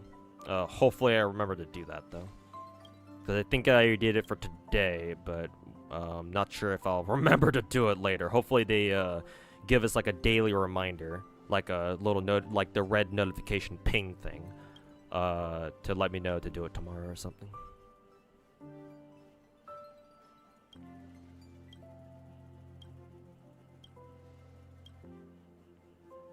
They do know how to make a good story, they just don't know how to tell an interesting way. But yeah, but that's, at that point, that's everyone's problem.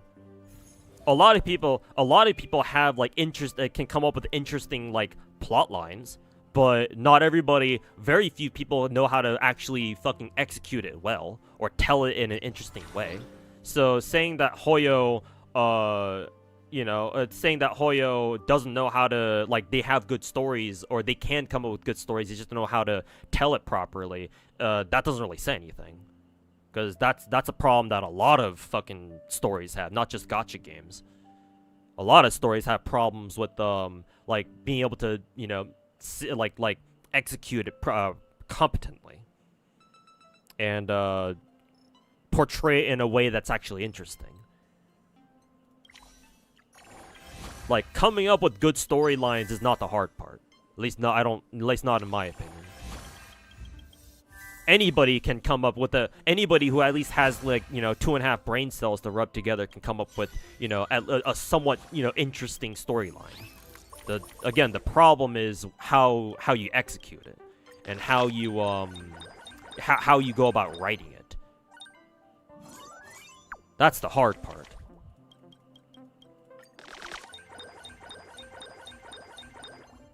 And unfortunately, MiHoYo's writers don't seem like they're capable of doing that. At least I haven't seen anything that, you know, really does that. Maybe, I will say though, Zenless writers are a step above everyone else though, I'll say that much.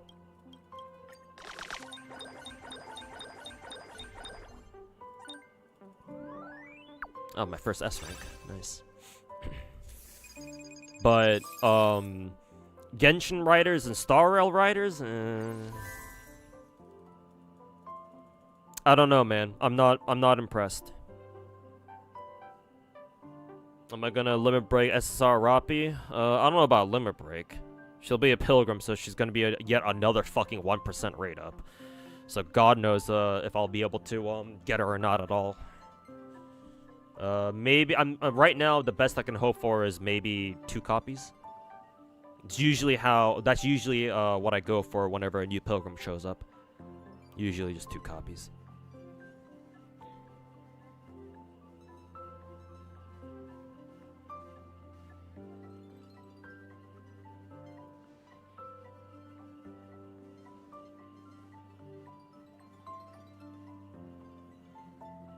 It's cool. Star Rail has its flaws. I will say this, Yakov. Like I like to think that I'm a fair person. If Star Rail's story does start improving for the better, I will acknowledge it. I'm not hating MiHoYo just because I fucking hate MiHoYo. That's not entirely true.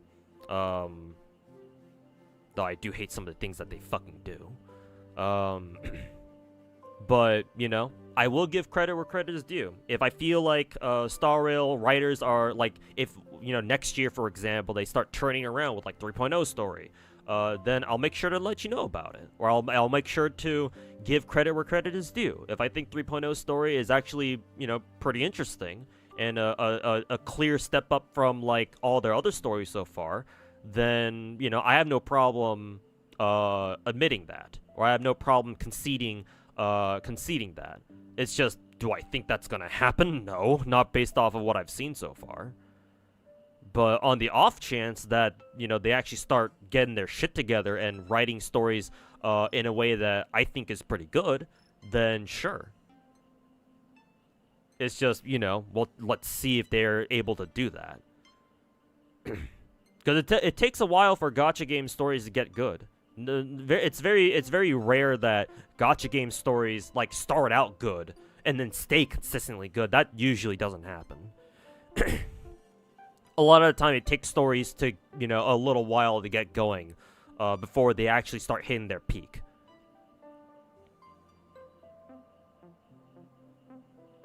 kind of ironic with Star Rail because I think Bellabog's their best story by far. So technically they peaked in the very beginning and they kind of fallen off since then. But that's a bit of a side tangent.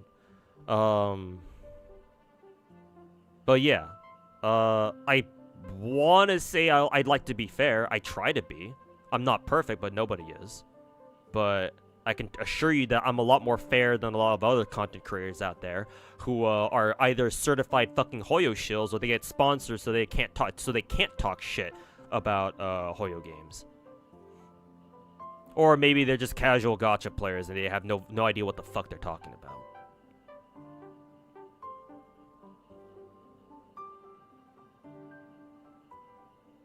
So yeah, if Star Rail story does get better, then hey, I'll be the first one to let you know about it. But that's gotta happen first. And we'll see.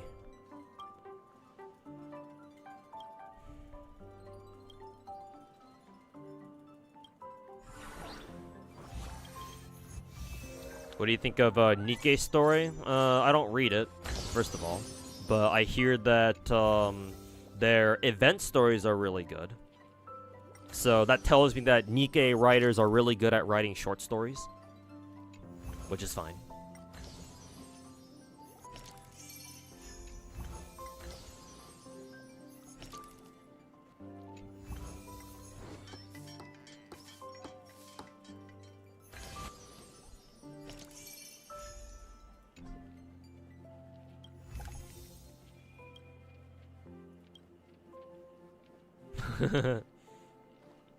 Turn the bathwater into fucking literal fucking lava. Oh, I already had the decoration thingy. Peppy's food. What, is Peppy taking a fucking bath with us or something?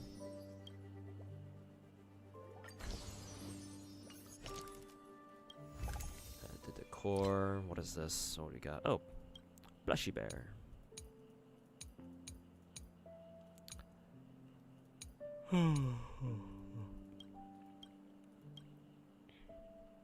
Let's see, a wanted Kafka poster or a Robin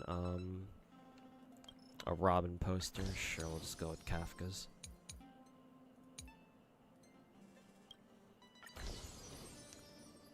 Some fucking dog food.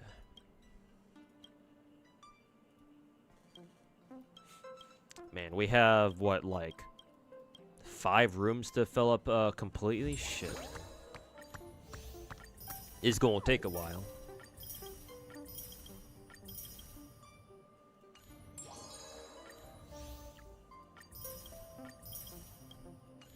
Look at all these gems that I'm gonna lose on another fucking coin flip when I go roll for Madame Herta later. Lovely. Oh god, the Hanabi doll is talking again. Oh god, it's gonna blow up the Astral Express.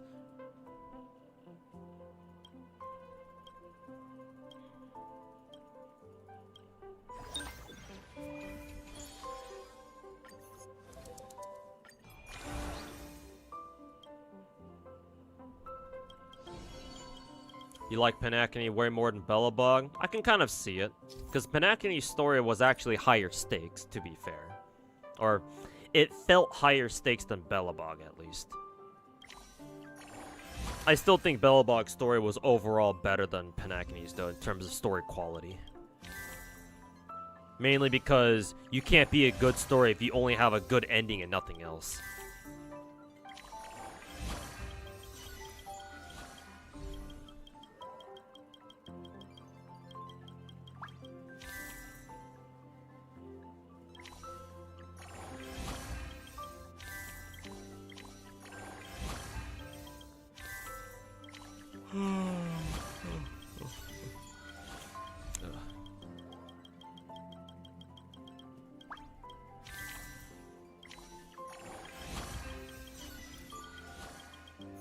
Meeting time.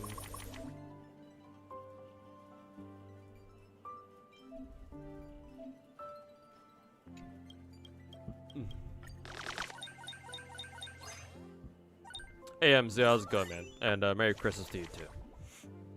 You roll for Proto Tingyan? Yes, I did. Lost the coin flip, unfortunately, which means that I cannot go for either E1 or her signature light cone. So I'm stuck as I'm a pleb, and I'm stuck with the E0 Tingyan, which fucking blows dick. That's how it goes sometimes, I guess.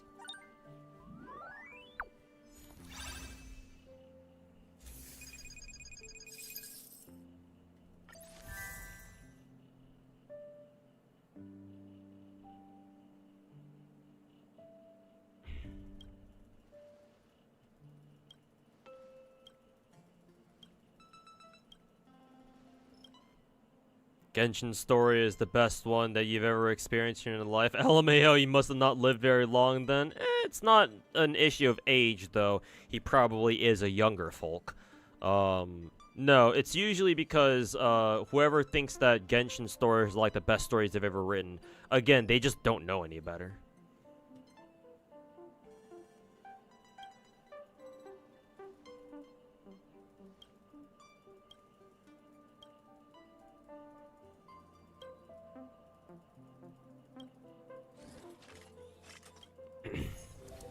People who think that Genshin's story is the best story they've ever written. People who think that Panakini's story is the best story that's ever been written. People who think that Zenless story is the best they've ever seen. Yeah, no, it's just they just don't know any better. It's either that or they've just been fed hot dog shit their entire life. So when something actually somewhat decent comes along and they read that, they think that's like the best shit that you know ever exists. Nah, it's just a matter of they just don't know any better. Which is unfortunate, but hey, that's how it goes sometimes.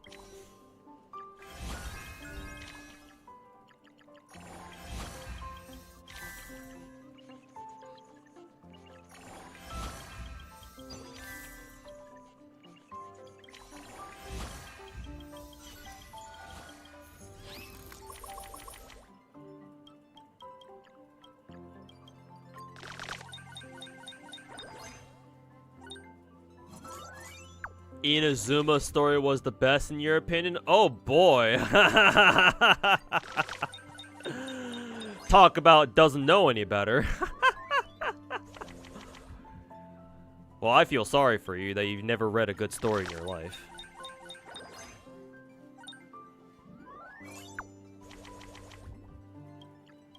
But I will try not to make too much fun of you over that. Because hey, it's probably not your fault.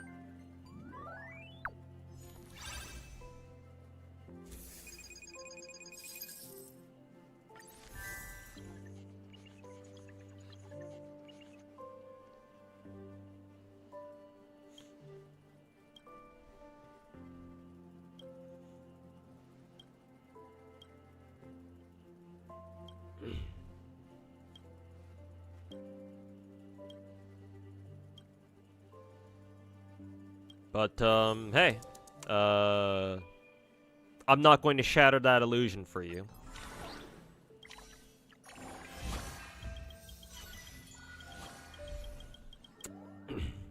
If you enjoy Inazuma's story, that much, then that on its own is, you know, there's nothing necessarily wrong with that, but...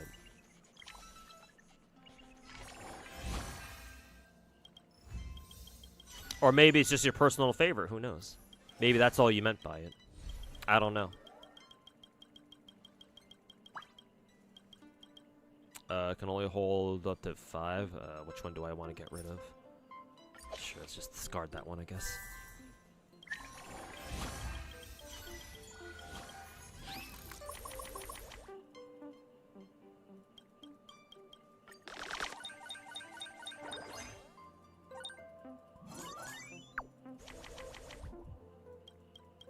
Huh, when did my, when did the Hanabi dolls, get like 30 points? Is like a bar card game? I have no idea. I have no idea what I'm doing.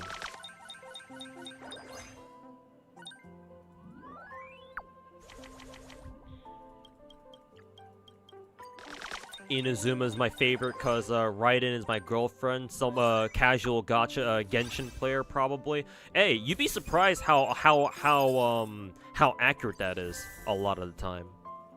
Yeah.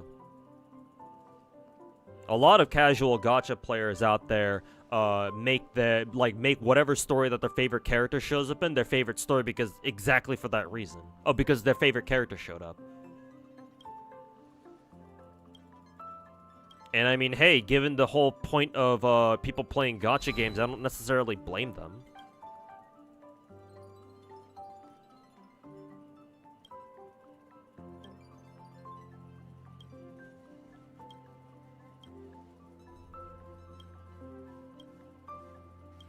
It's your personal favorite, but for decent stories, you'd rather read books or watch anime. That's fair.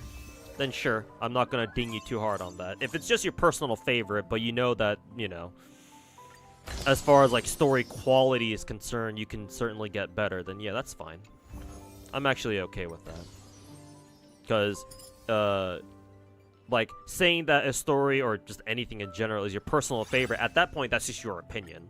And I'm not gonna do anything to, like, change your opinion. So yeah, if you personally enjoy Inazuma, yeah, that's fine. Nothing I can do. I'm not gonna do anything to try to change your mind about that. It's just if you had structured the way you said that by saying, "Oh yeah, Inazuma's story is the best story you've seen ever," or something like that, then that's where I would have a problem. But since you specified it's just your favorite, and therefore it's just your own opinion, then yeah, there's nothing I can say. It's fair enough.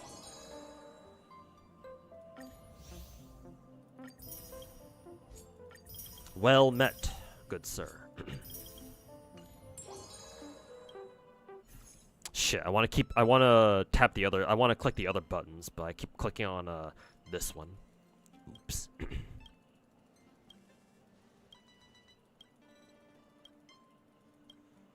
At least it's entertaining. Well, yeah, you can make up for that's why Panakni's story is written the way it is. Its story quality might not be that good, but people forget about it because the ending was really good. Like, the ending was actually worth half a damn. So it's like, yeah, no wonder they got the same Star Rail writer to work on fucking Panakni.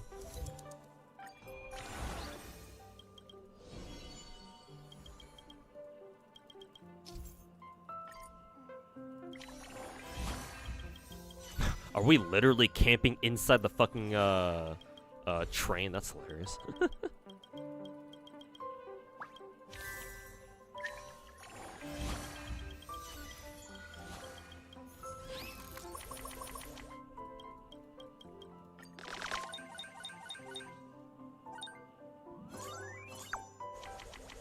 It's strange I'm still streaming. Oh, it's because I'm a PST GS Linux. Right now, it's only 3:30 my time, so I still got like 3.5 hours to go. Though, to be fair, I think I've spent enough time on Star Rail. I did want to stream some Zenless and Wuwa. I think I'll just stream what, Wuwa? Maybe I'll stream Star Rail for like an hour or so. We'll see. Yeah, you must be East Coast, yeah, because it should be 6:30 over there. So yeah, no, I'm West Coast, so not quite the time yet.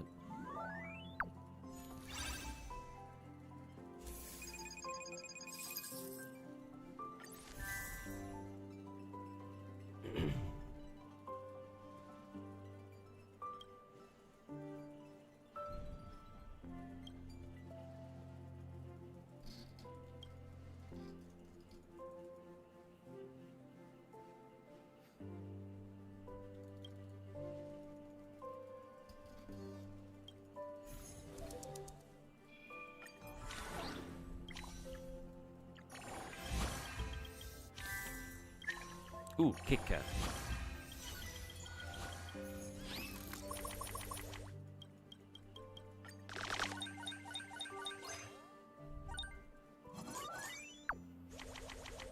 It's 8:30 over there, down where you are, Zara. Damn, you're 5 hours ahead of me? Damn, okay.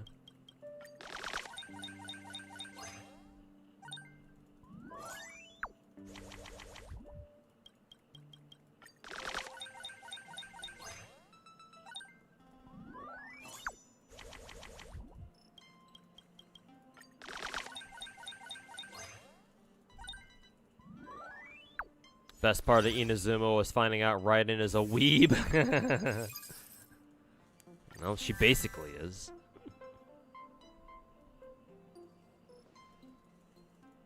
Well, actually, isn't Miko more of a weeb, technically? Eh. A stays indoors all day, so she's probably the bigger shut-in.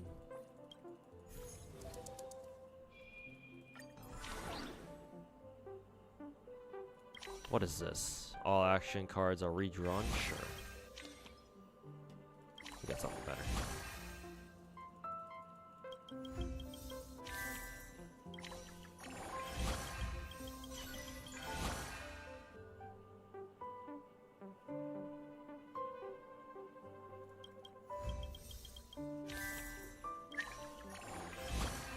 A is a neat? Yeah, probably. Whoa, 75s. Very cool. Straight to S+ rank. Very nice.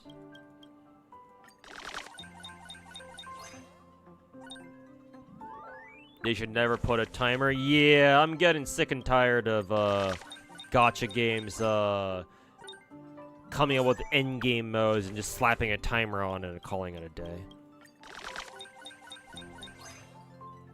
Fucking DPS check ass, fucking pieces of shit.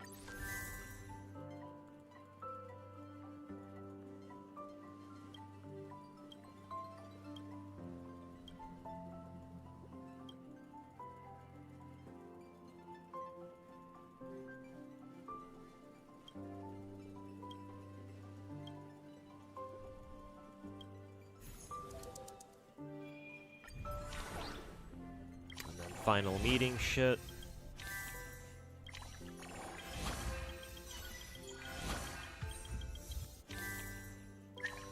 Nice, we actually got a Hanabi event.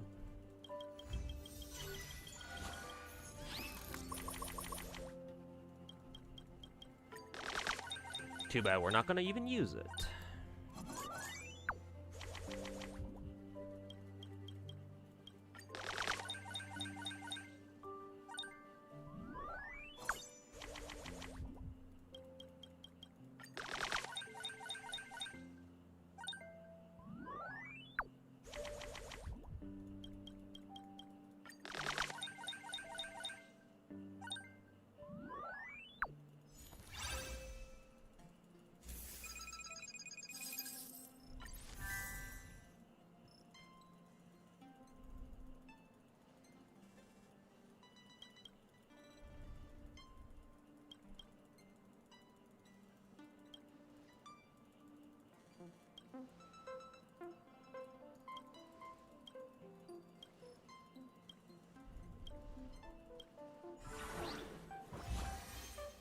What the fuck is this event? Yeah, that's what I kind of want to know.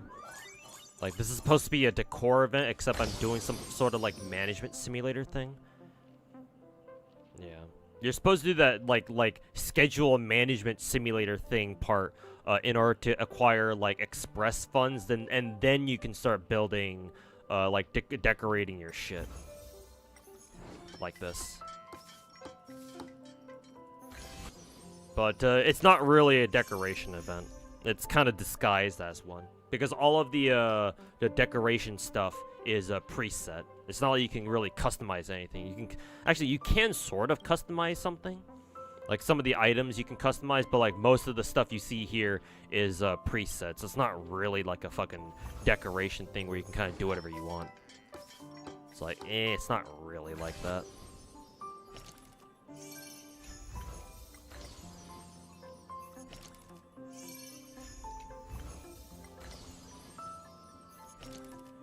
Hoyo loves time bloating. Artificial content. Woohoo!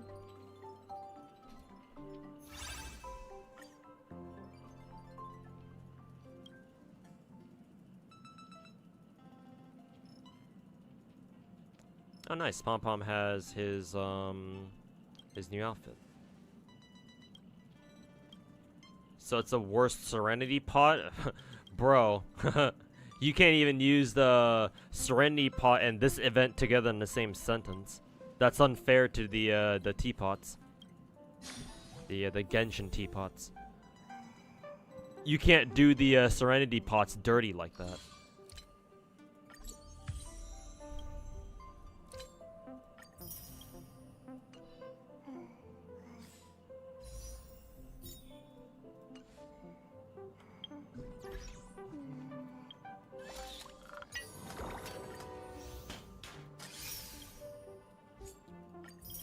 Though we are going through all of these rewards pretty quickly, though.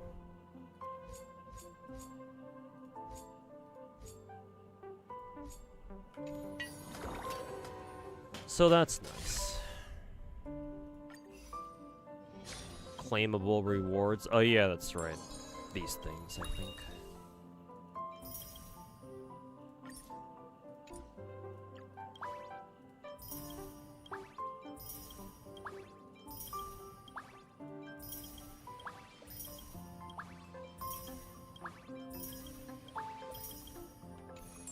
Free Stellar Jades. Not going to say no. Let's see, 15. Oh, nice. We're exactly halfway done through this thing. I believe this is Pom Pom's outfit. Yeah. Can't believe Pom Pom's the first character in Star Rail to get a fucking skin. Can you believe this shit, chat? Can you fucking believe this shit? First character in the game to get a skin, and it's not even a fucking playable character. Nice. Hell yeah. Alright, Roxy, thanks for hanging out, man. Catch you next time. Appreciate you stopping by. And yeah. Happy holidays. Hopefully work isn't too bad for you. And we'll catch you next time. Hell, even Zenless is getting a skin before Star Rail. Yeah, with the leaked Nicole skin. Yeah. Jesus Christ.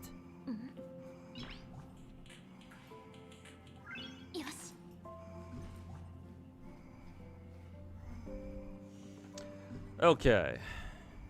Switch games now. Enough of Star Rail for today. Wonder how much more Stellar G's that's gotten me. About like 1100? Something like that.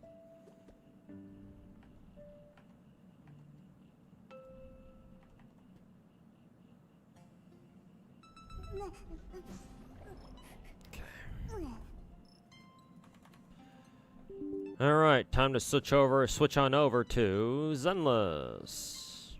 Grind Zenless a little bit. And then maybe if we have some time after, I can do Wuwa TOA before I gotta leave for family dinner. Even Wuwa got skins out earlier than Star Rail. Star Rail could never. Remember when we used to meme about how it was the meme how the meme went Genshin could never. Now it's slowly been turning into Star Rail could never. Oh, how the turntables.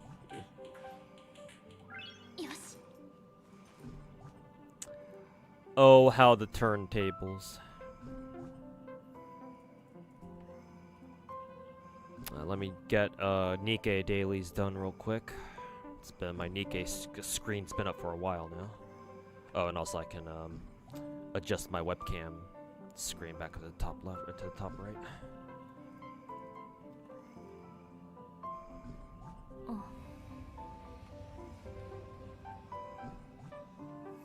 Karma's a bitch, I know, right?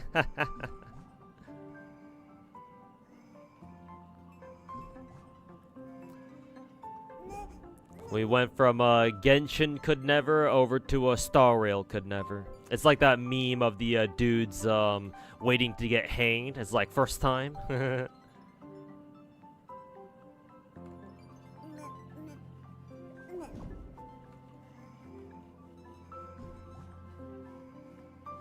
Final unlocked events in Zenless you're gonna look for, but hey, no problem.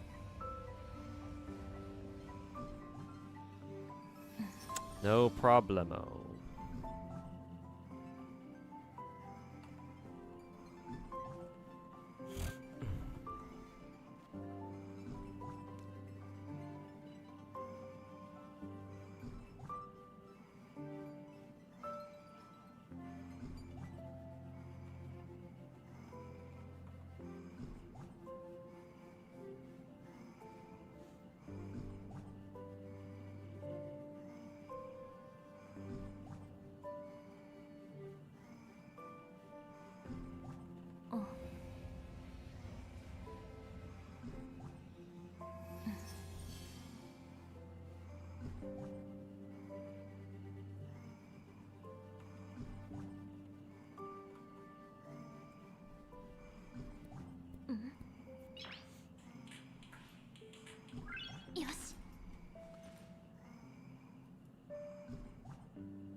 Now it's gonna be Hoyo could never.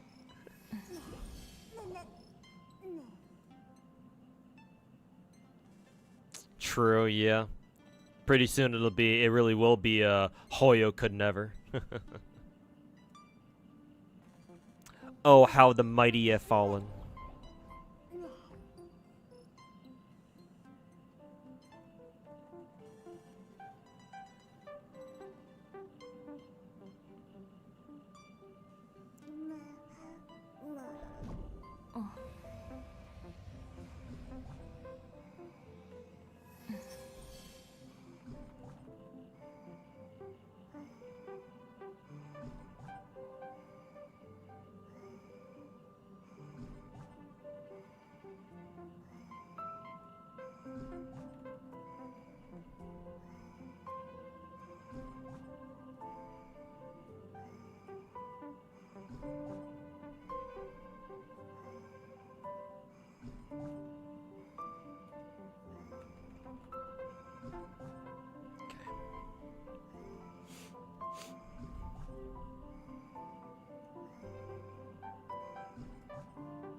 Okay.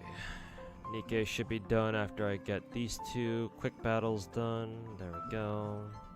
Make sure I've done everything else in here. Yes, sir. The arc. Send or receive friend points. Outpost. Now.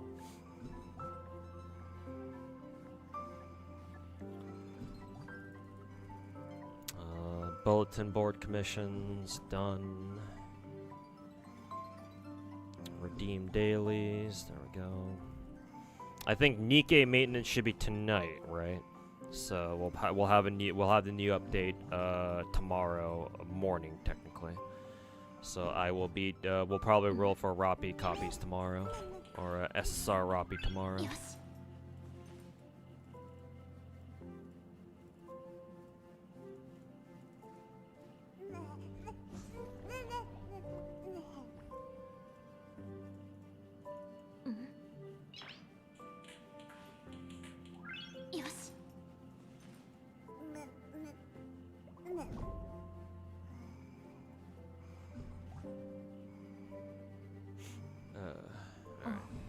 That'll do it for Nikkei. Just wait for the new Nikkei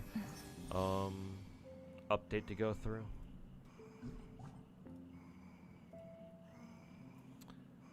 Let's see, sort. Just delete everybody.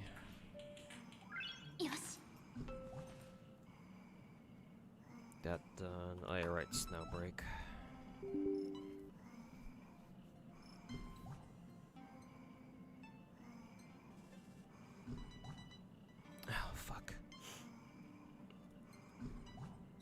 So what do you think about Limbus Company? Do you play? No, I don't play Limbus Company. However, I have heard a lot of good things about it, and it seems to have a small but very dedicated community. So, it seems like the people who do play are big fans of it. So, and it seems like Project Moon is running a tight ship over there. So, yeah.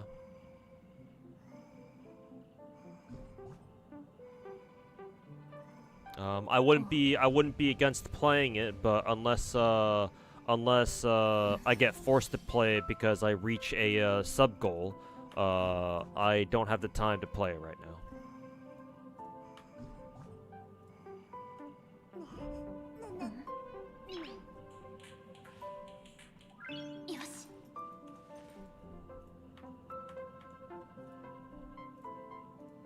What is that, Kesana? Oh yeah, it is Cyrus.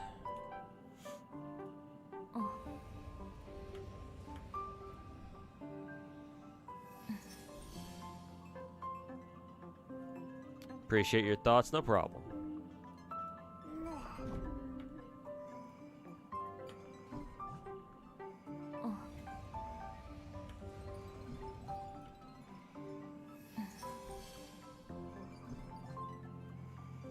Only thing you know about Limbus Company is that there's a Dante in the game. Yeah, I believe Dante is the main character.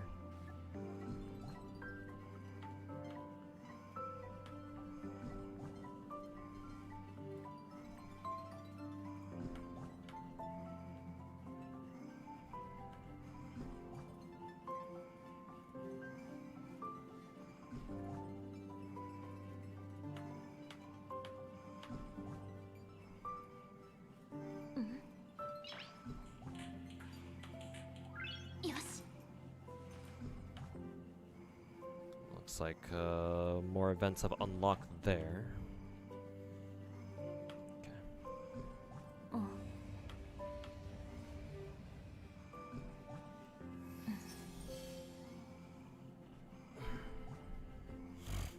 the 7-day carnival shit. Okay.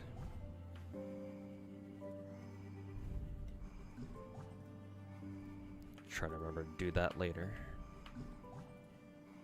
Exit out of a snow break. Let's see what else we got. I guess I can open up Ether Gazer real quick. Sure, yeah. Okay. Let's see. Turn off Star Rail. There we go. Open up Z3.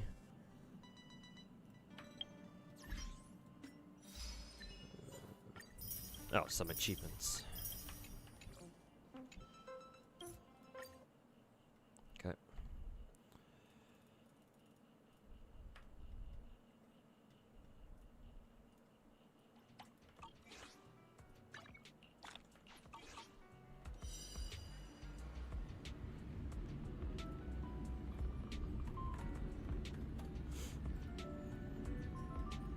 Okay. Change the directory to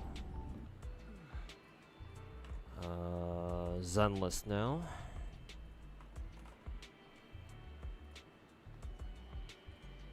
There we go. How's my stamina looking? 101 out of 240. Guess we can go for more. Let's see. Who was I trying to build again? Oh yeah, I'm trying to build Grace actually. There we go. Let's see. We need more of this shit. We can farm for credits later.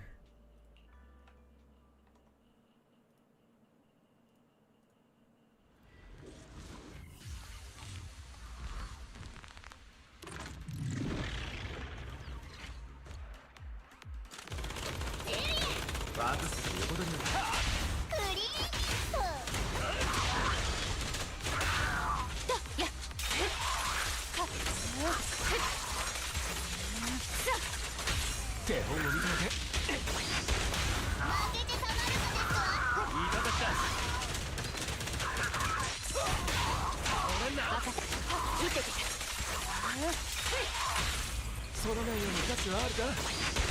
あうんの呼吸ですわ。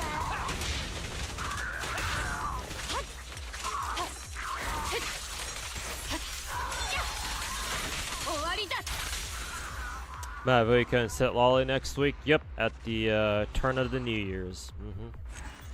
And God knows how the fuck I'm gonna be able to roll for both of them.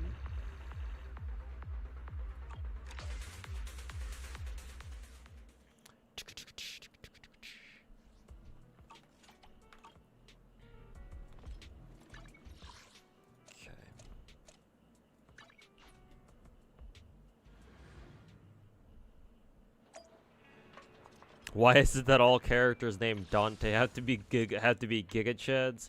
I wonder if I do kind of wonder if Dante, the main character from Limbus Company, if even is a gigachad. Maybe he is. I think Virgil was the bigger gigachad though in that game.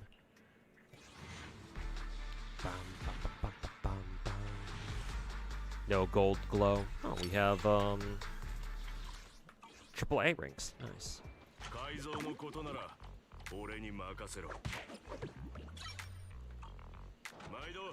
Excuse me.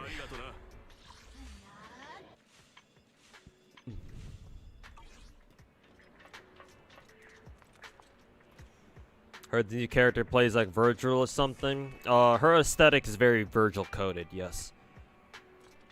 I'm not sure if she plays like Virgil, but everything she does is very reminiscent of what Virgil does. Big ass sword, EI jutsu, fighting style, big ass fucking, teleportation all over the place, and big ass sword swings coming out of fucking nowhere, inundating the entire screen. Yeah, that sort of thing. Let's see, Scott Outpost.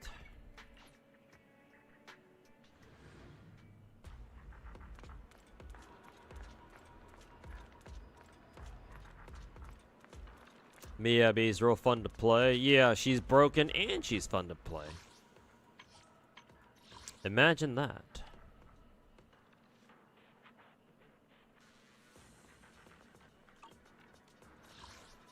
I think I can go for 2 more runs here.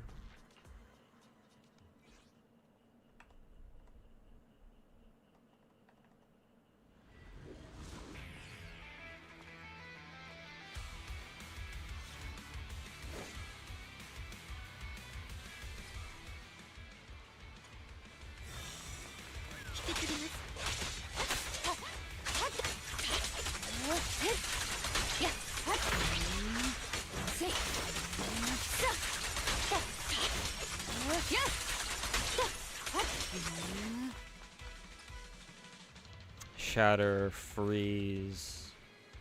Sure, shatter. Found this on your timeline. Zenless for a Dummies guide. Nice. Thanks for the share, Hannah. Appreciate it. I'll take a look at it, because especially when I go look at how to build Grace later.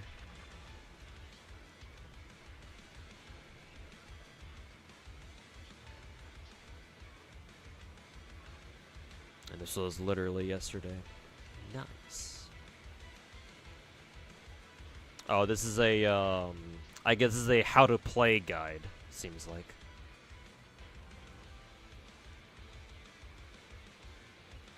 Looks like this isn't updated for, actually no, is Miyabi here? No, I don't see Miyabi. They do have up to Bernice though, which is good. Oh, they don't have Grace here either. That's kind of strange. Maybe there's like a follow-up. Yeah, there is a second one. So yeah, all the rest of the characters on the second image. I was about to say like, where like these are only half the characters, it seems like, but nah.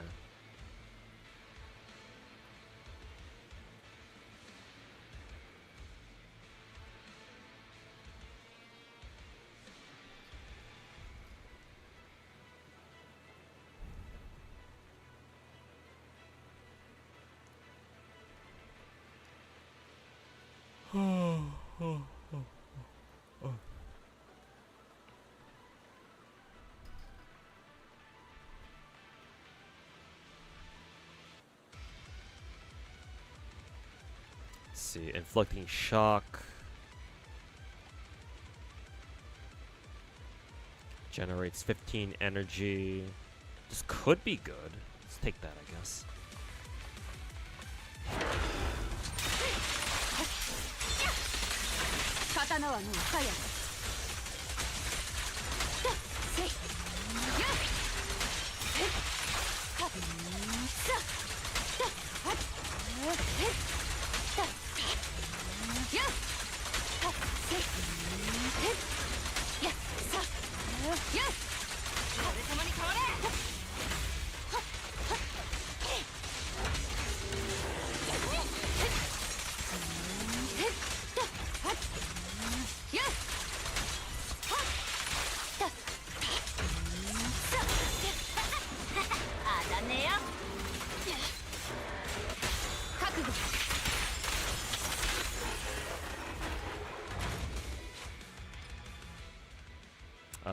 Sure.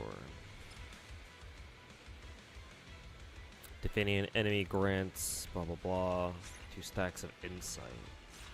Sure. Just for the extra.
Shock, duel. Let's go with shock.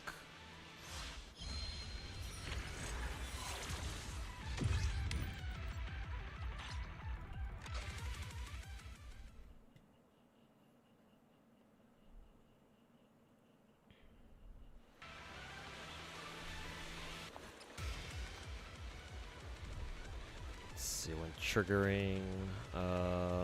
Chain, sure.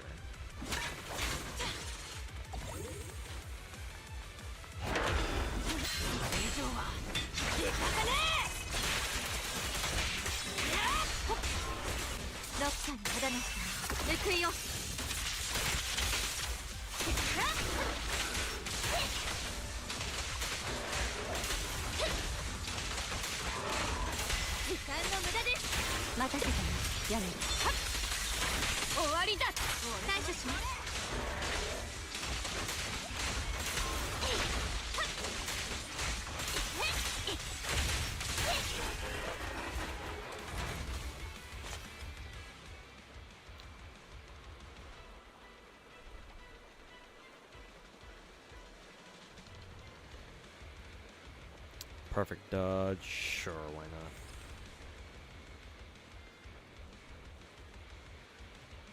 Shatter.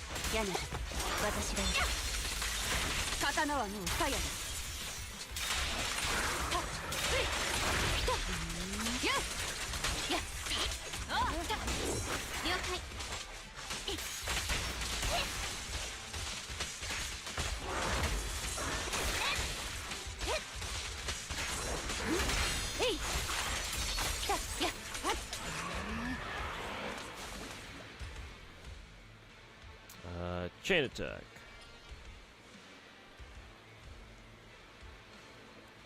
Perfect assist. Not feeling the perfect assist buffs right now. Each stack of rush. Sounds good. Hey, it's Pompeii. Is GFL 2 worth playing? I think so. I think it's a good game so far anyway. そろそろ怒りますね。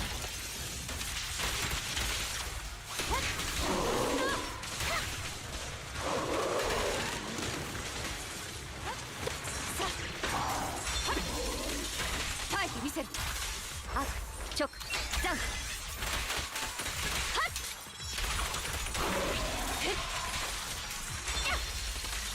刀はもうファイヤーだ。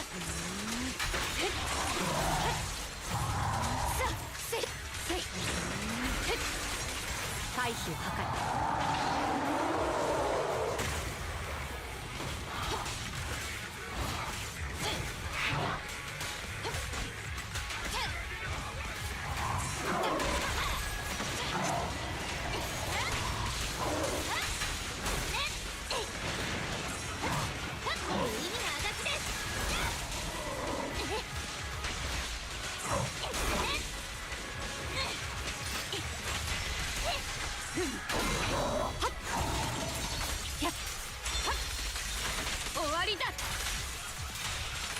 破竹のごとし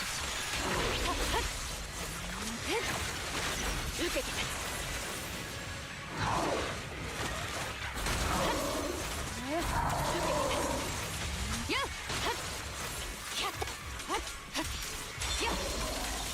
刀はもうファイヤーだ。勝負。以上は行かせね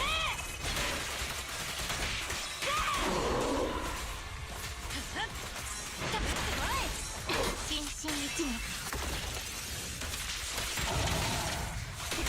時間の無駄です。無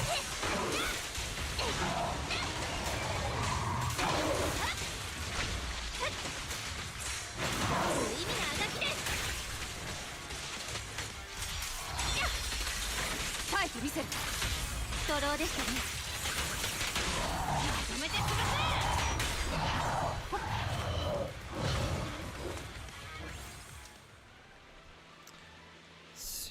Crit.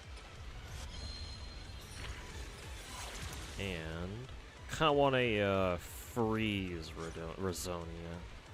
See if I can refresh for one of those. Let's see. Nope. No freeze whatsoever. Wonderful. Guess we're going for energy then.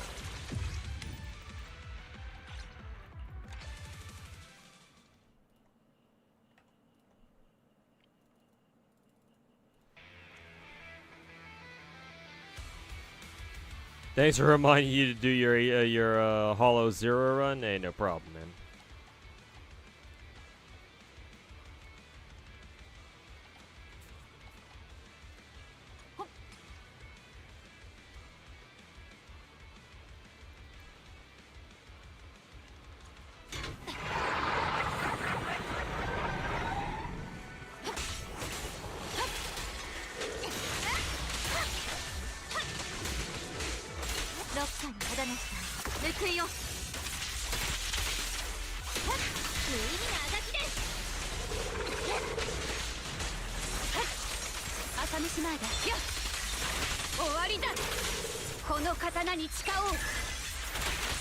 Yeah, GS Linux. Yeah, Hollow Zero is a thing you do every week. That gives you like 4K points or whatever.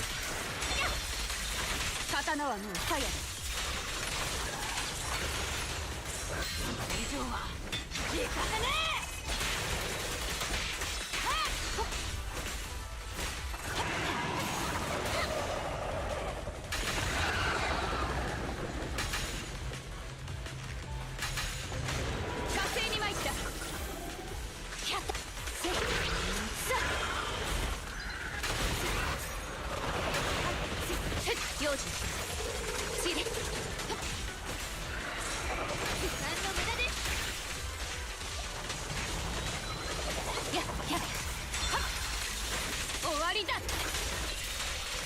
勝負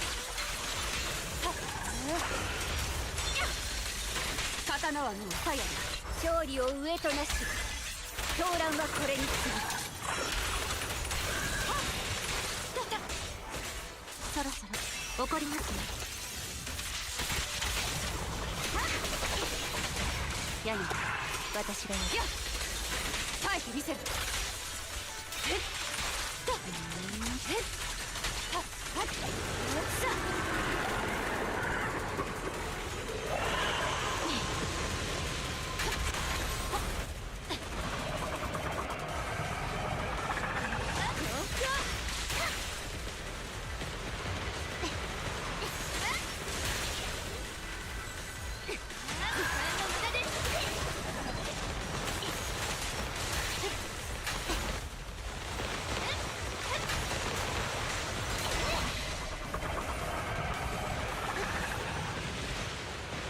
無意味なあがきです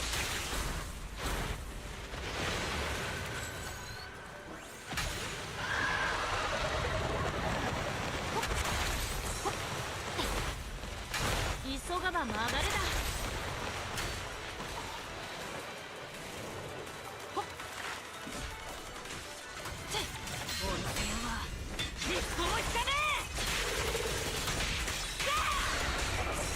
心身一に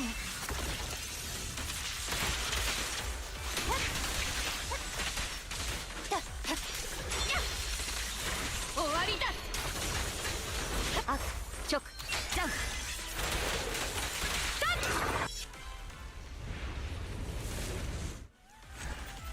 First run done.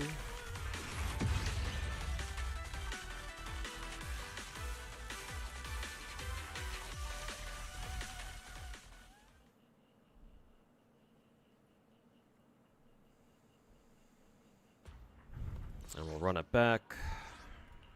殴り込みか俺様もつきしろ配置 Instead, we'll take Lucy, Lighter, and Miyabi.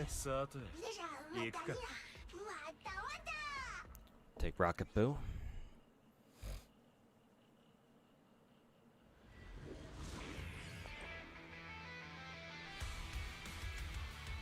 Isn't doing Void Hollow better? True, actually.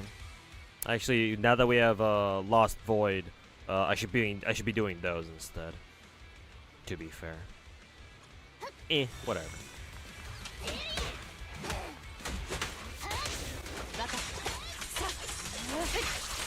撃てきた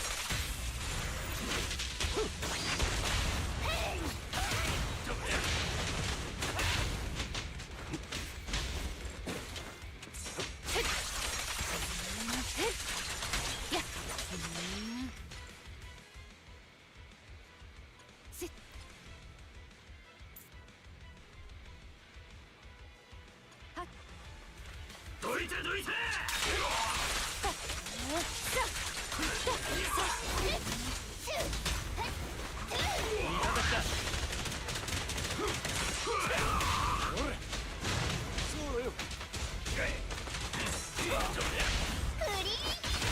名教師我が心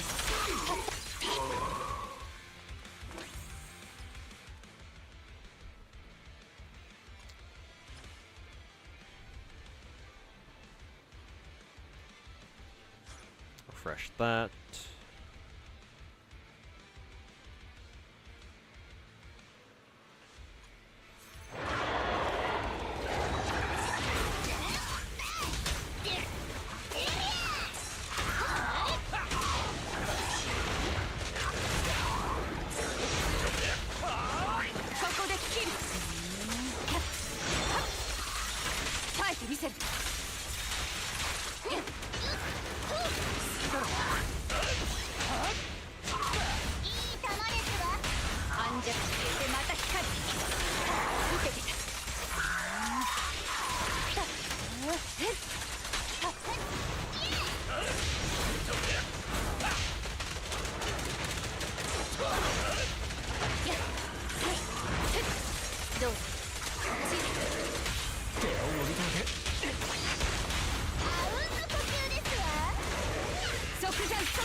Happy holidays. Yeah, happy holidays to you too, GS.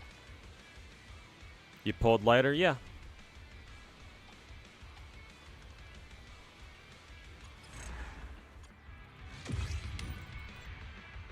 He was very kind to me. Unlike Star Rail. He like showed up. He was like Sunday actually. So blaming Star Rail in general, I can't really, is a little bit unfair actually now that I think about it.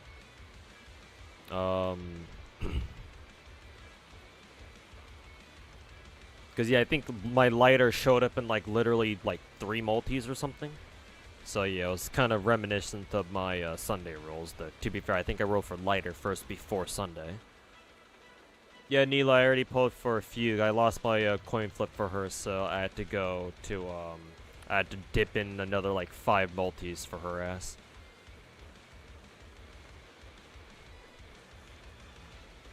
Miyabi, Yanagi, Bernice. Yeah, I'll try that team next time. Give that team a shot. Miyabi, Yanagi, Bernice.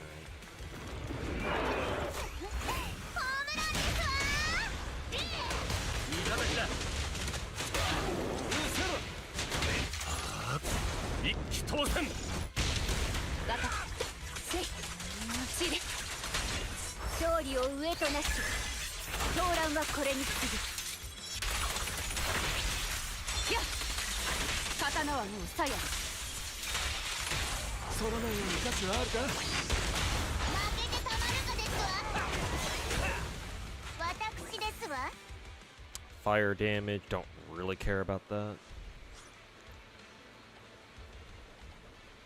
Chain attacks, sure. Freeze, sure.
ドだ。タイプ見せる。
Hey, Merry Christmas to you too, Katie and C.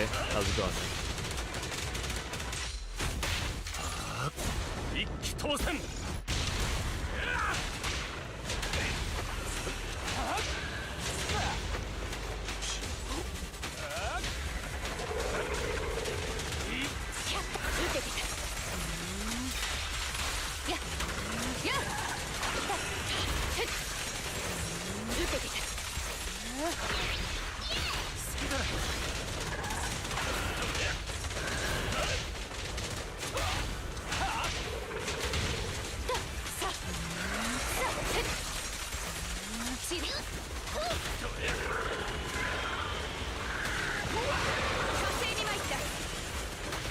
どうしました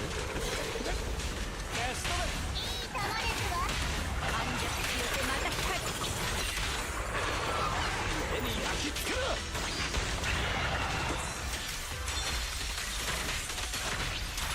悪直ジャンプ。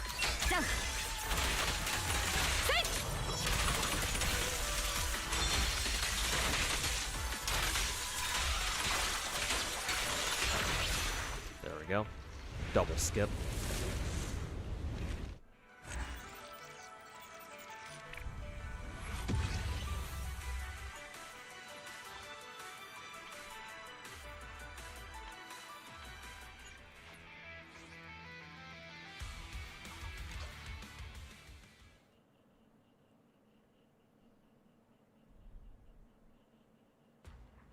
When's Macchiata banner? Do you know? The current GFL2 banner ends in 2.5 hours, I think. I'm assuming we're gonna get maintenance to put WAT2K into the game. I don't know how long that maintenance is gonna last for, though.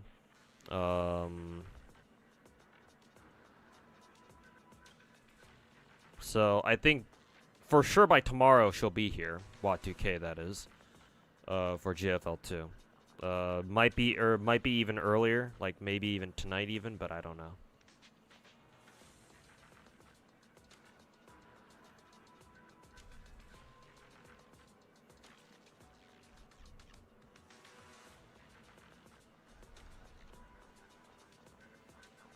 GFL banner already ended? Thought it was gonna run until what, 7 p.m. my time.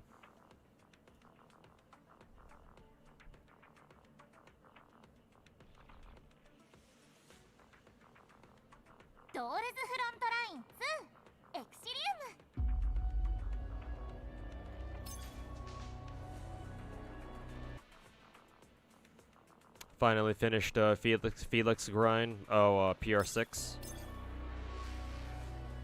It just took you an Iron Blood event to do it. I mean, hey, better time than ever. Nah, bro. GFL banner didn't end yet, Zara. I don't know what you're on about.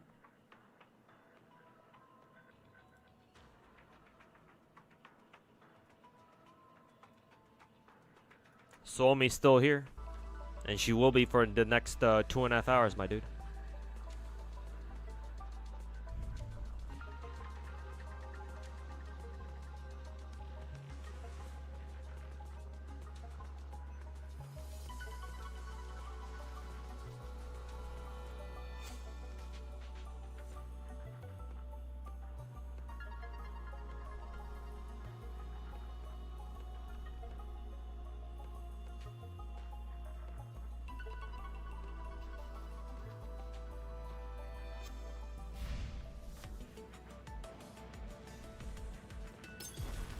I might as well dump stamina now while I have the chance.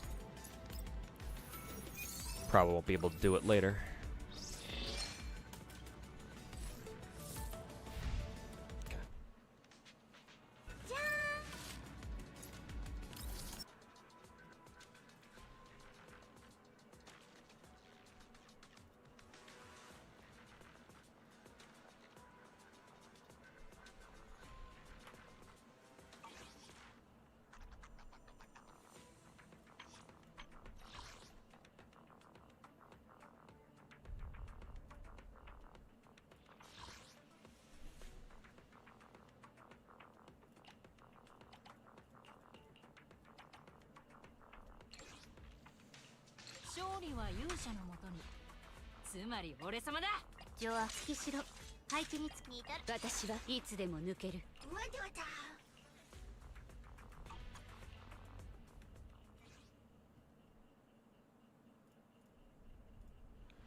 Hey, happy holidays to you too, Angela.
Is this your favorite Hoyo slot game? Currently, yes.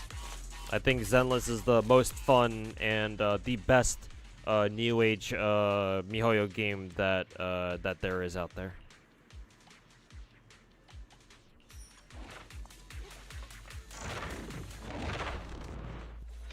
Better than Genshin overall, and certainly better than Star Rail.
勝利を上となし騒乱はこれに過ぎる。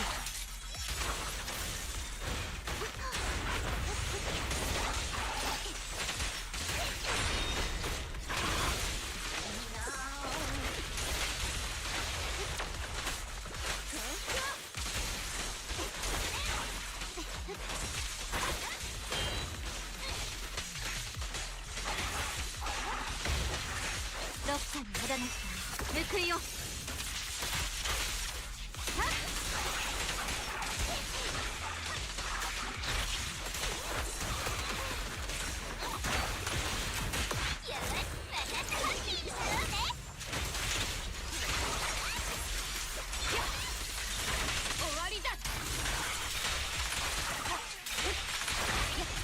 アクチョクジャンプセイファイト見せる。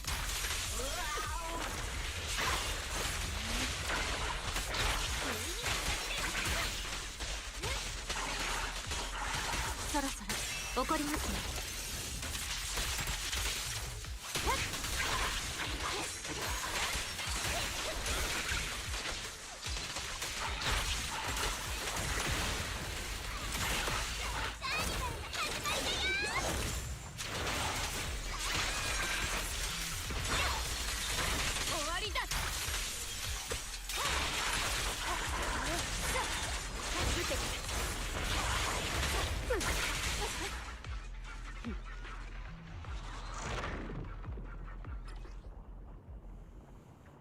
How much longer until SSR Rappi and Wat2K?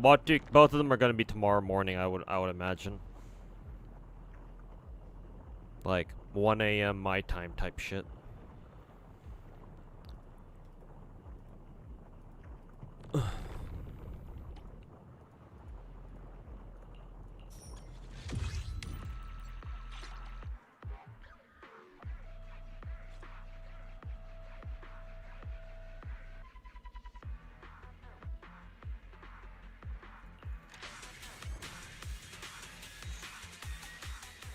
We don't need no negative Nancy's in here. Says a guy in the chat of a streamer who spent like an hour just completely fucking shitting on Star Rail story. Wat2K is like in like 12 hours, so yeah. They're probably gonna spend a long time on maintenance or some shit. You tried new endgame mode? Deadly Assault? Yeah, I've 9 started already.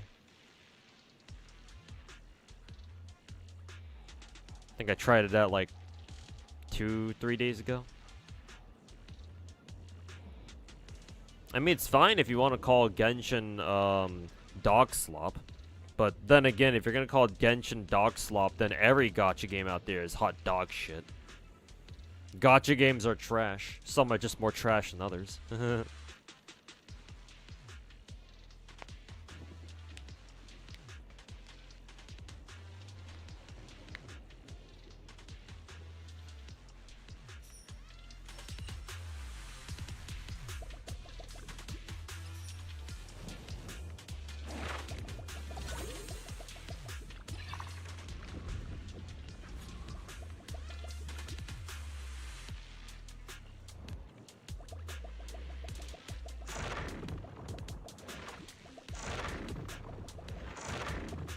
You know, what is gear? I don't know if I've ever gone to a combat gear stage.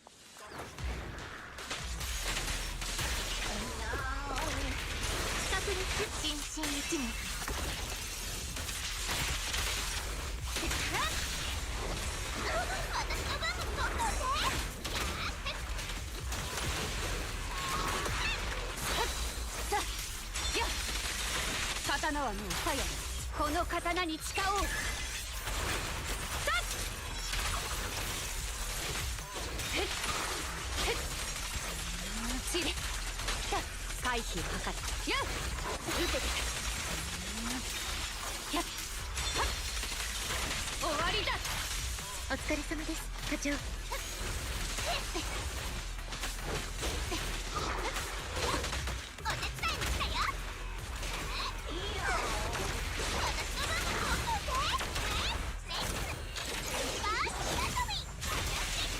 この木を逃さず。勝利を上となし狂乱はこれに次ぐ。やっ刀はもう鞘だ。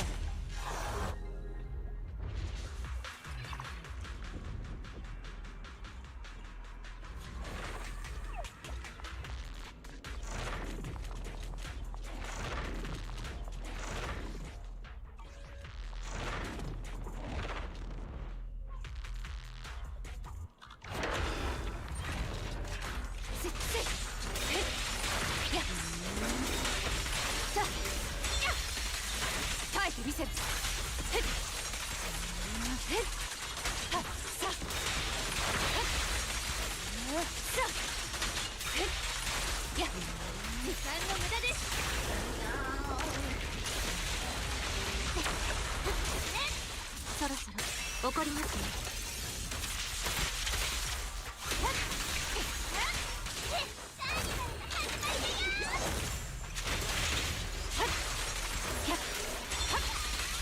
刀はもう鞘だ。悪直ジャンプせいさあ耐えてみせる。はっこうか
新一年。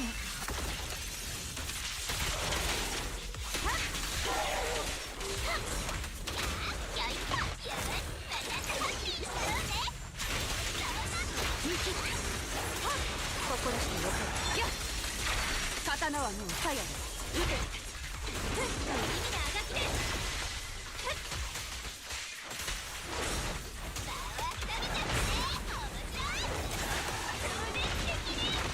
ここで切る。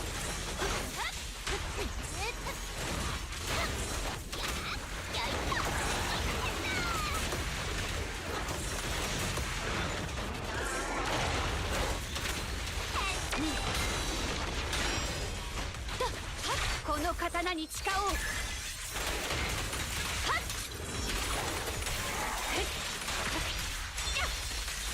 終わりだ。ロッカーに肌の報いよ。何の無駄です。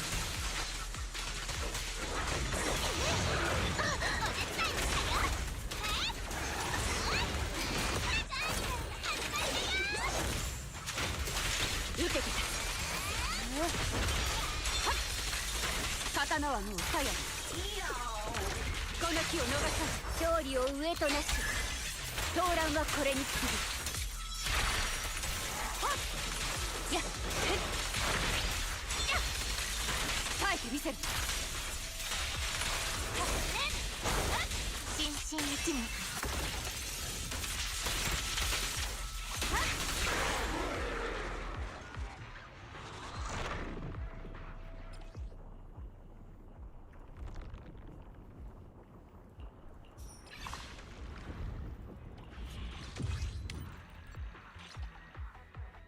First time actually watching Zenless gameplay. It actually looks pretty cool. It is, and it's a lot of fun to watch and play. Zenless is by far the highest production quality gacha that MiHoYo has put out so far. Personally, I think that this game, that Zenless is the best MiHoYo game to both stream and watch. So it's a great, it's both a great streamer game and a great viewer game, just because of all the flashy shit that goes on constantly.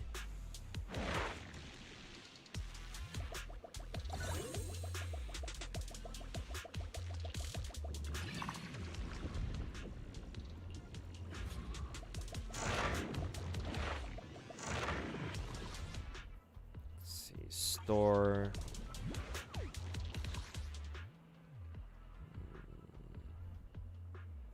How many gear coins do we have currently? 520? Not a lot.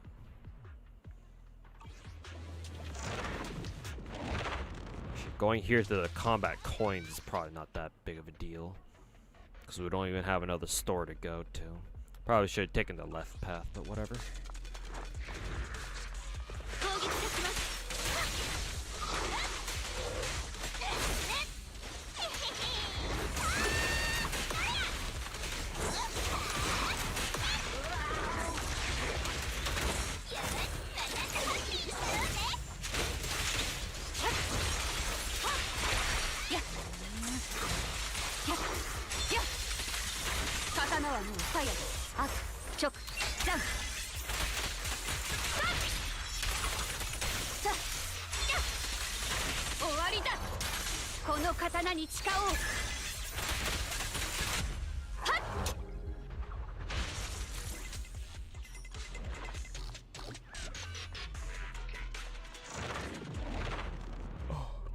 You like the quick movement? Yeah, it's very action RPG-y, if that makes any sense.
When you first saw Zenless, the gameplay looked fun, but you didn't start immediately because none of the characters really sold you. That's a weird way of saying none of the characters really interested you from the start.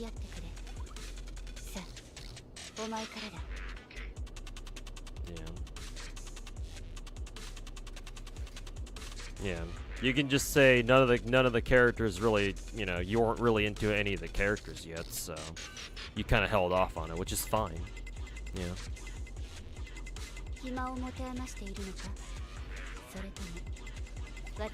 But glad you gave Zenless a shot, though.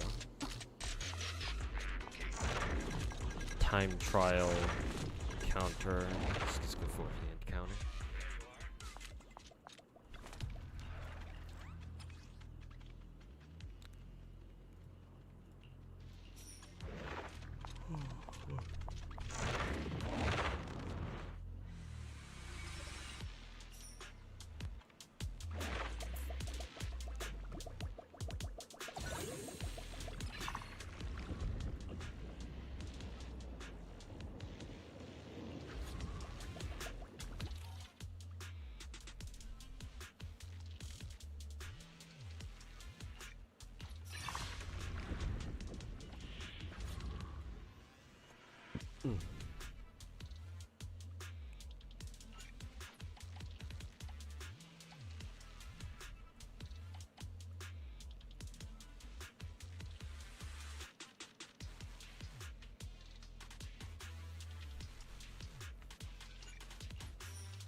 the camera like really zoom in on Yanagi's fucking titties or something? Hey, not that I mind.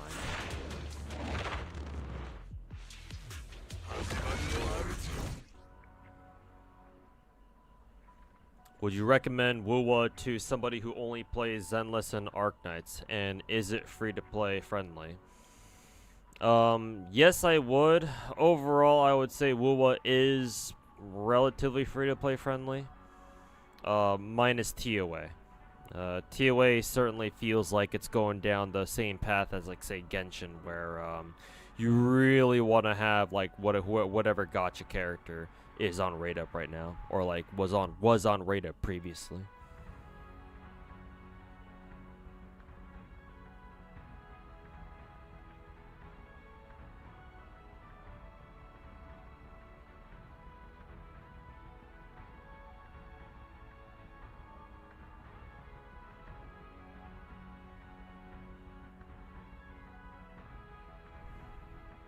But minus TOA stuff, yes, Wuwa is very it should be pretty free to play friendly.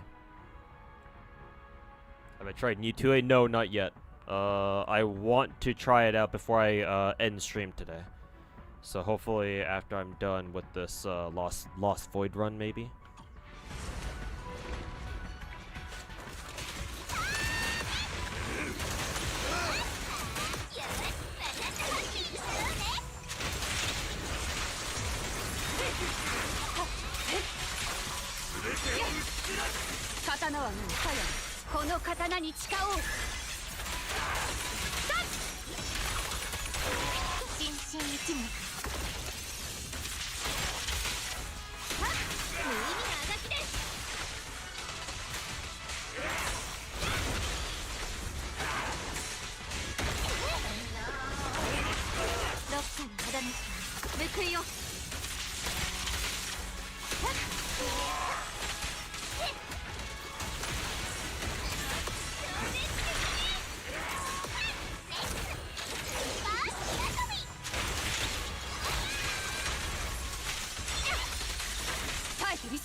Yes, engine for this game. Miyabi really wants a W engine, yeah.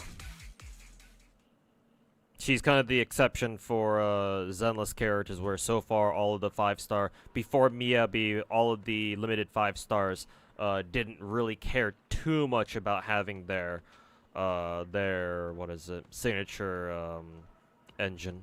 Miyabi's kind of like the one exception, though.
Hey, Krim, welcome back, man. Good to see you again. Hope you're doing alright. And yeah, Merry Christmas to you too. Hope you're enjoying your holiday.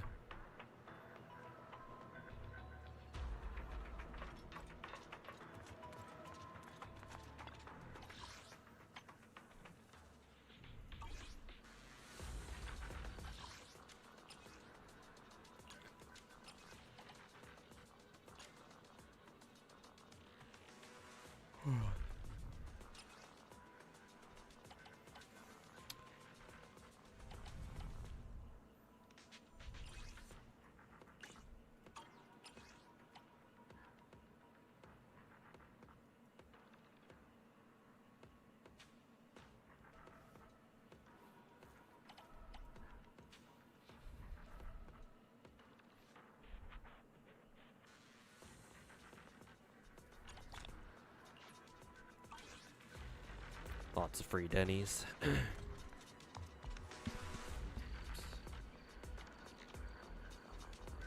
Hey, Mr. Walks, how's it going, man? Y2K patch so far away. It'll be here soon enough.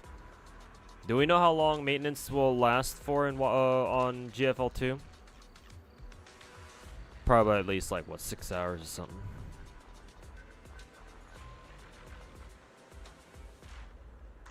Had a good time so far. Just ended stream, your own stream like half an hour ago. You were streaming for like 8 hours. Hey, that's what's good. Yeah, I'll probably do an 8-hour stream my own. I'll probably stick around for another 2 hours before I head off for a family dinner for some free food. Yeah, we had a good stream today. I'm feeling another hollow, or I should say a Lost Void run.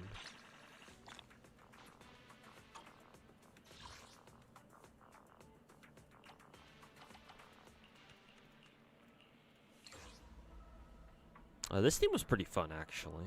Though I think I should set who is it? Bernice first, and then Yanagi. It's probably a little bit better.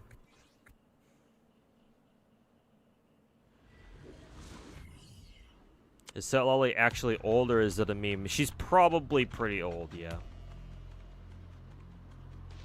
She's certainly older than she looks. That's for sure. How old exactly she is, I'm not sure though.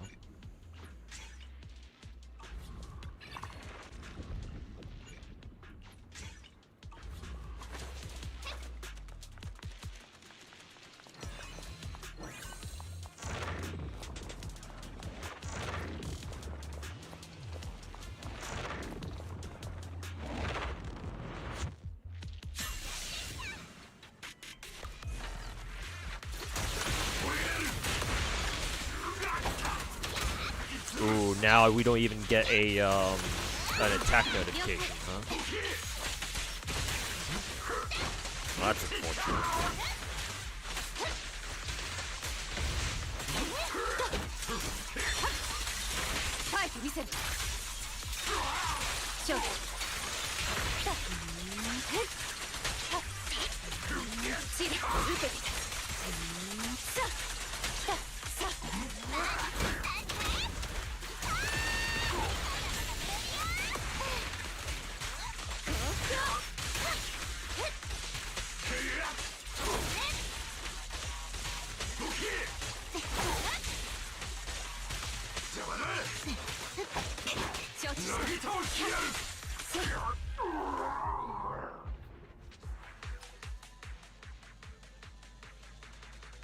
Went hard on Pal World. You're playing Pal World with randomizer and a damage modifier to anything. Damn. All right.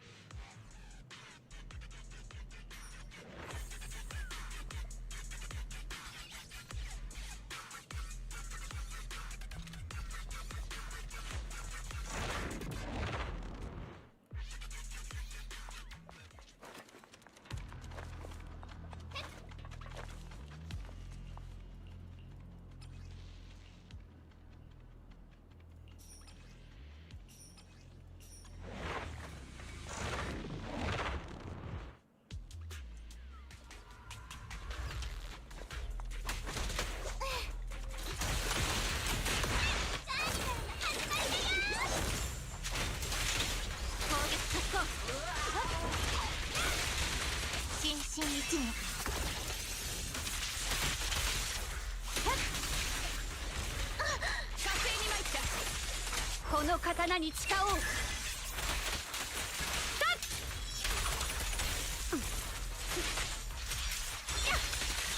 刀はもう鞘だ。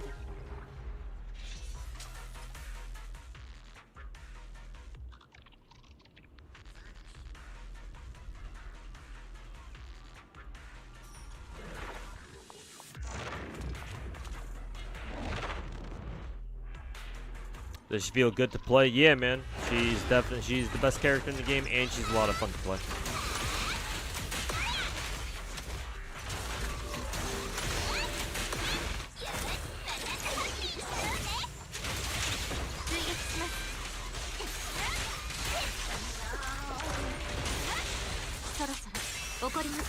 Definitely worth picking her up.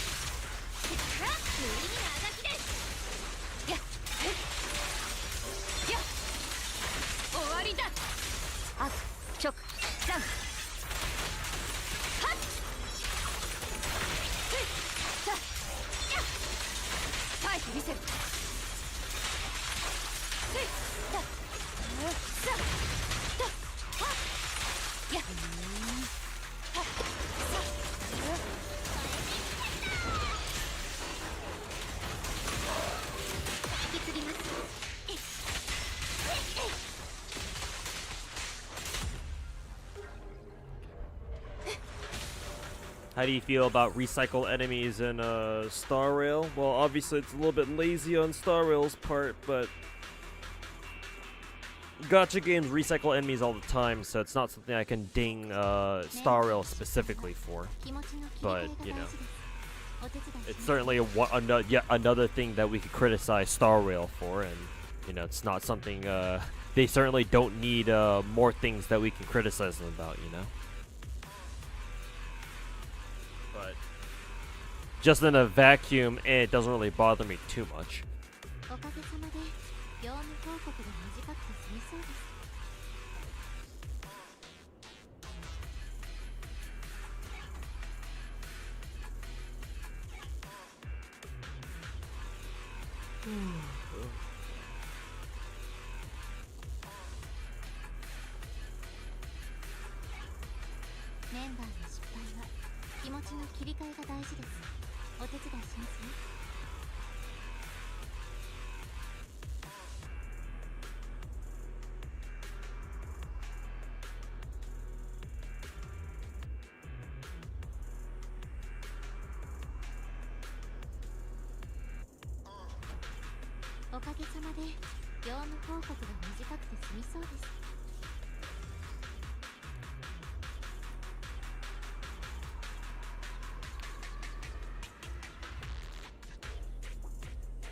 Yanagi Booba, yeah.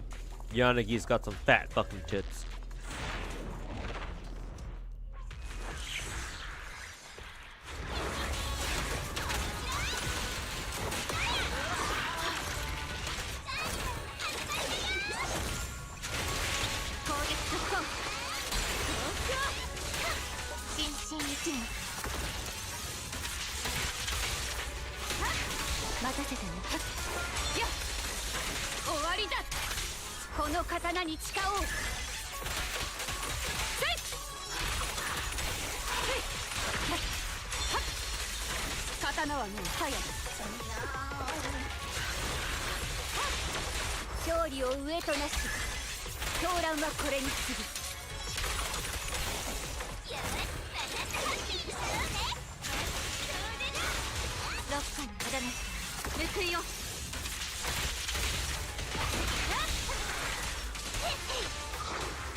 耐えてみせる。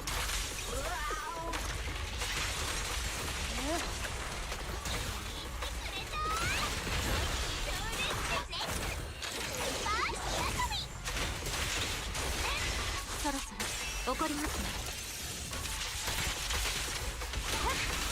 無意味なあがきです。さあ、よっ、終わりだ。あ、直、ジャンプ。はっ。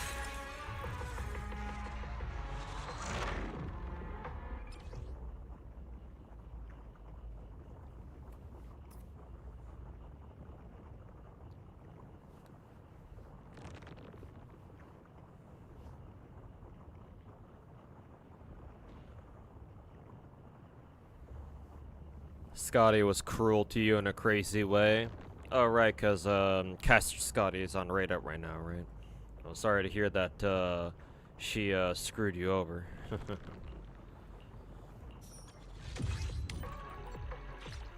Not quite the Christmas miracle that you were looking for, I don't think.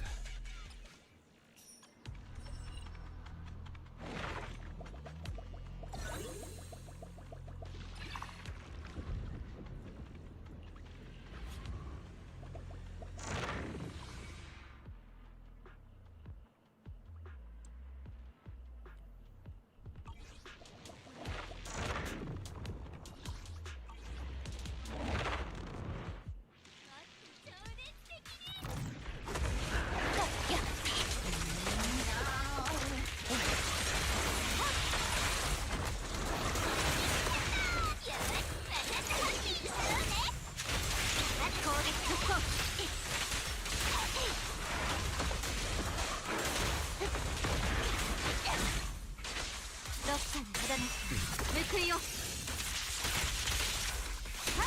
時間の無駄です。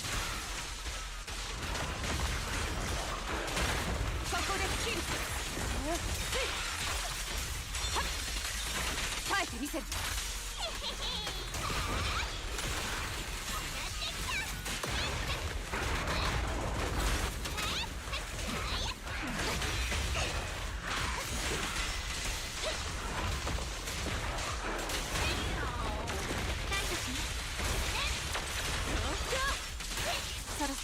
怒りますね。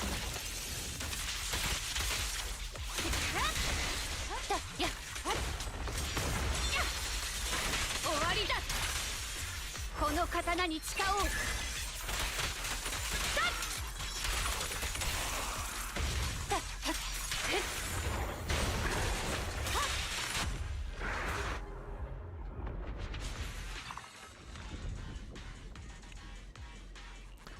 Really tricky trying to fight against these guys with no attack indicators.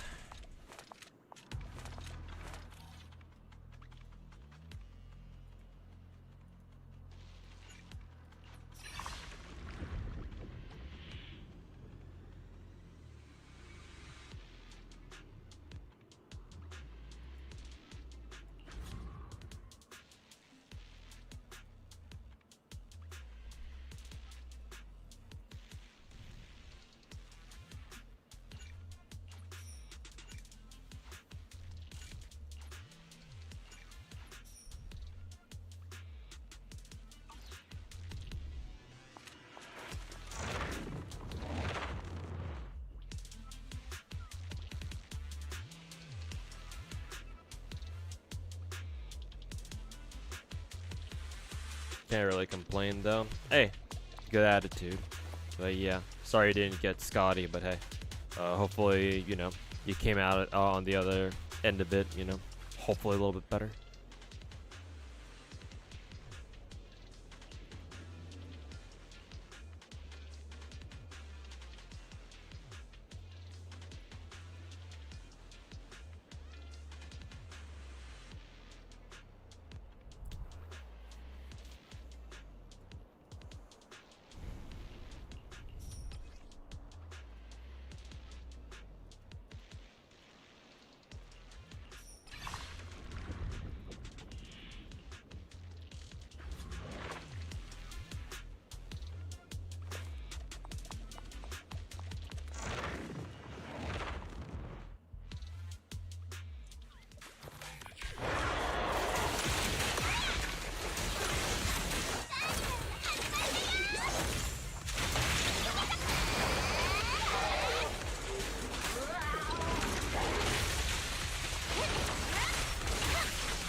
刀はもう鞘だ。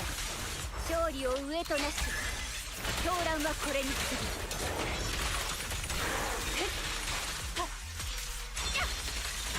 終わりだ。勝負変わります。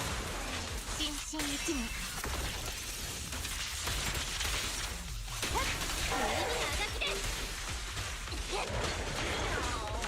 直ちに援護します。ロッカに無駄なし報いよ。任せてね柳。刀はもう鞘だ。この刀に誓おう。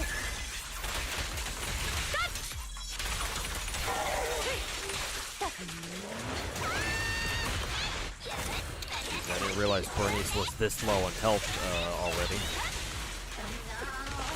追撃します。心身一致。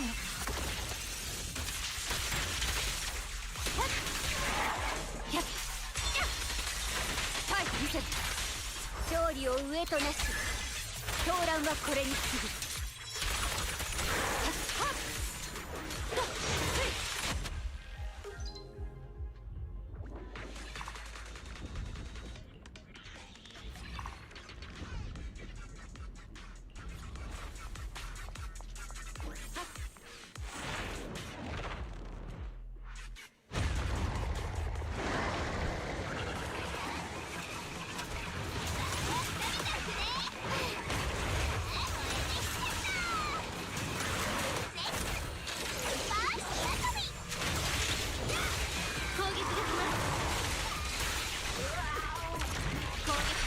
ロッカーに無駄なし報いよ。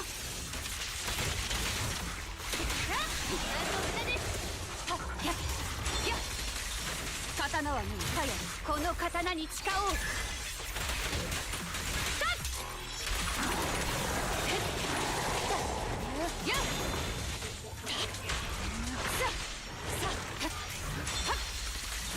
終わりだ。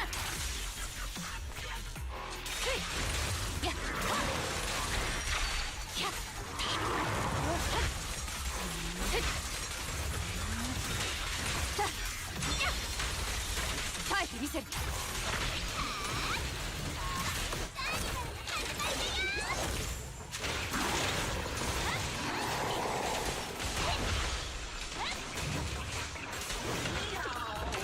追撃します。心身一致。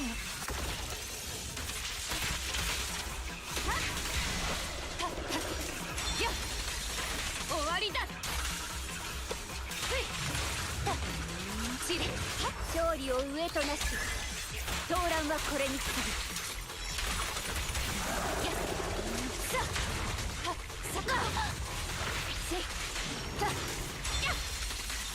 ファイト見せる。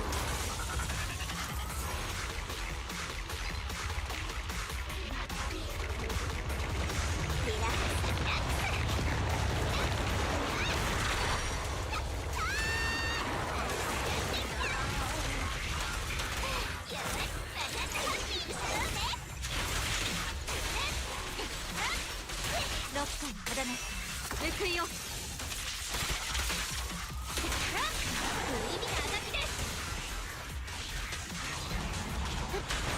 ここで切る。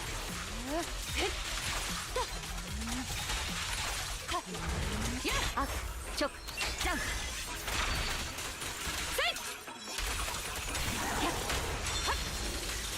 終わりだ。火星に参った。やっ受けてた。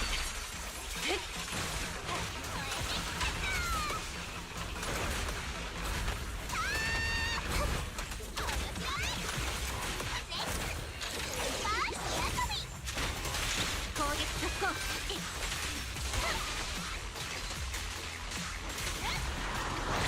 ここで切る。せっさちれ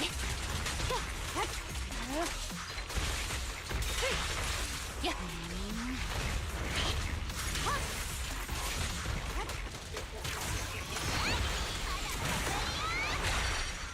触ります。心身心一念。やめ私がやりたい。やっ刀はもう鞘だ。この刀に誓おう。はっへっだはっやっ耐えてみせる。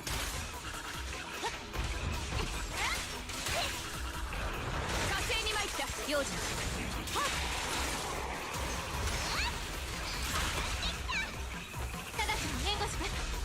時間の無駄です。柳やっやっ刀はもう鞘だ。悪直ジャンプダッだへっだはっ終わりだ。そこで切る。ささだせはっせだせは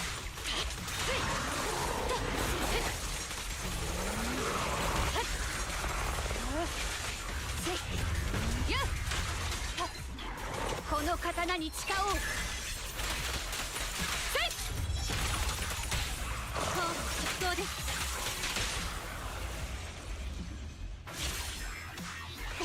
6分まだね報いよ。ち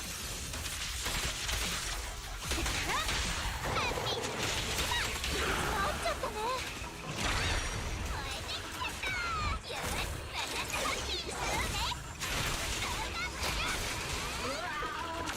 追撃します。やっやっ刀はもう鞘だ。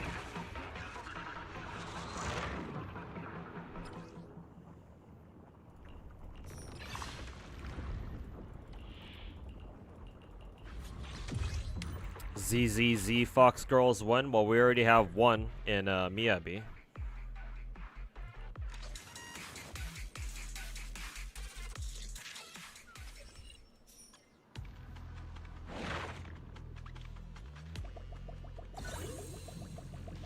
Ugh. The HP thingy not full healing your characters is kind of shitty.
Go for that one.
勝利を上となし狂乱はこれに次ぐ。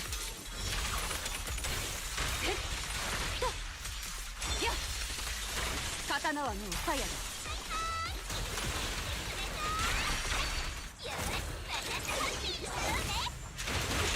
攻撃続行。ロッカーに肌なし報いよ。時間の無駄です。視覚に注意を。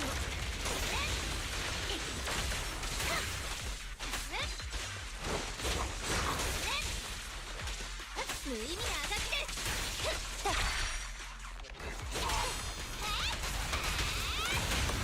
邪魔だ。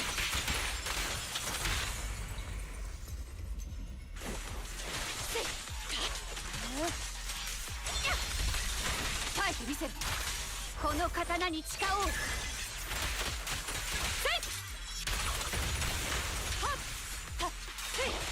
破竹の形。やっさ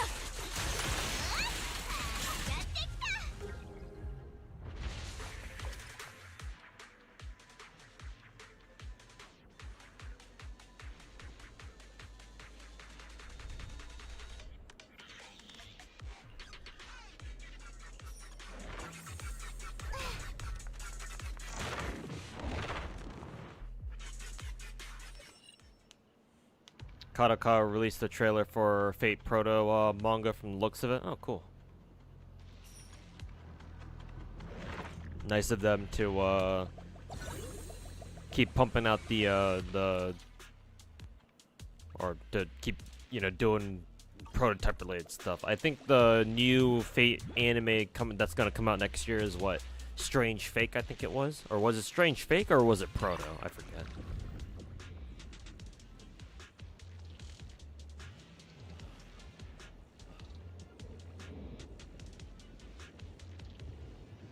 Maybe they're even the same thing right now. I can't really think straight at the moment.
刀はもう鞘だ。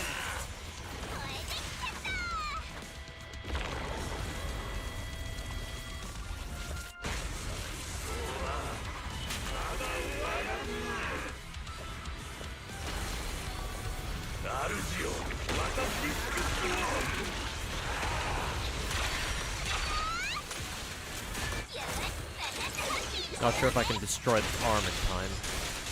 ロッカーの無駄なく報いよ。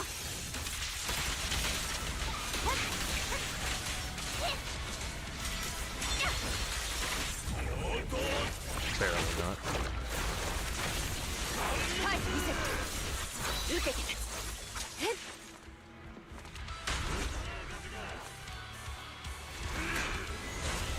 へっ。受けて立つ。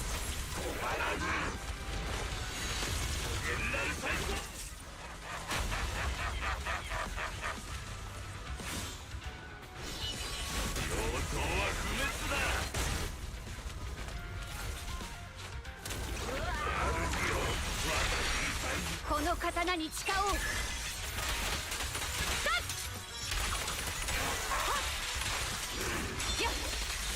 刀はもう鞘だ。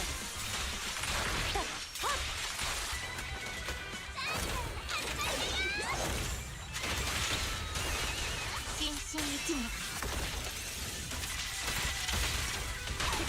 時間の無駄です。そろそろ怒りますね。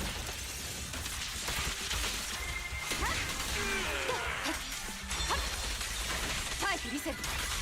勝利を上となし、狂乱はこれに次ぐ。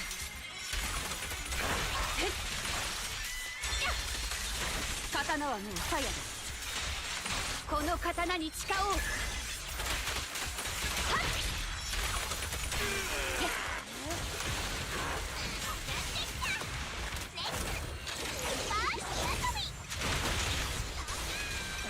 What complaints slash issues do you have for Z3? Not a lot at this point. My major criticism of Z3 was that you couldn't ult with all the characters on your team, and I found that personally a little bit annoying. But they've already fixed that now, so honestly, I don't know what issue I might have for Zenless at this point. I'm sure if I think about it hard enough, I might be able to find something, but. Alright, well, actually killed him that time.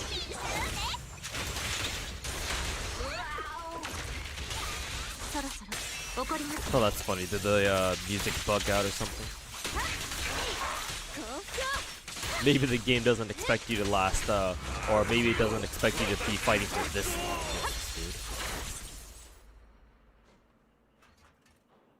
long, dude. Y'all saying this? Why did my game just freeze? That was kind of strange. Not sure why it froze there for like a full 5 or 6 seconds. There we go.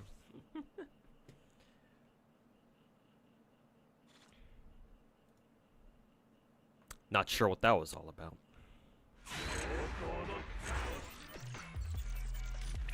Sure took its sweet ass time.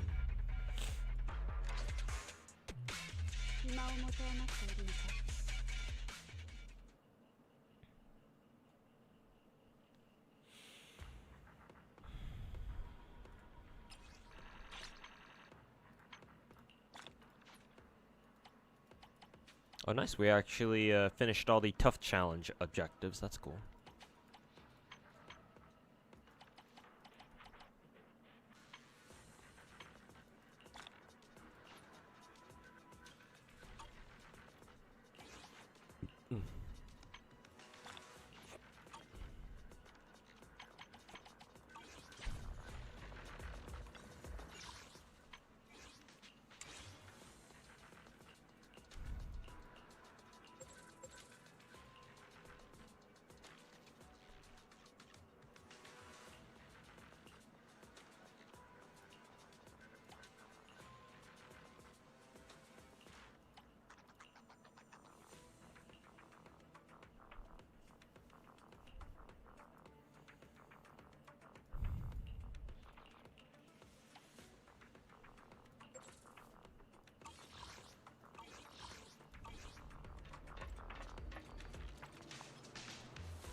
Let's see. I guess the only real complaint I have about Zenless now is that it's every character in this game feels very expensive to invest into. Yeah. So as a free-to-play, it's quite difficult to be able to level up like all the characters you want. You really gotta pick and choose who you want to level up, and it's mostly gonna be like whoever the newest character is. So that's a bit iffy. Zenless still works off of their of the usual bullshit MiHoYo gear system, and while they have I think Zenless's gear shit is the best out of all three of their games. It's not necessarily perfect either. You still, at the end of the day, you still have to deal with, you know, RNG discs and disc substats and stats and all that shit. So it's still gonna be it's still a pain in the ass to go through. But at this point, I think those are my only like real complaints about the game, to be honest. How hard is it to stock up on Denny's, XP, engines? Oh, okay. You're saying that, yeah. So you and I both agree on that one, yeah.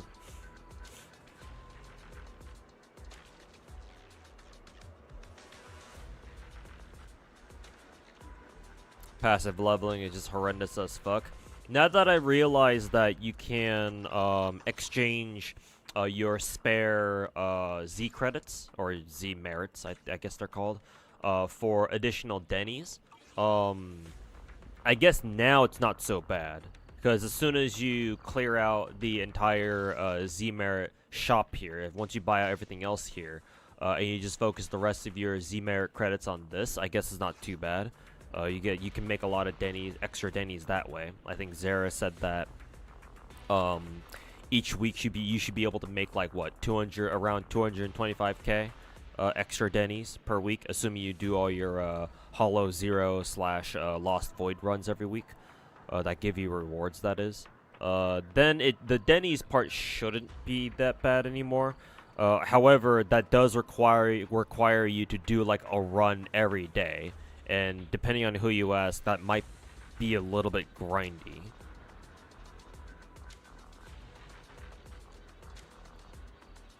But yeah.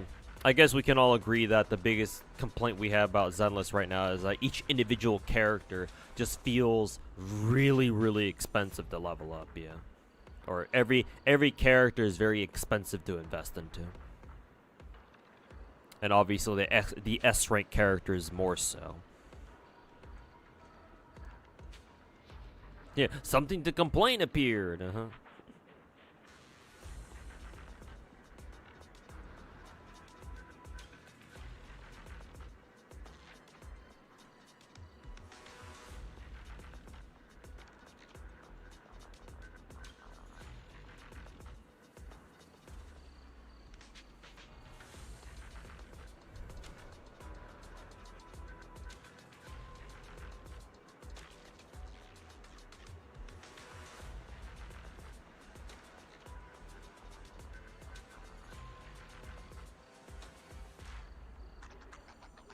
That's why you see a lot of people just prefer to level support non-DPS supports and non-DPS is just level 50 or 55 because they don't need those extra stats a lot of the time. Yeah, reminds me a lot of Arc Knights, actually. Yeah, with how Arc Knights players usually don't take their E2 their 6-star E2 operators all the way to level 90 because it's so fucking expensive.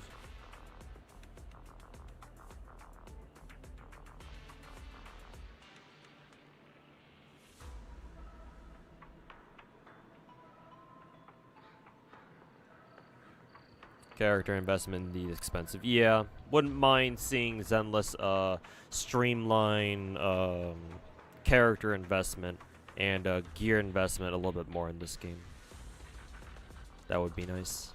Make it a little bit easier for people to invest into like different characters at once.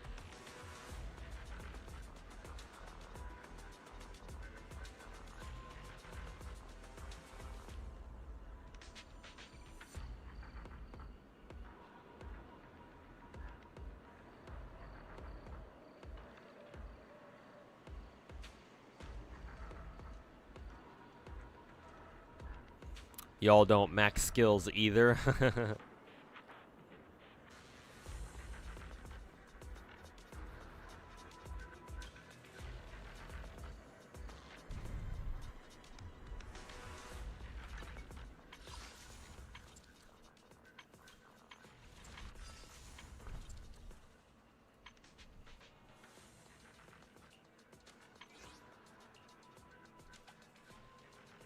Damn, I can only buy 3 more.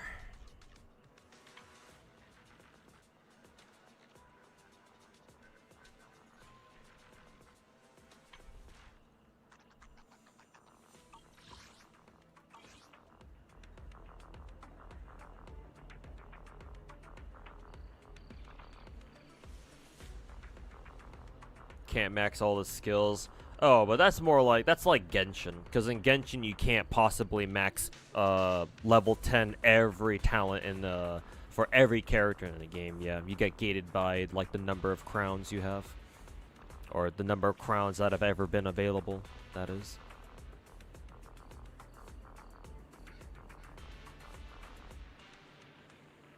Mia be titty, yes sir. Mia be titty, indeed.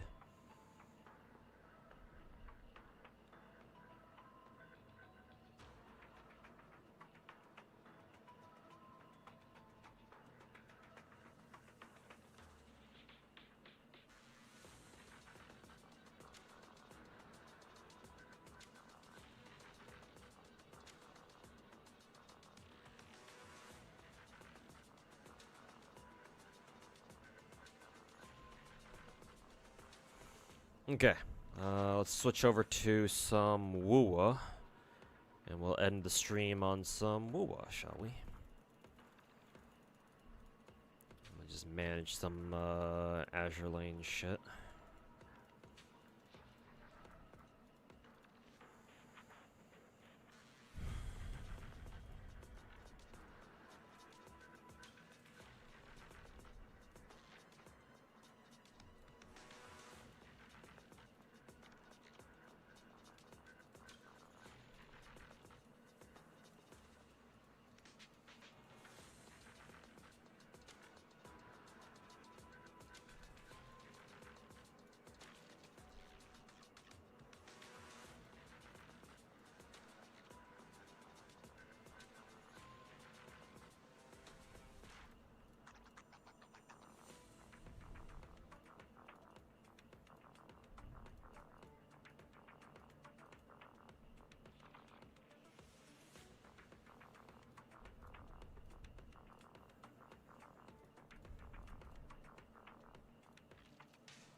Let's pull up Wuwa, and hopefully I can clear T away in the next like hour and a half. Hopefully it doesn't take that long, but I guess we shall see.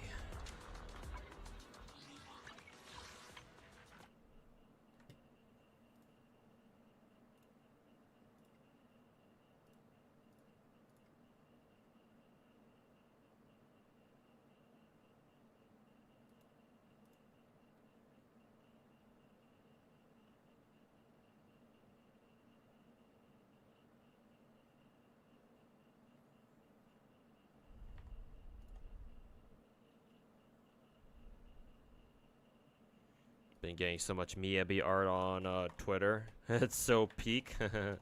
Yeah, people really like Miyabi.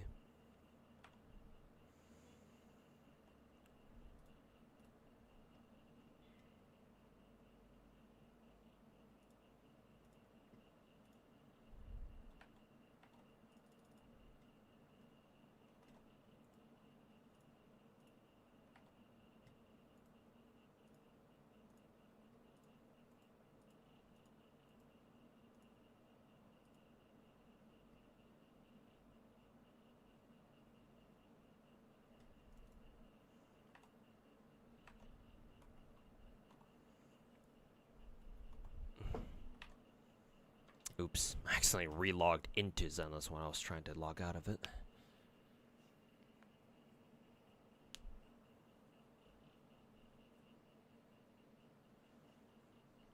Eight out of 9 is the best you can do for daily deadly assault. Hey, don't worry. If you, as long as you just get 6 out of 9 stars, you got all the important stuff. But yeah, the marionette fight is by far the most annoying one, I think. Because, yeah, you have to deal with the fucking clones and shit like that.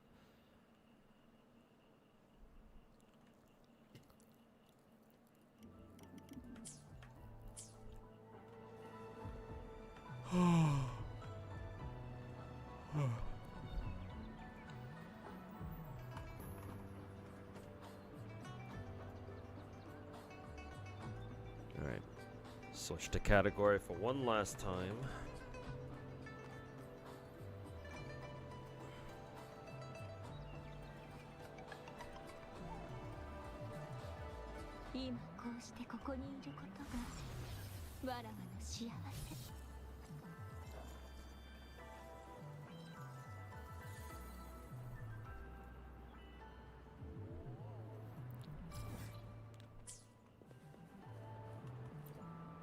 戦とはただの新人よ、少し体を動かさない。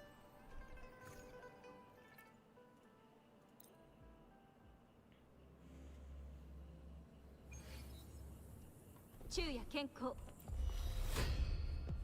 金を出せ。はどう？焼き尽くせ。神にも劣らぬ。正確に動かない。気をつけて。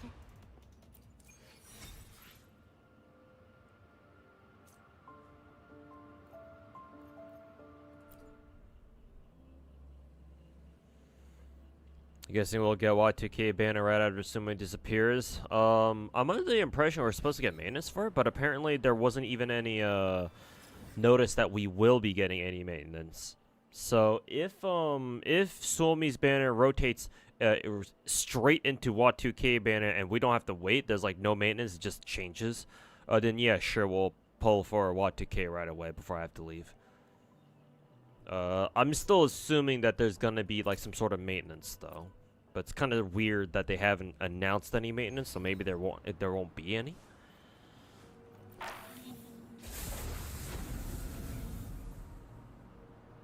Yeah, we did already have maintenance before, yeah, and that maintenance was like already for like like for 6 hours or something. So yeah, maybe they already preloaded everything then. See, Electra bonus. Good thing I invested into Yinlin lately, or recently, I should say. Yeah, maybe it is preloaded. I guess we'll see. Is it fair to complain about leaked content? I mean, sure. I mean, go for it. Depends on what exactly you're complaining about, though.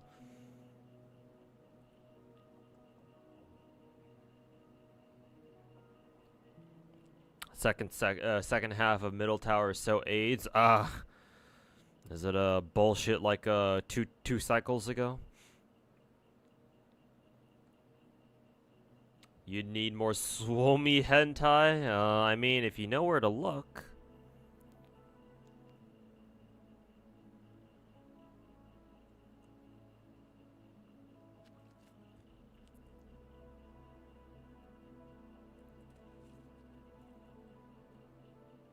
I think GKMJ should have made an animation for Suomi, in case you know that artist.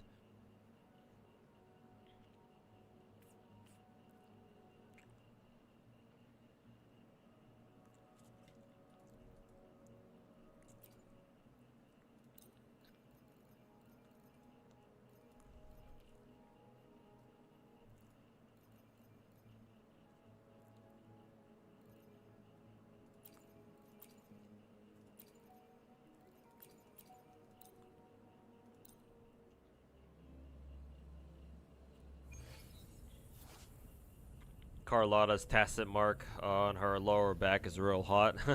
How scandalous.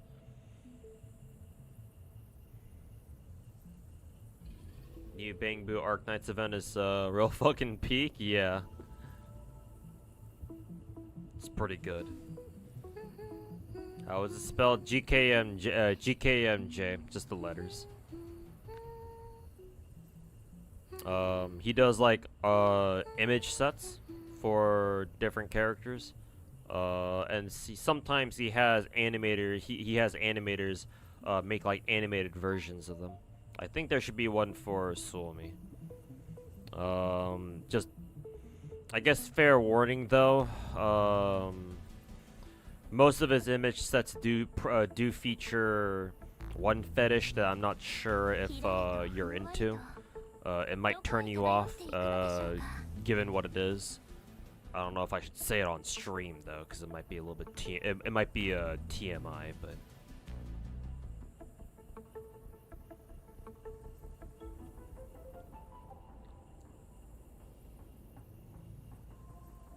It's more like balloons. Yeah, to me it feels like a mix of balloons and Arknights. Yeah.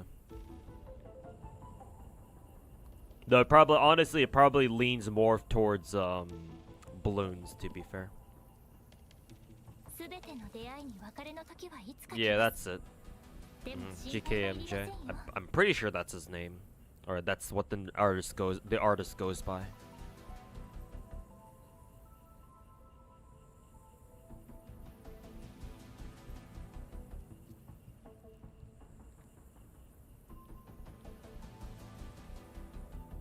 The Genshin Hoyo hentai artists have yet to find an appeal in GFL2. Girls, just you wait. They make a hentai about Hoyo games because that's what's popular. They know people will more people are they're more likely to have their Hoyo pieces get seen by people on social media. Girls Frontline has never really been all that popular, even with GFL2's relative success.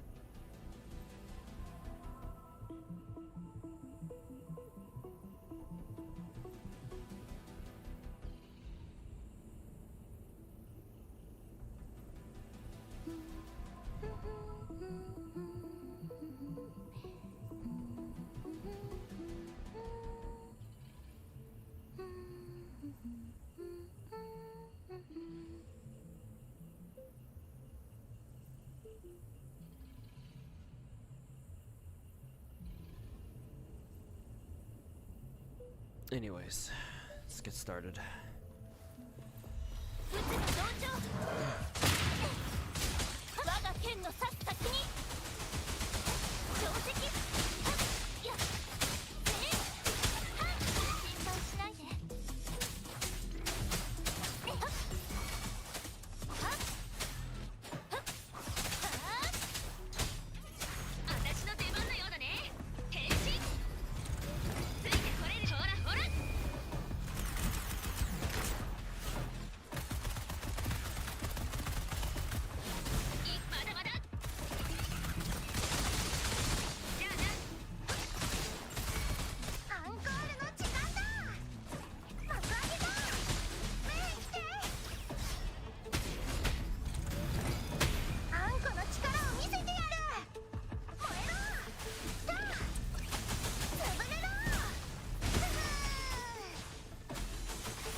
It's GMKJ. Okay, then it must be spelled like that then. I wasn't entirely sure of the spelling, but that should be right. But yeah. I know GMKJ does a lot of gacha girls, and they're typically the type that you're pretty fond of, Zara. So, yeah, you might like that artist, maybe.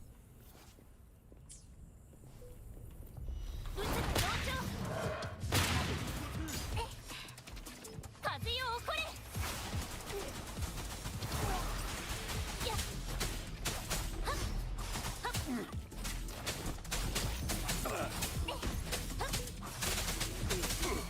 ローラー私の出番のようだね。変身火力全開。 Good, cute, and funny shit. Yep. But yeah, I'm fairly certain he has a Suomi image set somewhere. You might need to dig around to find it, but I'm sure he's got one. 'Cause I know I've seen it before.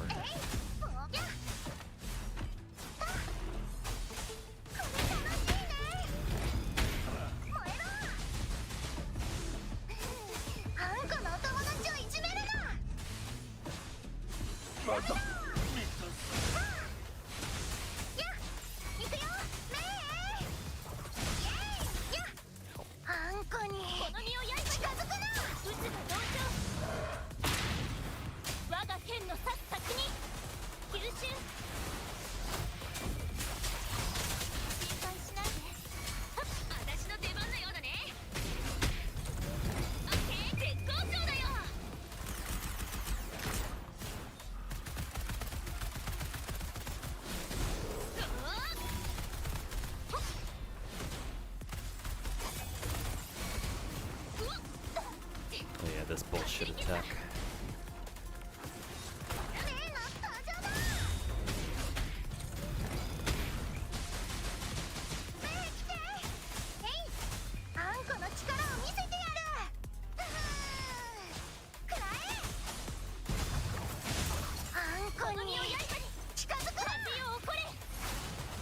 Only 15 seconds left.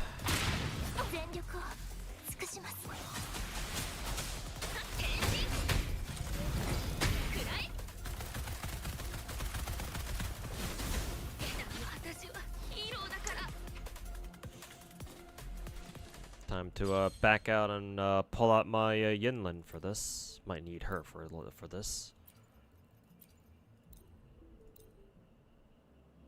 Honest question: with Miyabi, who feels great to play, would you say Wuwa still has better combat than Z3? I would say at this point Wuwa has different combat. The combat focuses on slightly different things, but that slight difference is what makes both games still worth playing. Wuwa still focuses on, I would say, I don't want to say Wuwa is like more explicitly skill based than the other, because Zenless still takes plenty of skill too. How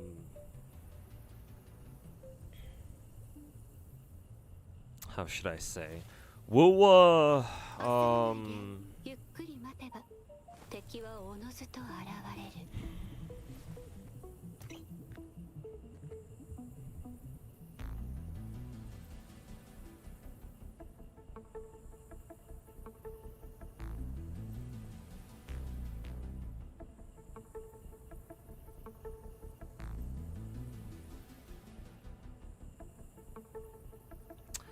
I think I would still say Wuwa's combat is still a little bit harder, just because the game forces you to put more emphasis on defense, more conscious defense. It's not like Zenless where you see an enemy attack incoming and you could just spam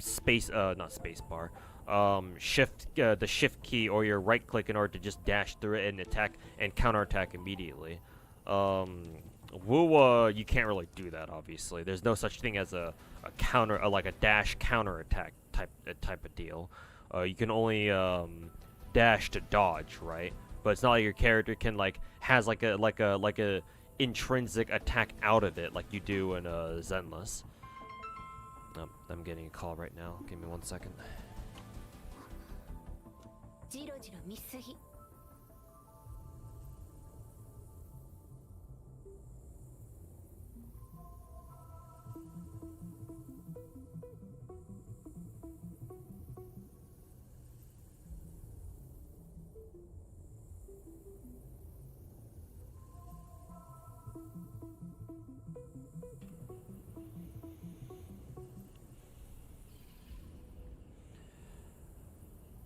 So I don't think, bottom line is, just to answer your question, I don't think Wuwa or Zenless has like superior gameplay one over the other. I think they're both great for their own reasons. I do think at this point that their gameplay is pretty similar, but they're different enough to a point where I think that both games are still pretty distinct. They definitely feel pretty. They still feel pretty damn different.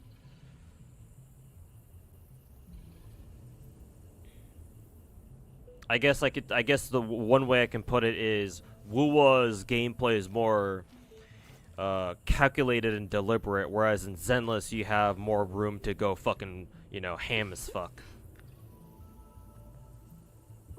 And just go balls to the wall, spam everything, and watch shit die. But even Zenless has its limits where you can't, especially on the higher difficulties of, like, you know, Lost Void or you know, Withering Garden and such. You know, you can't exactly just run around like you're a chicken with the head cut with their head cut off or anything like that. You do definitely still need to play more deliberately. But average Zenless gameplay is definitely a lot more high octane, whereas average Wuwa gameplay is a little bit more deliberate. You gotta think more about what you want to do.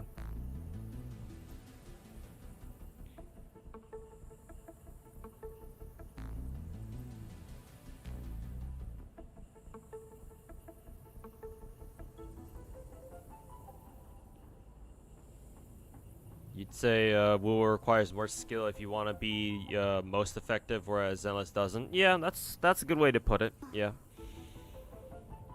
Which it's quite related to what I said about how Wuwa gameplay is a lot more deliberate, right? So, or in other words, you got to really think about what you're doing, which is exactly what you said. So, yeah. Hey T-Dubs, how's it going, man?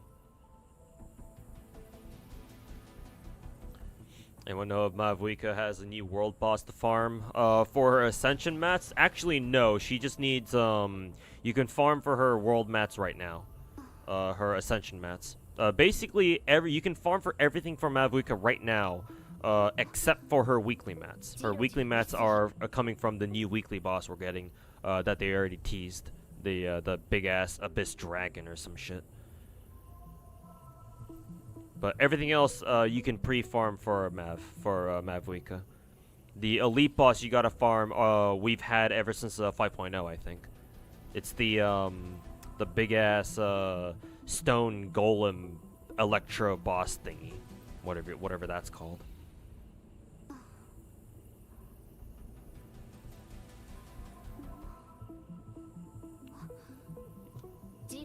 Thank God, because if you had to unlock yet another world boss. But yeah. Thankfully, Mavuika doesn't do that. At least not this time around. Yeah, the only thing you can't pre-farm for Mav is what is it? Her weekly mats, like I said.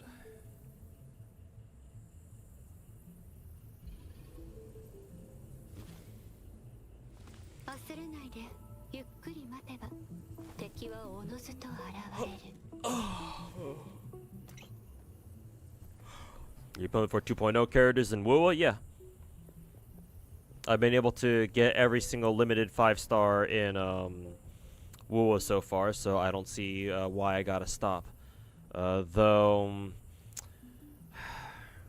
trying to get Rosia after Carlotta might be a little bit tricky, but we'll see.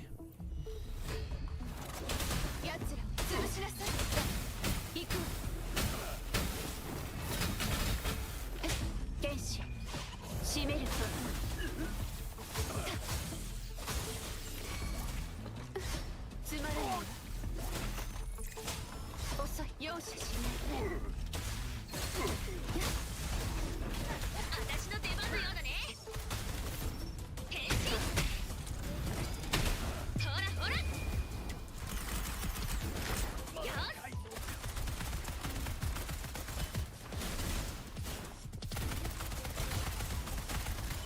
よっしゃ。いいけいけ。アンコールの時間だ。幕開けだ。メロメロ。あんこの力を見せてやる。おっとやーやつぶれろ。よっとおりゃドカーン。あんこにどこ見て近づくな。何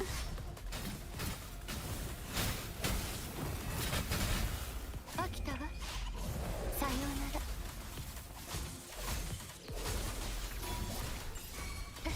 じゃ痛めつけてほしい。バリを Man, 返 this す。 bullshit attack. これで私が諦めるとでも。私の出番のようだね。戦える。いくよ。火力全開。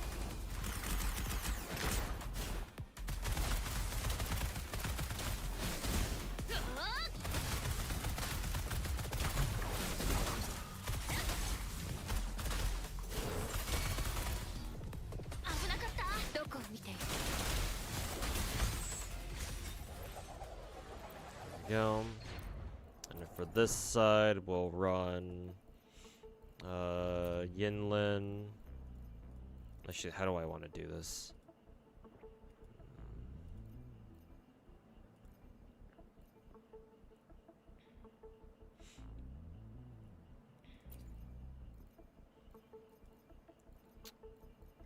Yinlin or Verena, Yinlin, and Shangli Yao. It's gonna be kind of weird, but whatever. 日向ぼっこの時間ですよ。進化をお見せします。よっ今どこを見ている。さあ行くわ。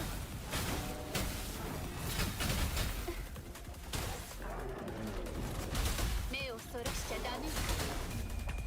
そろそろ終わりね。行け。確実に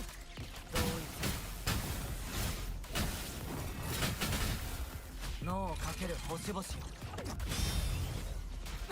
見えた。最高値。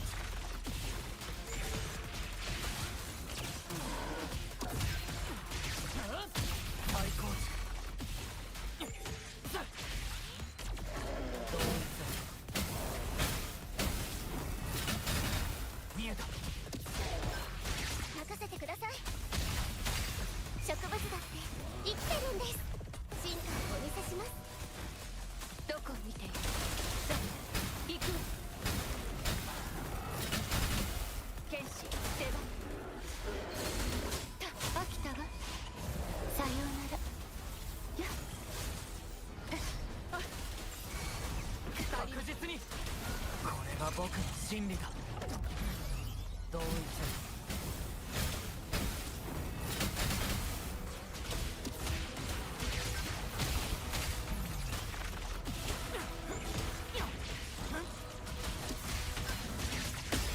最高値。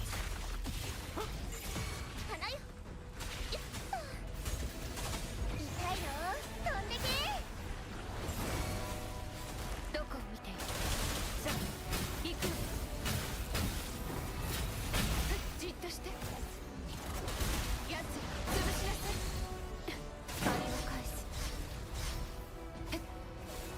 遅い。じゃあ終わりよ。まだ戦える。 Well, this team is not gonna work.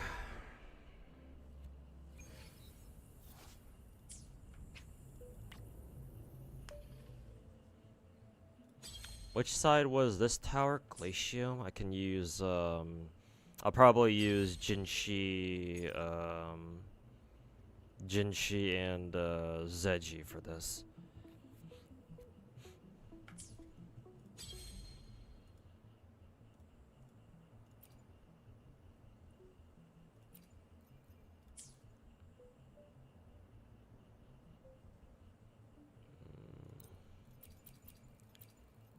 So for this side, we'll run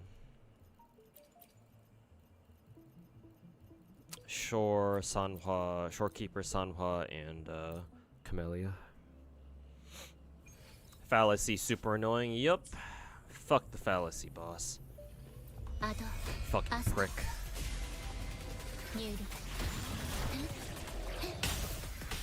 消却私の後ろに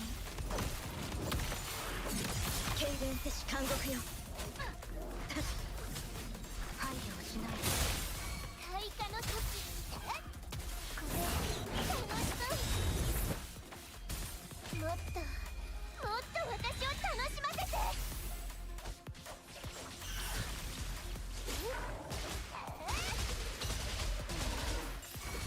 その命私のもの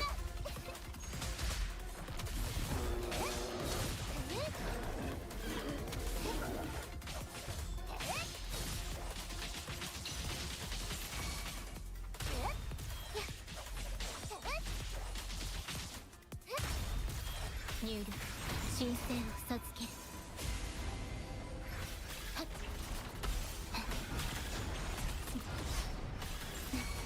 私の後ろに朝日のきらめく霜のごとく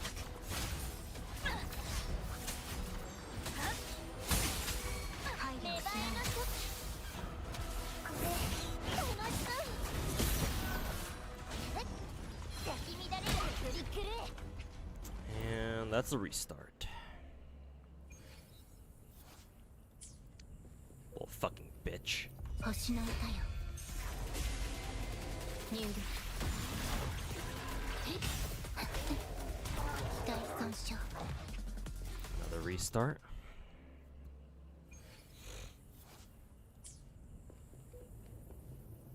Is this any game any good? You play Zenless? If you want a harder version of Zenless, then play this game. Yes, Wuwa Wuthering Waves is in fact a good game. If you like Zenless, but you want a even bigger challenge than what Zenless offers to you, then play Wuwa. Wuwa is basically the slightly harder version of Zenless, essentially, if you were to boil it down. Zero Fuse, thanks so much for the raid, man. Hope you had a good stream today. Appreciate it. Appreciate the raid.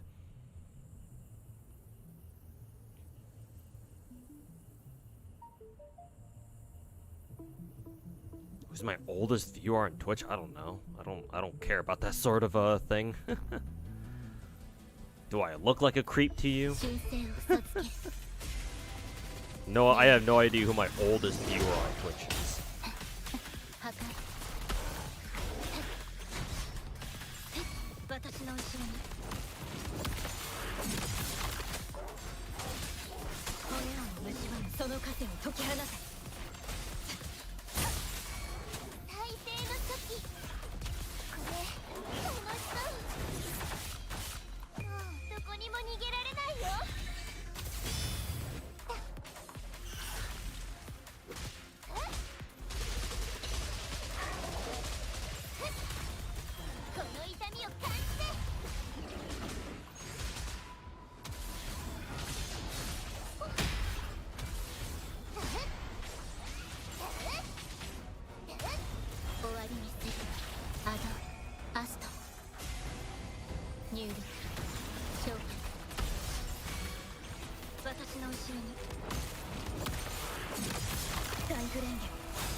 I didn't want to do this.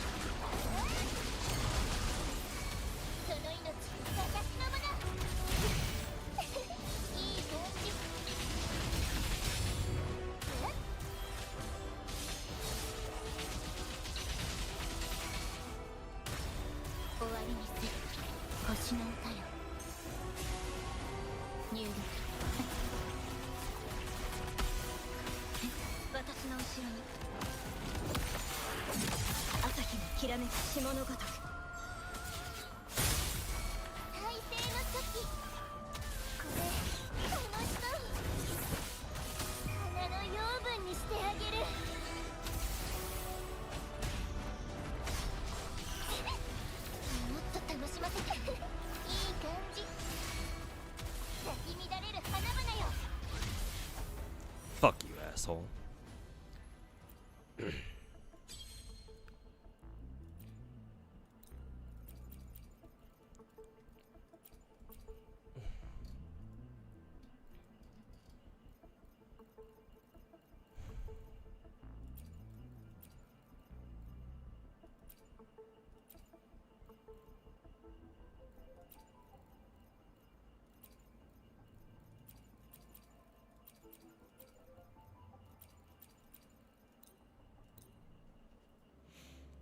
Alright, take care, T-Dubs.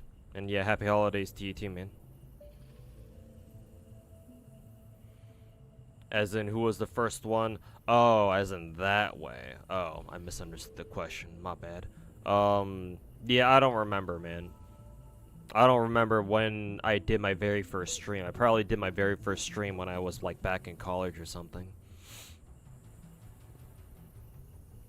So yeah, no, I don't remember who my oldest viewer is, to be perfectly blunt.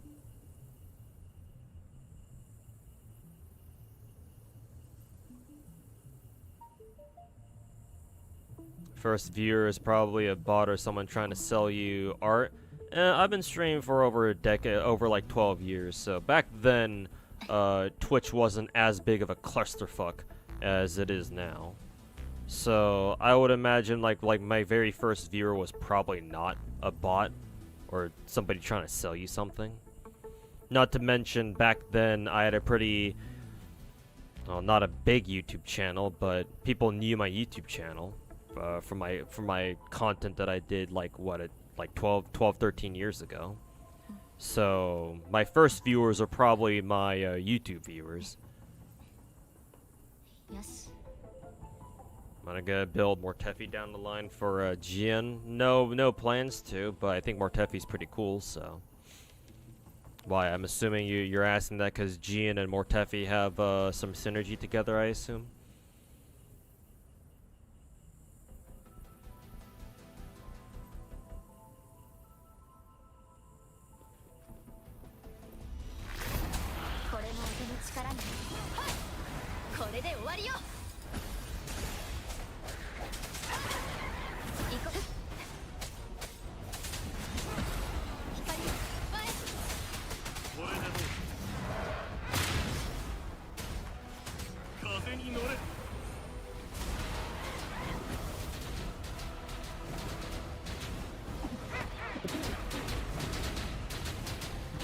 Heard they're good together. Okay, interesting.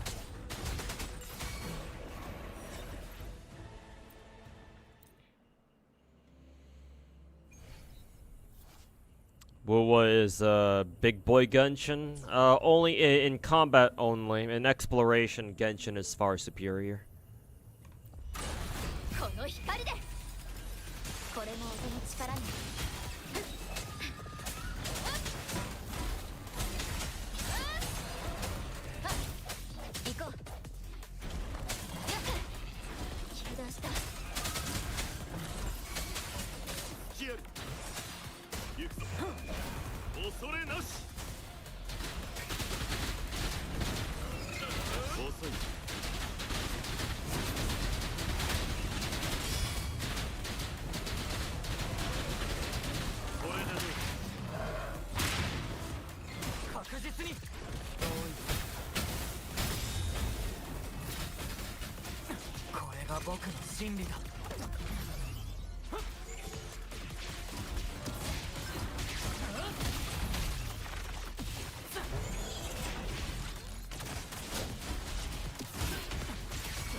せばしよ。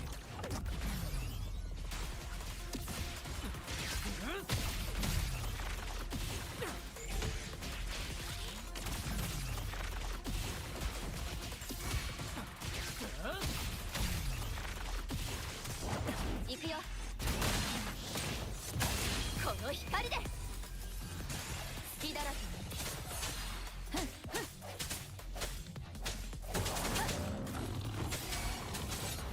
キアリ恐れなしこれで決める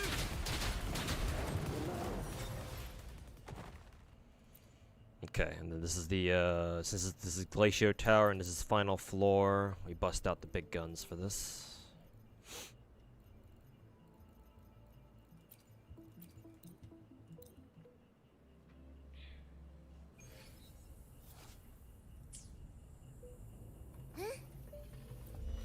植物だって生きてるんです。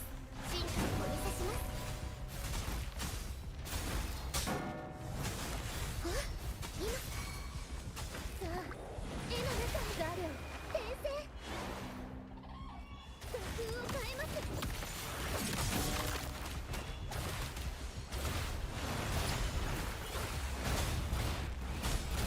失敗な予感。どうしよう。太平を変えるためにいでよ。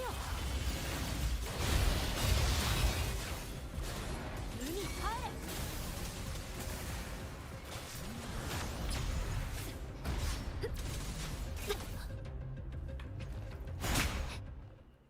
Not good enough. Also, is Scar resistant to light? If that's the case, then I'm gonna switch him out for, I'm gonna switch out, yeah, looks like he's got the Spectra element, so I'm assuming that means he's resistant to it. If that's the case, then I'll replace, who is it, Jinshi with Changli instead. It felt like, it looked like Jinshi wasn't doing as much damage as he was supposed to anyway, so. 痛いの？飛んでけ。よっ、チャンス。さあ、絵の中へ。ひらめきました。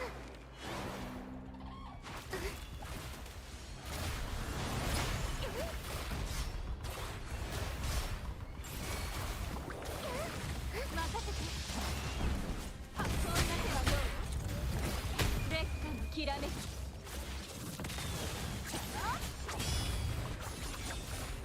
正確に。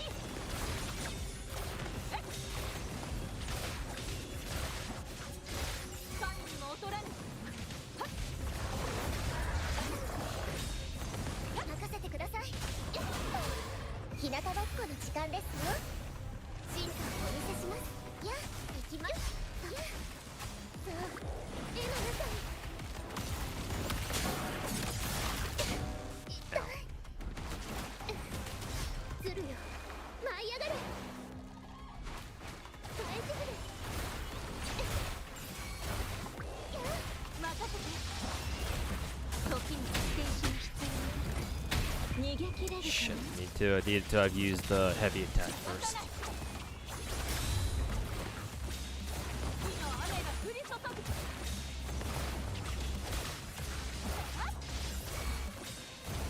花よ。植物だって生きてるんです。進化をお見せします。よっ、大きくなーれ。絵の中に呼吸を変えます。大丈夫です。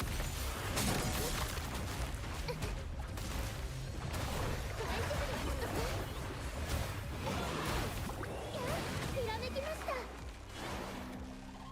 任せて。そんな手はどう？注意健康。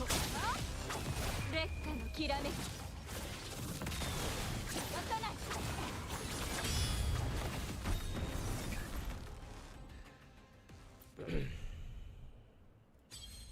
Alright, middle tower. What nightmare awaits us here? Let's see. Damn, second half really is gonna be a bitch, huh? Because, yeah, they feature both Havoc and Pyro or Fusion. So my two best characters are already out of commission here. Then again, I can just use Verena, Jinshi, and Zeji for this, so I guess it's not that bad. Yeah, I guess it's not too bad. Let's give it a shot. Shorekeeper, Sanhua, Camellia.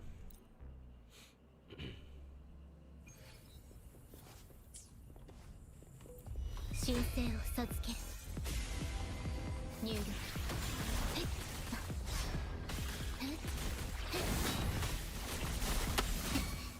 私の後ろに気をつけてその盾を解き放て骨をも蝕む骨幹よ芽生えの時これ楽しそう花の養分にしてあげる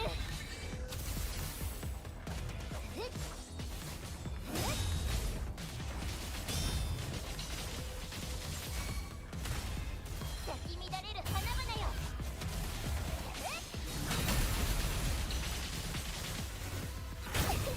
いい感じ Oh, that was pretty cool. 終わりにする星の歌よ入力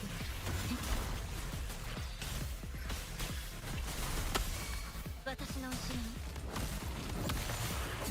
朝日のきらめく霜のごとく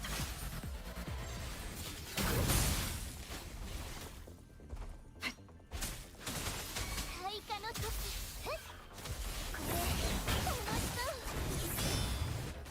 うもうどこにも逃げられないよいい感じお取りくれこの痛みを感じて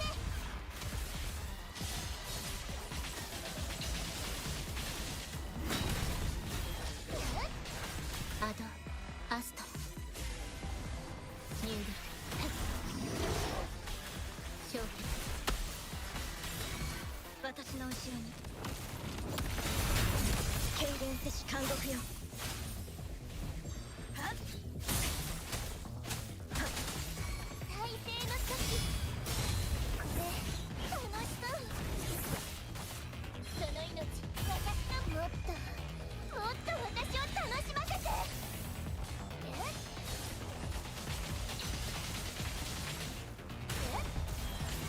Not close enough. Sanhua isn't hitting her rotations fast enough, and it's because this boss constantly fucking teleports everywhere, so it's hard for Sanhua to actually connect with her shit. So that's really fucking annoying. 入力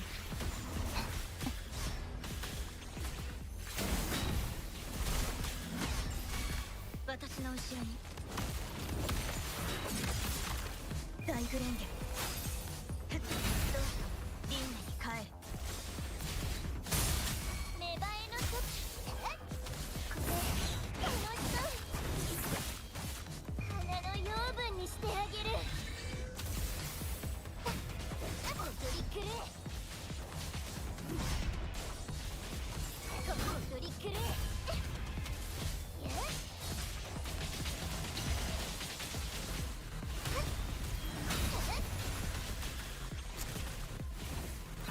And Camellia doesn't have her outro ready when she should be, or when she should. アドアスト Do you use Moonlight set on anyone? Actually, no. I know I'm supposed to use on Zeji, but I didn't realize that Moonlight set was a thing when I was building Zeji. So I just gave her Glacio set instead. 星の歌よ入力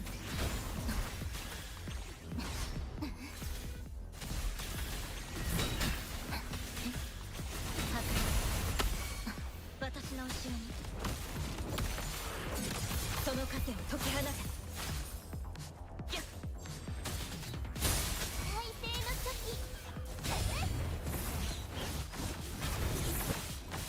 もっと私を楽しませていい感じ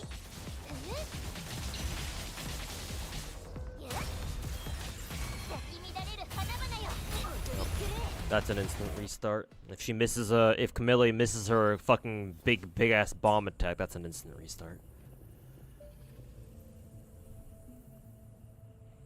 Actually, let me try this with the Chun-Li. Maybe Chun-Li might be a little bit more consistent.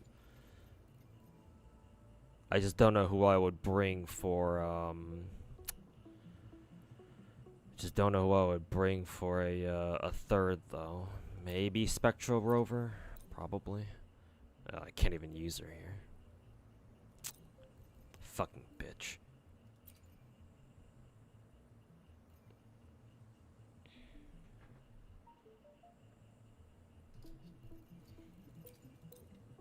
Let's try Yang, I guess. Yeah, I said Glacio, regular Glacio set on Zeji. 修正を授ける入力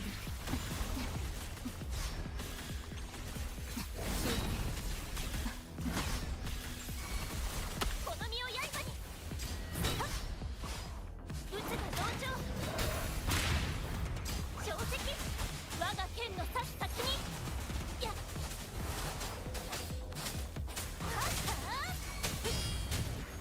任せてそんな手はどうカゴの中の鳥は誰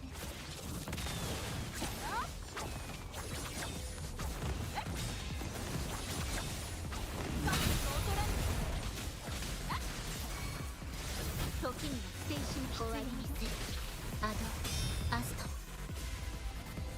入力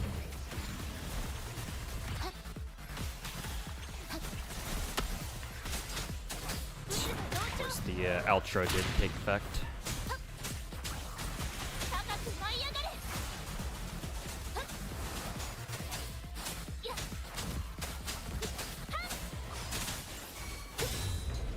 任せてそんな手はどうカッチ逃げ切れるかな渡さない正確に終わりにする星の歌よ手入力この身を刃に風よ起これ打つが同調 Not even gonna bother with the Yang. She's not strong enough.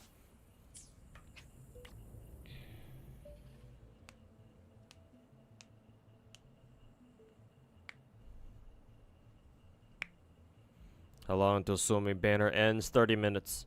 And yes, Y2K's banner is right after, though I don't know if we get maintenance there or not.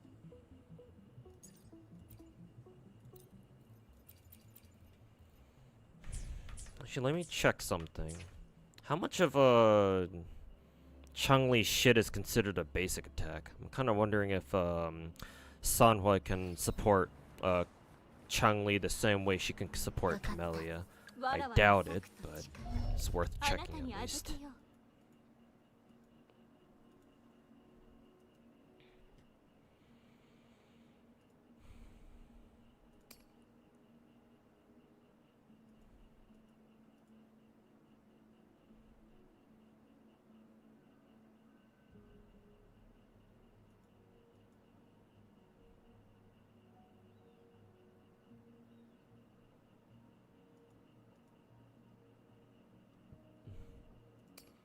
Hey, Sen, welcome to the stream, man. How you doing? Hope you're having a good holiday so far.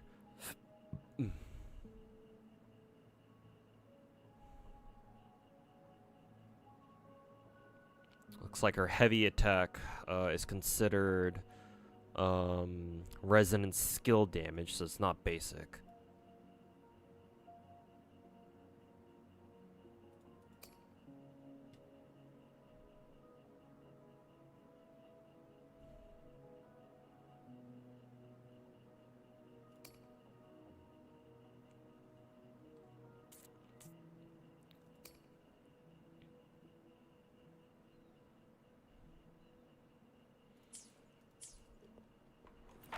Actually, now that I think about it, maybe I can run Chun-Li, because I just realized Chun-Li's outro is the one that buffs Pyro, or Fusion rather. So I wonder if I can run this sort of team. Can't do that even. Shisha doesn't even have enough fucking energy.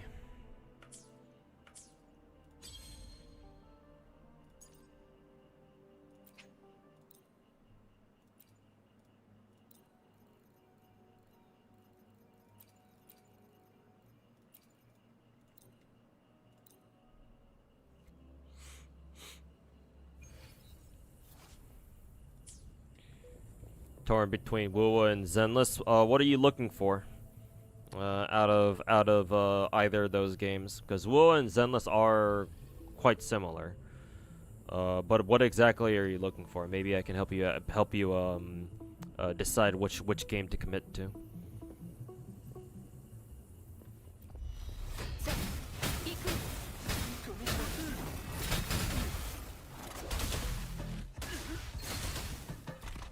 剣士締める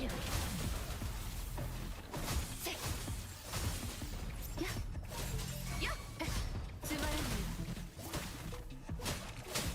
剣士手が確実に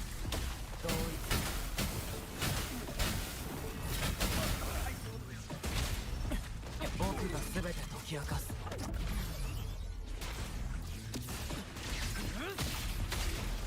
最高。見えた。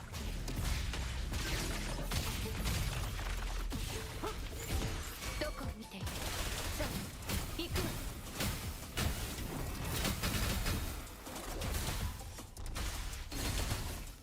剣士行くわよそろそろ終わりねどこ確実に同一。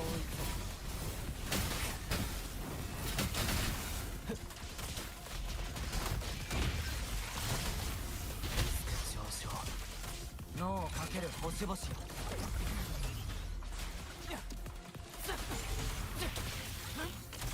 最高。どこを見ている容赦しないさあ行くわ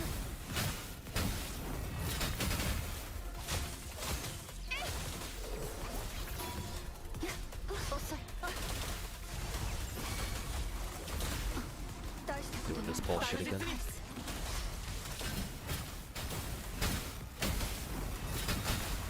条件は作った。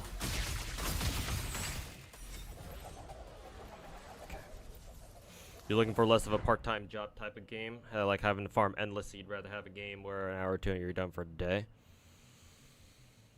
Zenless sounds more like what you're looking for then, because Zenless is not an open world game. Wuthering Waves is, so you've got all the busy work that an open world game comes with. Whereas Zenless, because it's technically not an open world, though it does have elements of, you know, open world gameplay-ish. You don't need to worry as much about like the game being a chore, though. You still need to farm for like materials to invest into your characters, so you're never gonna escape from that. But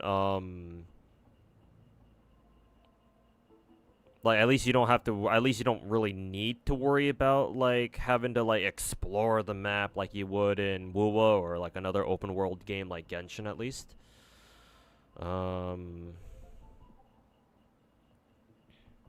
Yeah, both Wuwa and Zenless dailies don't take too long. Technically, Wuwa's dailies are even shorter than Zenless's, but again, Wuwa is still an open world game, so you have to deal with that at some point. I think that farming for your characters, well, the gear farming, as in like the fucking RNG gear that is, like disc drives in Zenless and Echoes in Wuwa. I think that personally the disc drive farming in Zenless is a lot easier or a lot smoother than a Echo farming in Wuwa. Yeah. It's still gonna be annoying, don't get me wrong, but I think overall, just judging from my own experience, Zenless gear farming is a lot more bearable than gear farming in Wuwa. Both Wuwa and Zenless, like investing into individual characters is very expensive. So it's not like it's not like there's much of a comparison between those two in that regard, anyway.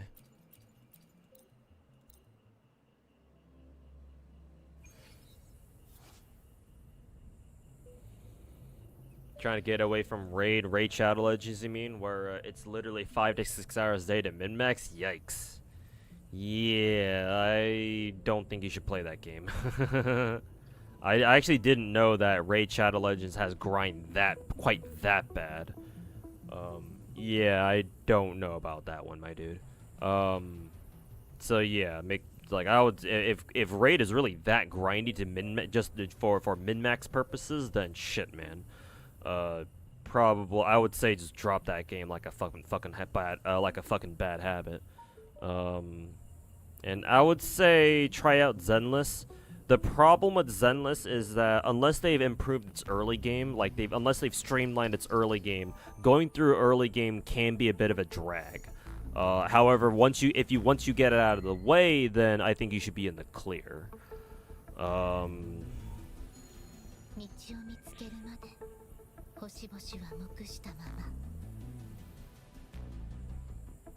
But yeah, I would recommend Zenless over Wuwa in your case. That's because that's what it sounds like you'd prefer. But if you're not exactly impressed with Zenless, then do at least give Wuwa a shot. See if you like Wuwa any better. So I would say try out Zenless first. If Zenless doesn't really click with you, then try out Wuwa next. See if that's any better. Oh, you have tried both. Let me restart this real quick. Your rank 35 explorations are so boring. Yeah, because Zenless, the exploration part in Zenless is kind of like a side thing tacked on. Remember, Zenless, like I said earlier, is not an open world game, so exploration in quotes in Zenless is not really that big of a thing. It's just there as a way to like slowly feed you more polychromes over time, I guess. The more exploration shit that you do. So you shouldn't take it that seriously. You're also rank 45 and level 45 in Wuwa. So you've tried both, just not so sure about the endgame of either. I will say, if you're specifically talking about endgame, I will say that endgame Wuwa is definitely a lot more annoying than endgame Zenless. The problem with Wuwa's endgame, which is TOA, which is what I'm doing right now, is that let me just back out real quick just so I can show you what I'm talking about. So this is called Tower of Adversity. If you played Genshin, it's very similar concept. However, TOA is different from all the other endgame modes that I've seen so far for most gacha games that have endgame modes like this. The reason why it's different is because it's split into 3 towers. The part of it that resets every 2 weeks, it's split up into 3 sections called towers. So you got left and right tower, and then you got your middle tower, which is kind of like the penultimate tower, like the hardest one.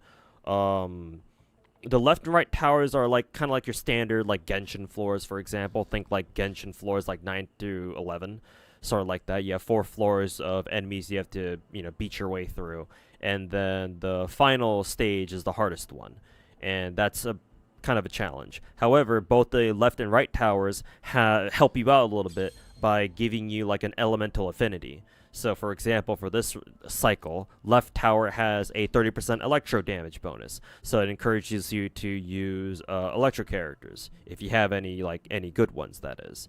And then right tower, I believe, was Glacia or ice damage. Yeah, it's ice damage. So again, same idea there. So that's standard fare. It's like, yeah, whatever. However, here's where it becomes tricky and ultimately kind of fucking annoying.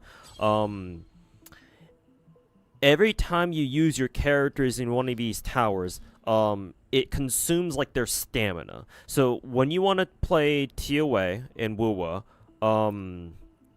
every character, you see the numbers down at the bottom here where my cursor is. every character on your roster has a fixed amount of stamina. They start at 10, and depending on the tower floor that you're playing, it costs anywhere from 1 to 5 stamina, which means that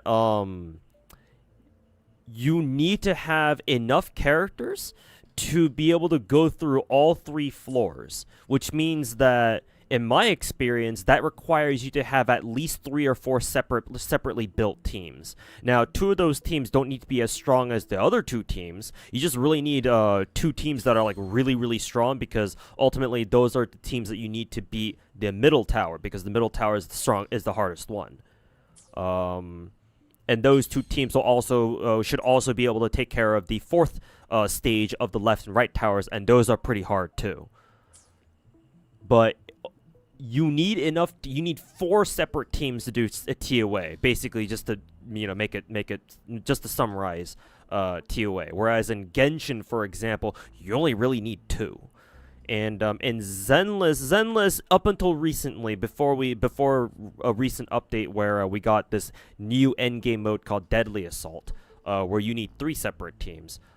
Before that, you only really needed 2 as well for Shiyu defense, I think Shiyu defense, and the other Shiyu defense game modes. So Wuwa's endgame is definitely more annoying, and it's more challenging too, for a variety of reasons. I only just kind of like scratched the surface as to like why Wuwa endgame is a lot more annoying and a hassle to deal with than Zenless. Zenless is a lot more straightforward when it comes to endgame stuff.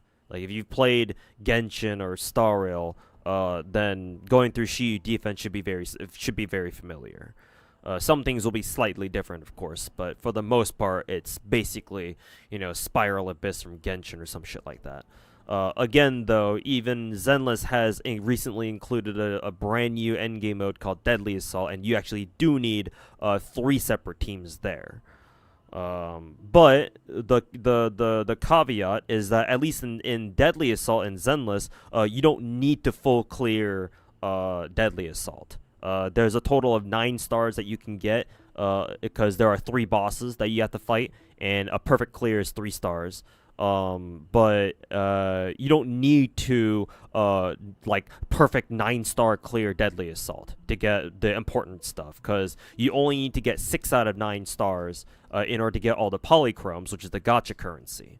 And the other rewards for getting like more than 6 stars is like, I guess, extra Denny's, which is like the in-game currency, and like, I don't know, some other stuff. Not too important. So as long as you just get 6 stars, like, or in other words, beat 2 of the bosses, or do well enough on each of the bosses where the total amount of stars that you can accumulate adds up to 6, then you're fine. You're good to go, and you don't have to go for a full 9-star clear if you don't want to, or if you can't do it at the moment, right? If maybe your account isn't strong enough, and that's fine as long as you get 6 out of 9 stars. Nice. Then you're good. You're good to go. So Wuwa definitely has the much more annoying endgame. I would also say that Wuwa also has the more challenging gameplay as well. Because in Zenless you have more freedom to just go ham and press buttons and things will die. But in Wuwa that's not really the case. You can't just play this game with your brain turned off, pressing random buttons. You kind of need to know what you're doing. And so because of that it's a lot more stressful. Yeah. More stressful and more annoying. And more technically more investment heavy too, because again, 4 separate teams instead of just 2 or 3.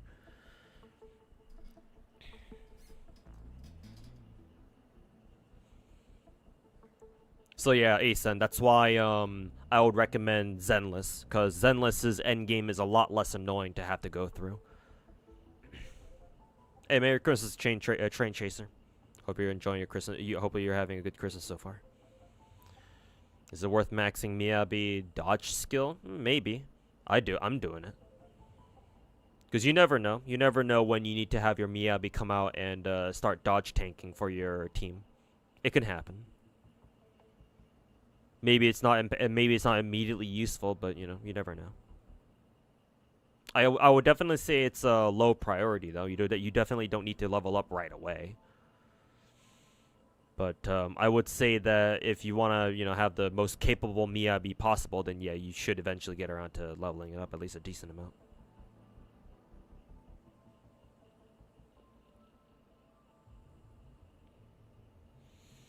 Two or three teams should be max. 4 teams seems a little too much. Yeah, I agree. Squishy Ego. It's out of that. Like 4 teams would be okay if like investing into characters didn't like cost you too much, right? Or if it wasn't that hard. But investing into individual characters in Wuwa is quite expensive. Like when you want to commit to leveling up a character, it's an actual fucking commitment for most players. Like most free to play, for all free to plays, and like most like dolphin players. Like only whales can kind of like afford to like be like, oh, I feel like we're leveling up this character today, and they can kind of get away with it. But as long as you're not a whale and you're not like fucking refreshing stamina max times every day, yeah, it's kind of a decision you gotta make on like, oh, who should I level up this time? And stuff like that. Like, in that case, when like characters are very easy to build, then sure, yeah, endgame stuff demanding 4 teams is like okay, or at least it's more understandable. But yeah, I think with how hard it is to level up characters in Wuwa, asking you to like fucking pull out 4 teams out of your ass is a little much. At least for now.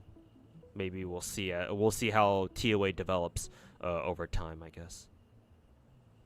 You like both games, you'll probably try here and there, but most likely focus on Zenless. Alright, as far as Zenless goes, would be worth rolling for Haramasa's engine. You already have Miyabi and her engine. If you really like Miyabi's Haramasa's playstyle, then sure. He definitely benefits a lot from his unique engine, from what I understand. However, you don't have to go for his engine because we should be getting an event in Zenless at some point soon, either soon or we have it going on right now. I forget which event it is exactly, but we should be getting an event soon in Zenless, assuming it isn't already out, like I said earlier. But that should give you a free engine that works very well on Haramasa.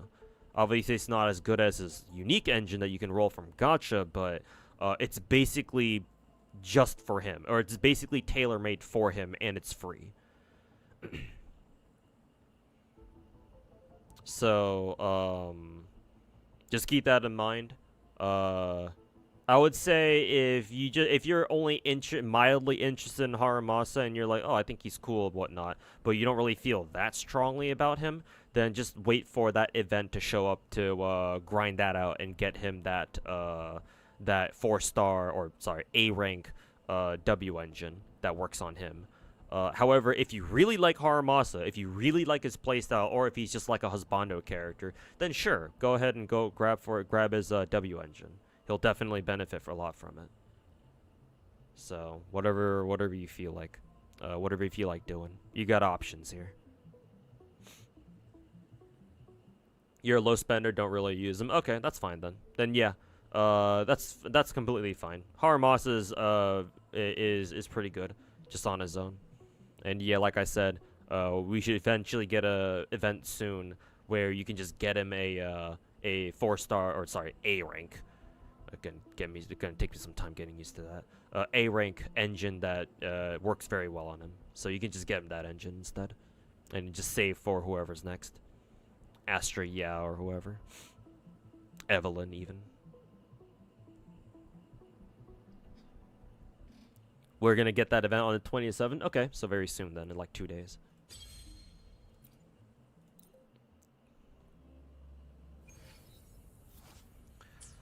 Okay, let me give this team a whirl.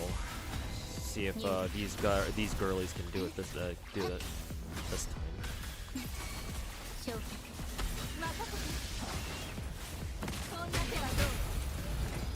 カゴの中の鳥は誰？出さない。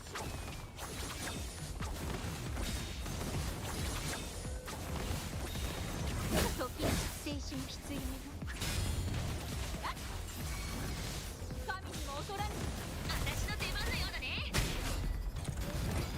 ほらほら。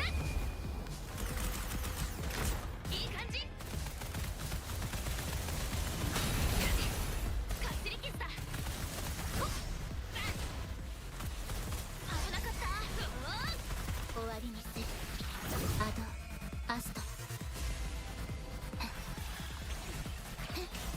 入力任せてこんな手はどう劣化のきらめきタッチキル火の雨が降り注ぐ私の出番のようだね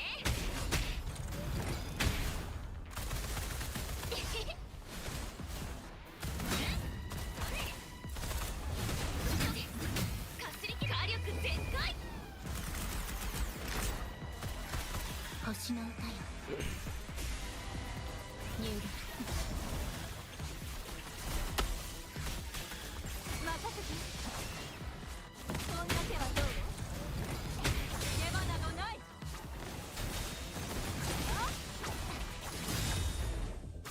正確に心配しない逃げ切れるかなタッチキル私の出番のようだねオッケーくらいはいいいよそれ任せてそんな手はどう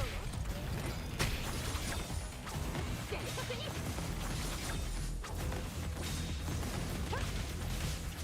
貫く This team actually did better than I thought, but it's not quite enough.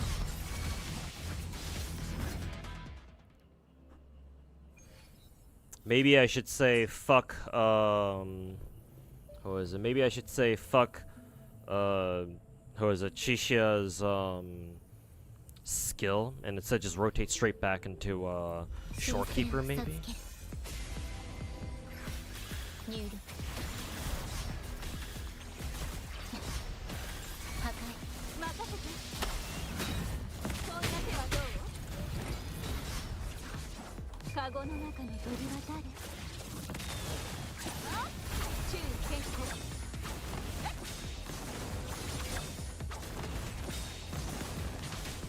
私の出番のようだねほらほら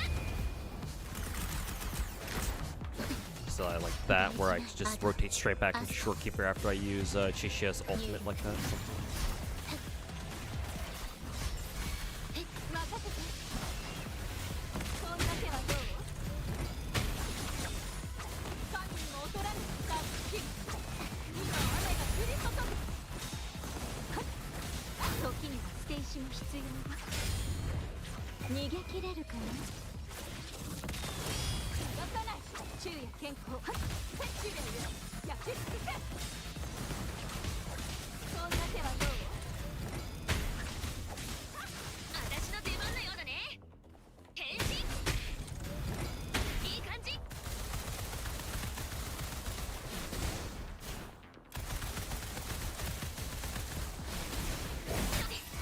かすり切った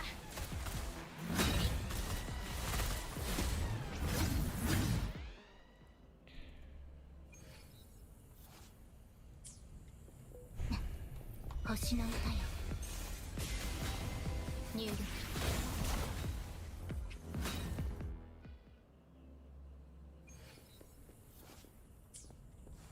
アドアスト入力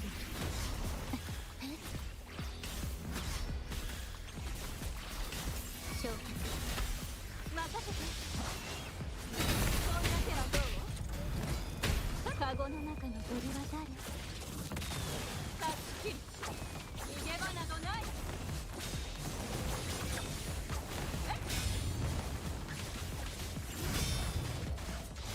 神にも劣らぬ私の出番のようだね火力全開今日こんなもんじゃないよ神聖を授ける入力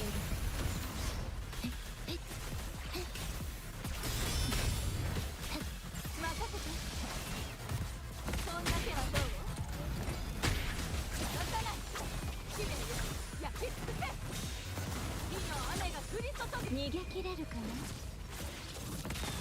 タッチキル私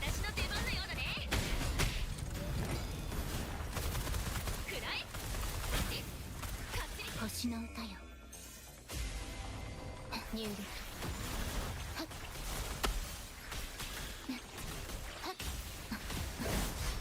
任せて。こんだけはどう？時には捨て石も必要ね。時には捨て石も必要ね。あ？バレバレね。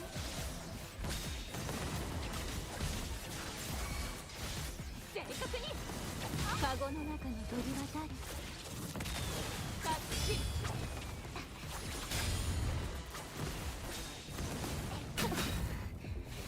こんだけはどう？終わりにせよ。修正を授ける。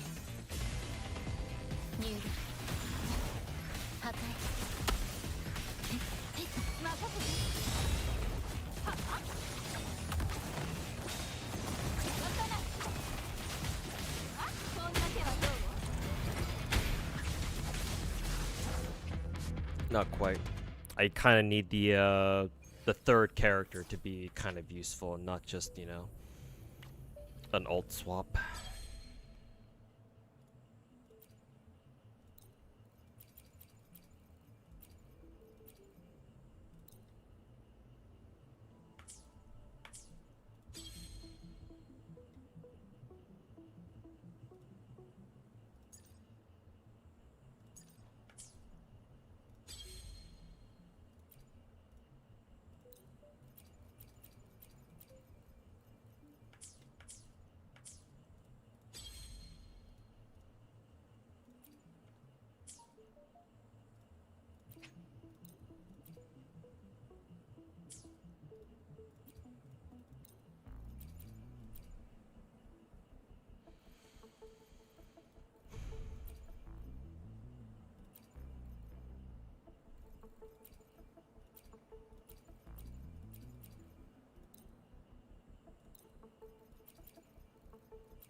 How do you beat last tower stage? The team I'm going to use is Verena, Zeji, and Jinshi. Problem is I have to get past the first floor first.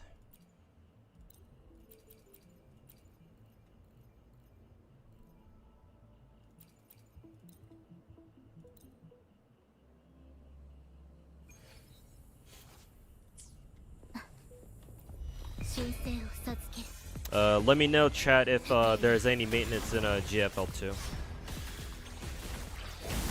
If there isn't, then obviously we're gonna go straight into rolling for Watch UK.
It's fucking stupid.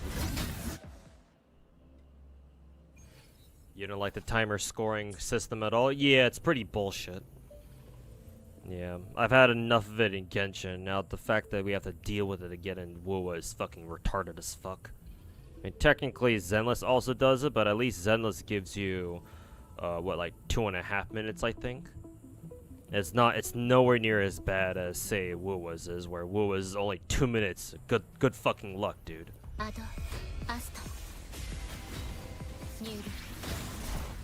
it's fucking timer DPS checks is a fucking obvious sign of we want your fucking money now.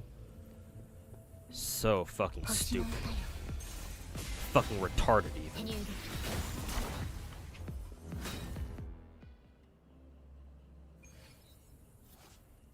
Whale show off mode. And you'll have whales flexing their super whale characters in any gacha game. So I don't see it personally. I don't really see it as like a whale thing. Though obviously I get why you would see it that way. It's more of a fucking nuisance for everyone else more than it is like a whale show off mode.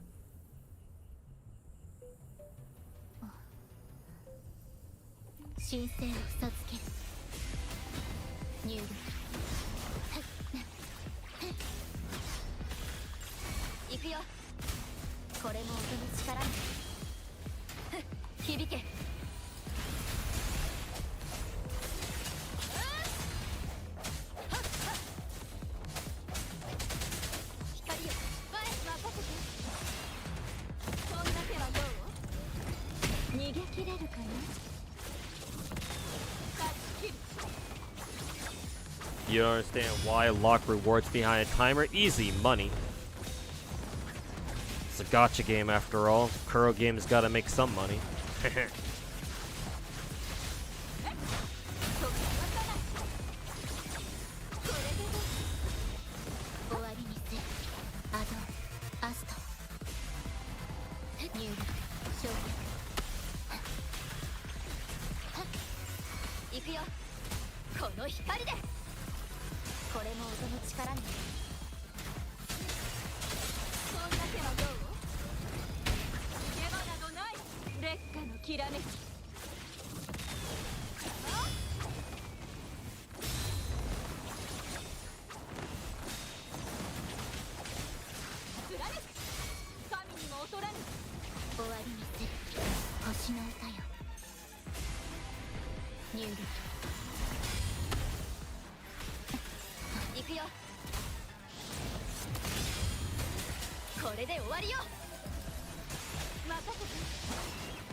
Nice, we got the special animation.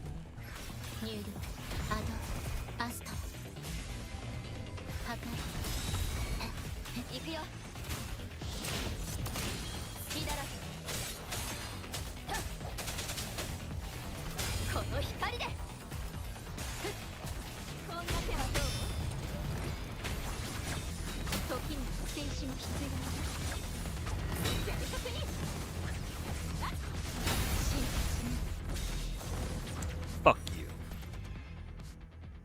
Hell yeah. And that's why you believe in Spectral Rover. Is what 2K out now? No idea. Let's check real quick.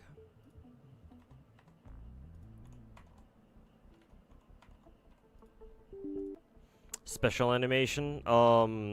This team, Shorekeeper and Rover. Or actually, no, it's not dependent on Rover. But Shorekeeper has a special animation where if you are able to intro/outro skill with your other two teammates, when you switch back to Shorekeeper, I believe she does that special animation that you saw, where like it shows her, like the screen warps and it shows her face, and then it goes into, and then the game switches into Shorekeeper. You don't get it the way I play. I don't see it very often, so it's special to me.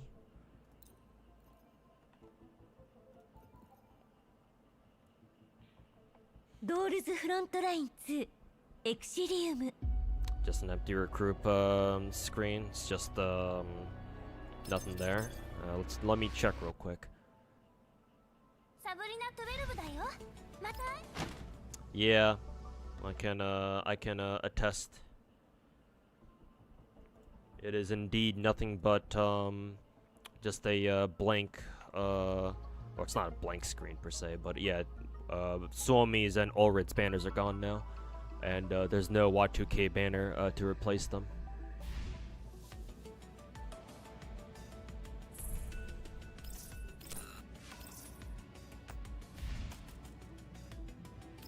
So I'm assuming it won't be until later.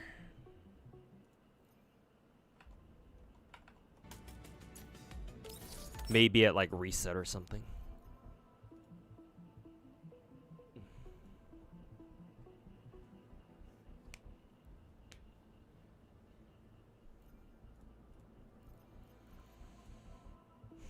Okay.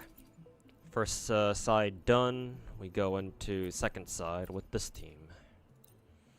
Hopefully this team will be able to do it. 植物だって生きてるんです進化をお見せしますそれさあ絵の中に舞い上がれ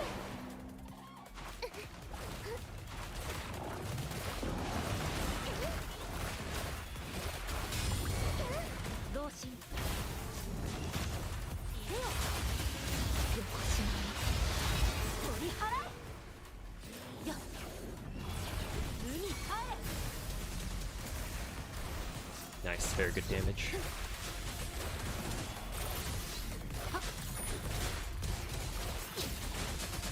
舞い上がれ世にかなう無限の先へ世に任せよほっかなよ痛いの飛んでけはっやっさあ絵の中に画風を変えます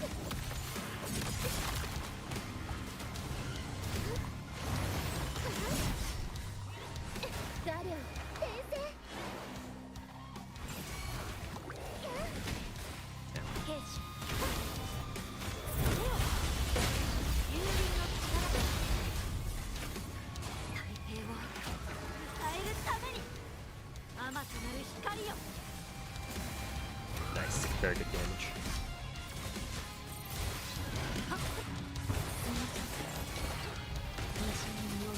全員中だ式無限の先へ任せてください Now. 日向ぼっこの時間ですよ進化をお見せします気をつけましょうね絵の中に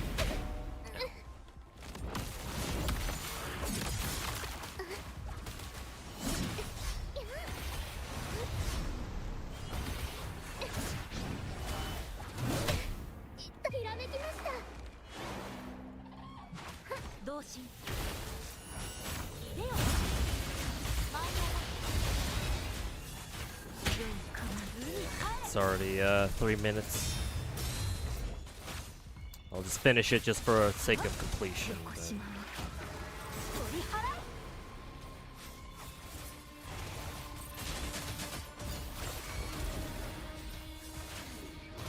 あまたなる光よ I thought we were doing pretty well there too.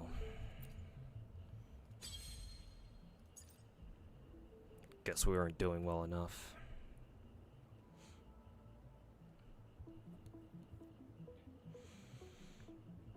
The biggest pain in the ass is the fact that we don't fight these two enemies at the same time. If we could, this would be an easy 3-star clear. But we don't, so it's not.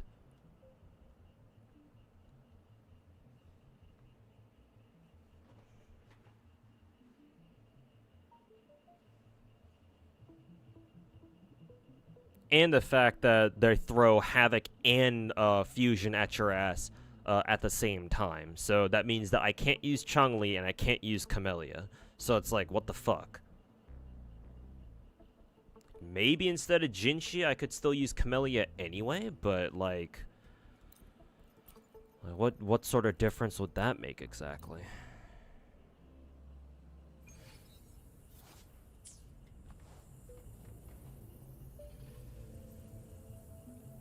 And besides, I already used Shorekeeper for the first side, so that's definitely not going to help things. 日向ぼっこの時間ですよ。進化をお見せします。は、気をつけましょう。絵の中へ。ひらめきました。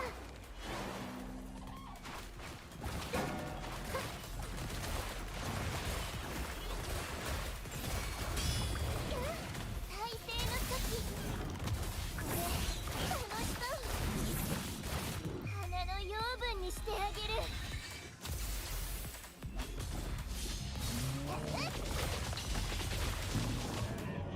どうして進化を拒む？その命、私のもの。踊りくれ。Yeah, look how little damage she does there.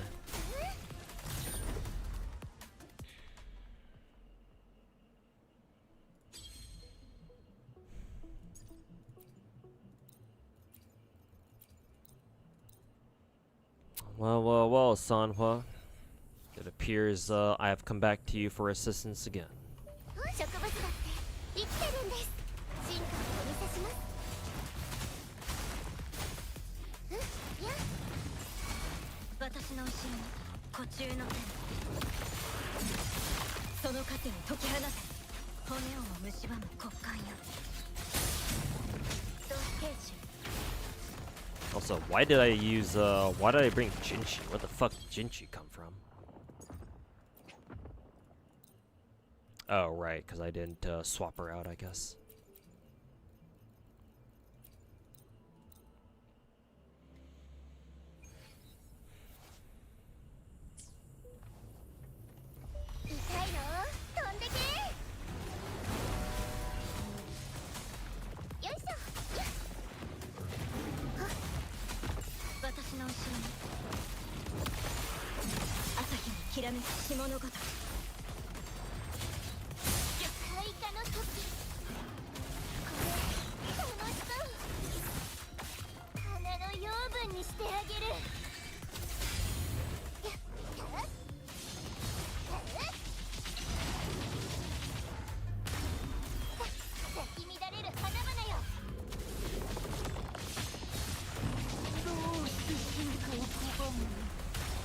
Honestly, I don't even know if it's worth using Camellia here.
Looks like people used Jinshi, Shorekeeper, Jinshi, and Zeji here. But yeah, I figured I would have to use my Verena, Zeji, and Jinshi team. But how do I use them better?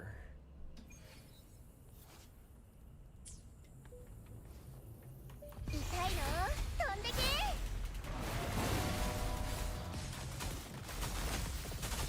あ絵のなするよ舞い上がれ学風を変えます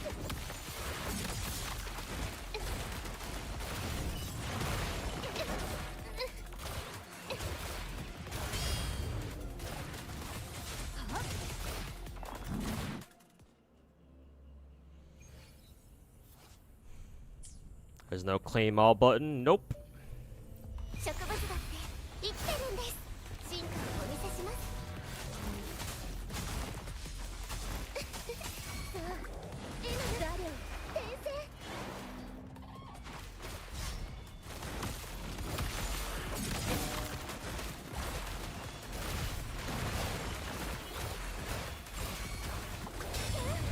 兵士いでよもういろ世の光にひれ伏せ海帰れ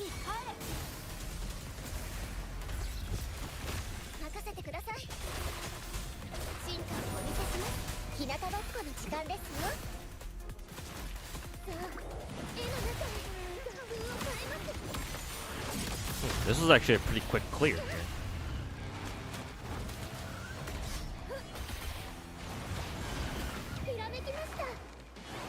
Maybe we have a chance. 同心いでよはい甘くなる光よ花よ進化を見せします痛いの飛んでけさあ絵の中へ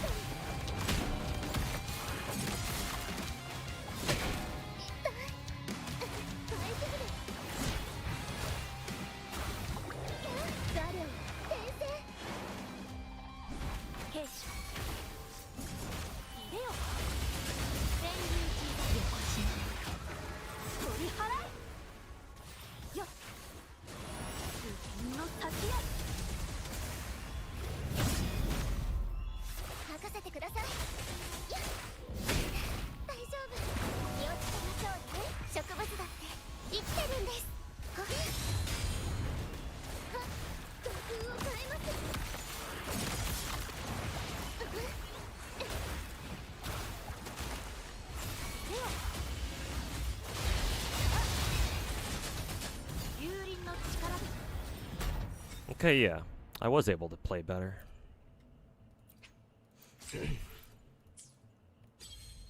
That was weird though, because I think in my first Jinchi rotation, I saw explicitly that my Jinchi didn't have her outro skill ready, but when I switched over back to Verena, my Verena still used her her intro skill as if Jinchi's outro skill was full.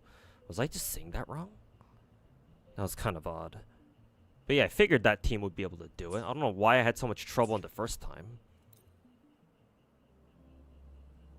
Alright, Zara. Take care, man. And Merry Christmas / Happy Holidays. And yeah. We'll see you tomorrow or whenever the next time is that I stream. Is this a Genshin Impact? No, this is another game called Wuthering Waves. It's a Genshin clone, so I don't blame you for thinking that it's Genshin. If you've never seen this game before. But no, it's a separate game. This game is harder than Genshin. Much harder.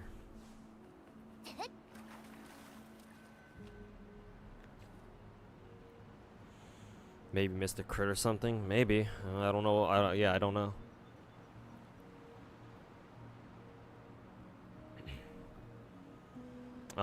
I do know that the second time I didn't bother going for a second loop with the Jinchi. Most of the time I go for a second loop with Jinchi. With that team, just so that I ensure Jinchi gets her outro skill, switching back into Verena. But I figured this time I would say fuck the second loop. as soon as Jinchi uses her enhanced skill, where she has that dragon just fucking, you know, fire the laser down at the dude, at whoever your enemy is. I figure as soon as she does that, I'm just gonna switch back to Verena and say fuck Verena's intro/outro skill. But she just still did it anyway, so I was like, huh, that's a little bit surprising. I thought Jinchi's outro skill wasn't completely full yet. 今こうしてここにいることがわらわの The RNG crit rolled a lot of it. I mean, yeah, but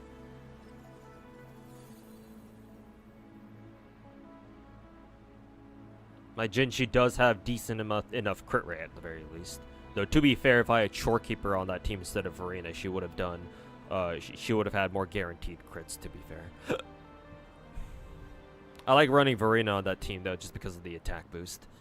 The Verena's attack boost on Jinchi is quite noticeable. Slash Zeji's damage boost or whatever.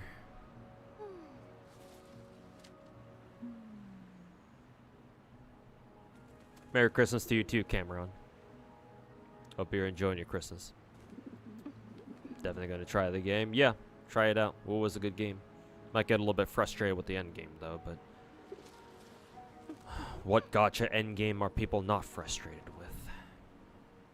Hazard Tower time? I don't know if I can take on Hazard Tower. I know I did a bit of it somewhat recently.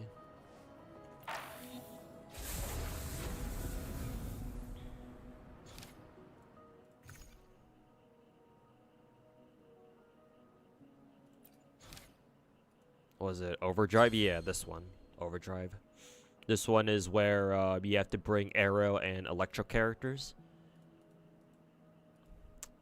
I did recently completely invest into Yinlin for this reason. However...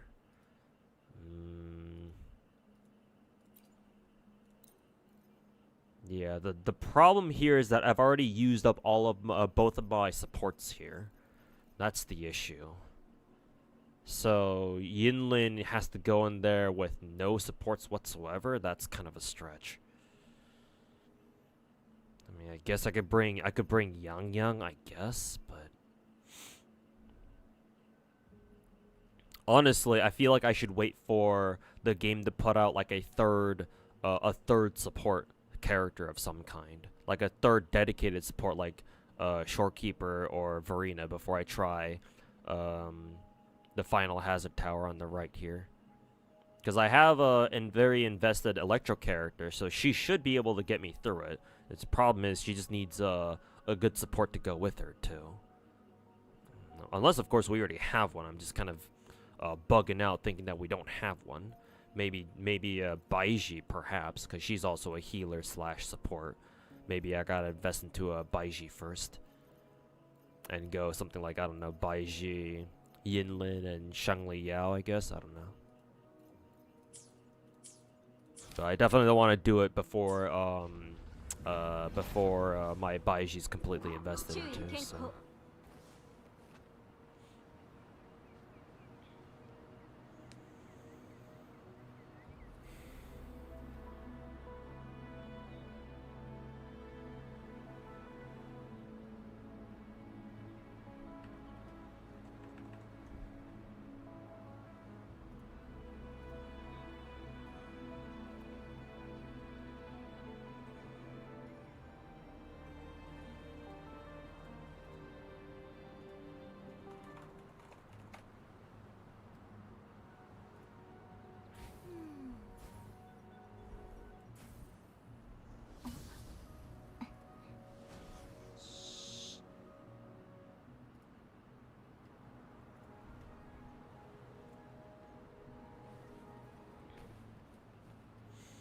Anyways, got what I wanted to do done for today. 30 star, or yeah, I think that's 30 star, yeah. Something like that. Yeah, 30 star TOA. It was pretty sketch at times, but we pulled through. Definitely, if I had more time, I would definitely get started on these two events, the Tactical Simulacra, and I guess I could go through Elusive Realm just for the 12 reward redemptions. And then the Pincer Warrior maneuvers, because yeah, I gotta get these 2 events done. And then do my Elusive Realm clears for this week. If I had more time, I would have done it today, but unfortunately, the answer's we're gonna have to save that for later, I guess. At least I got TOA done, that's good. Astrite stash has gone up above 10k again. What is Carlotta again? Is she fire or is she fusion? What element do I still need a good DPS for, actually? Because fusion, I already have Chun-Li. Camellia is my new main Havoc DPS. JG is my Glacio. Technically Yinli is my Electro, but she's more AoE to be fair, so if we had a single target Electro DPS character, that'd be nice. Not saying Yinlin is bad, but same thing with the arrow. Because Jian is definitely more AoE than single target, I guess. So maybe we could use another single target arrow character in the future.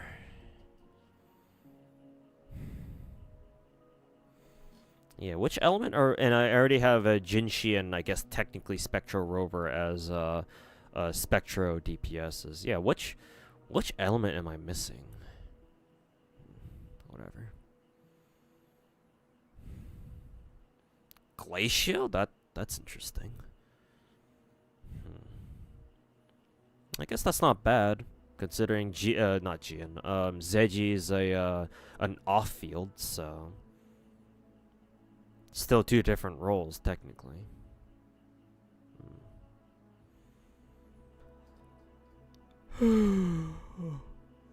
God. Glacio pistol user, interesting. Very unique combination of weapon and element, I suppose.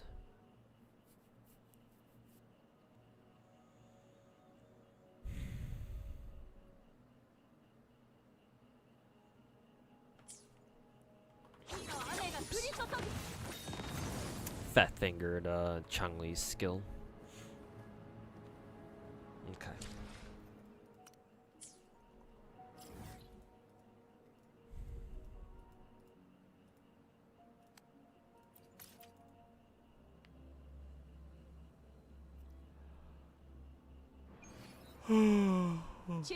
God.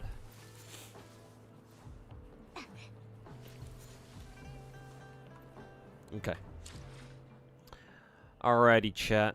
Think they'll call it there for today.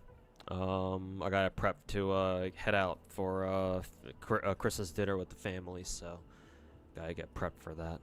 So let's see. Nikkei is trending. Interesting. Wonder why. I guess I'm assuming it's because of all the fucking...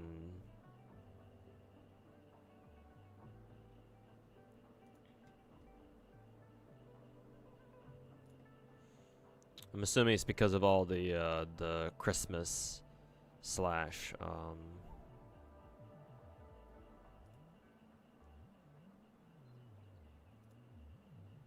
yeah, the Christmas New Year's stuff.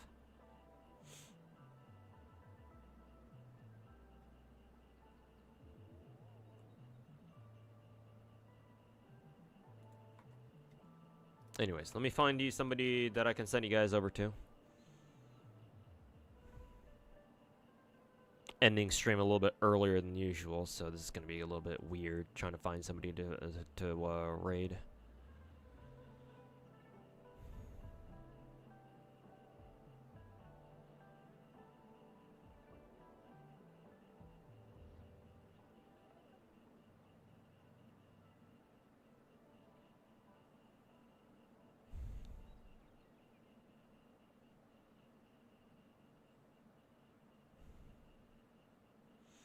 I guess I'll send you guys over to Ruby. I think she just started her stream, or at least somewhat recently. So yeah, I'll send you guys over to her. Hang out with her. She's in a Christmas festive mood. So actually, no. Hold up. Let me cancel that raid. I'm gonna send you guys over to Pocket instead. I haven't raided Pocket in a hot minute. And she's playing GFL too. Wonder when she started playing. But anyways, I'm assuming Y2K didn't come out yet. I'm assuming she'll be out tomorrow or something. But yeah, change of plans. Head over to Mrs. Pocket Chalk stream. Tell her I said what's up. And I'll see you guys tomorrow for Y2K rules, assuming she's here tomorrow. So yeah, have a good night, everybody. Enjoy the rest of your Christmas. Enjoy the rest of your holidays, everybody. And catch you next time. Peace.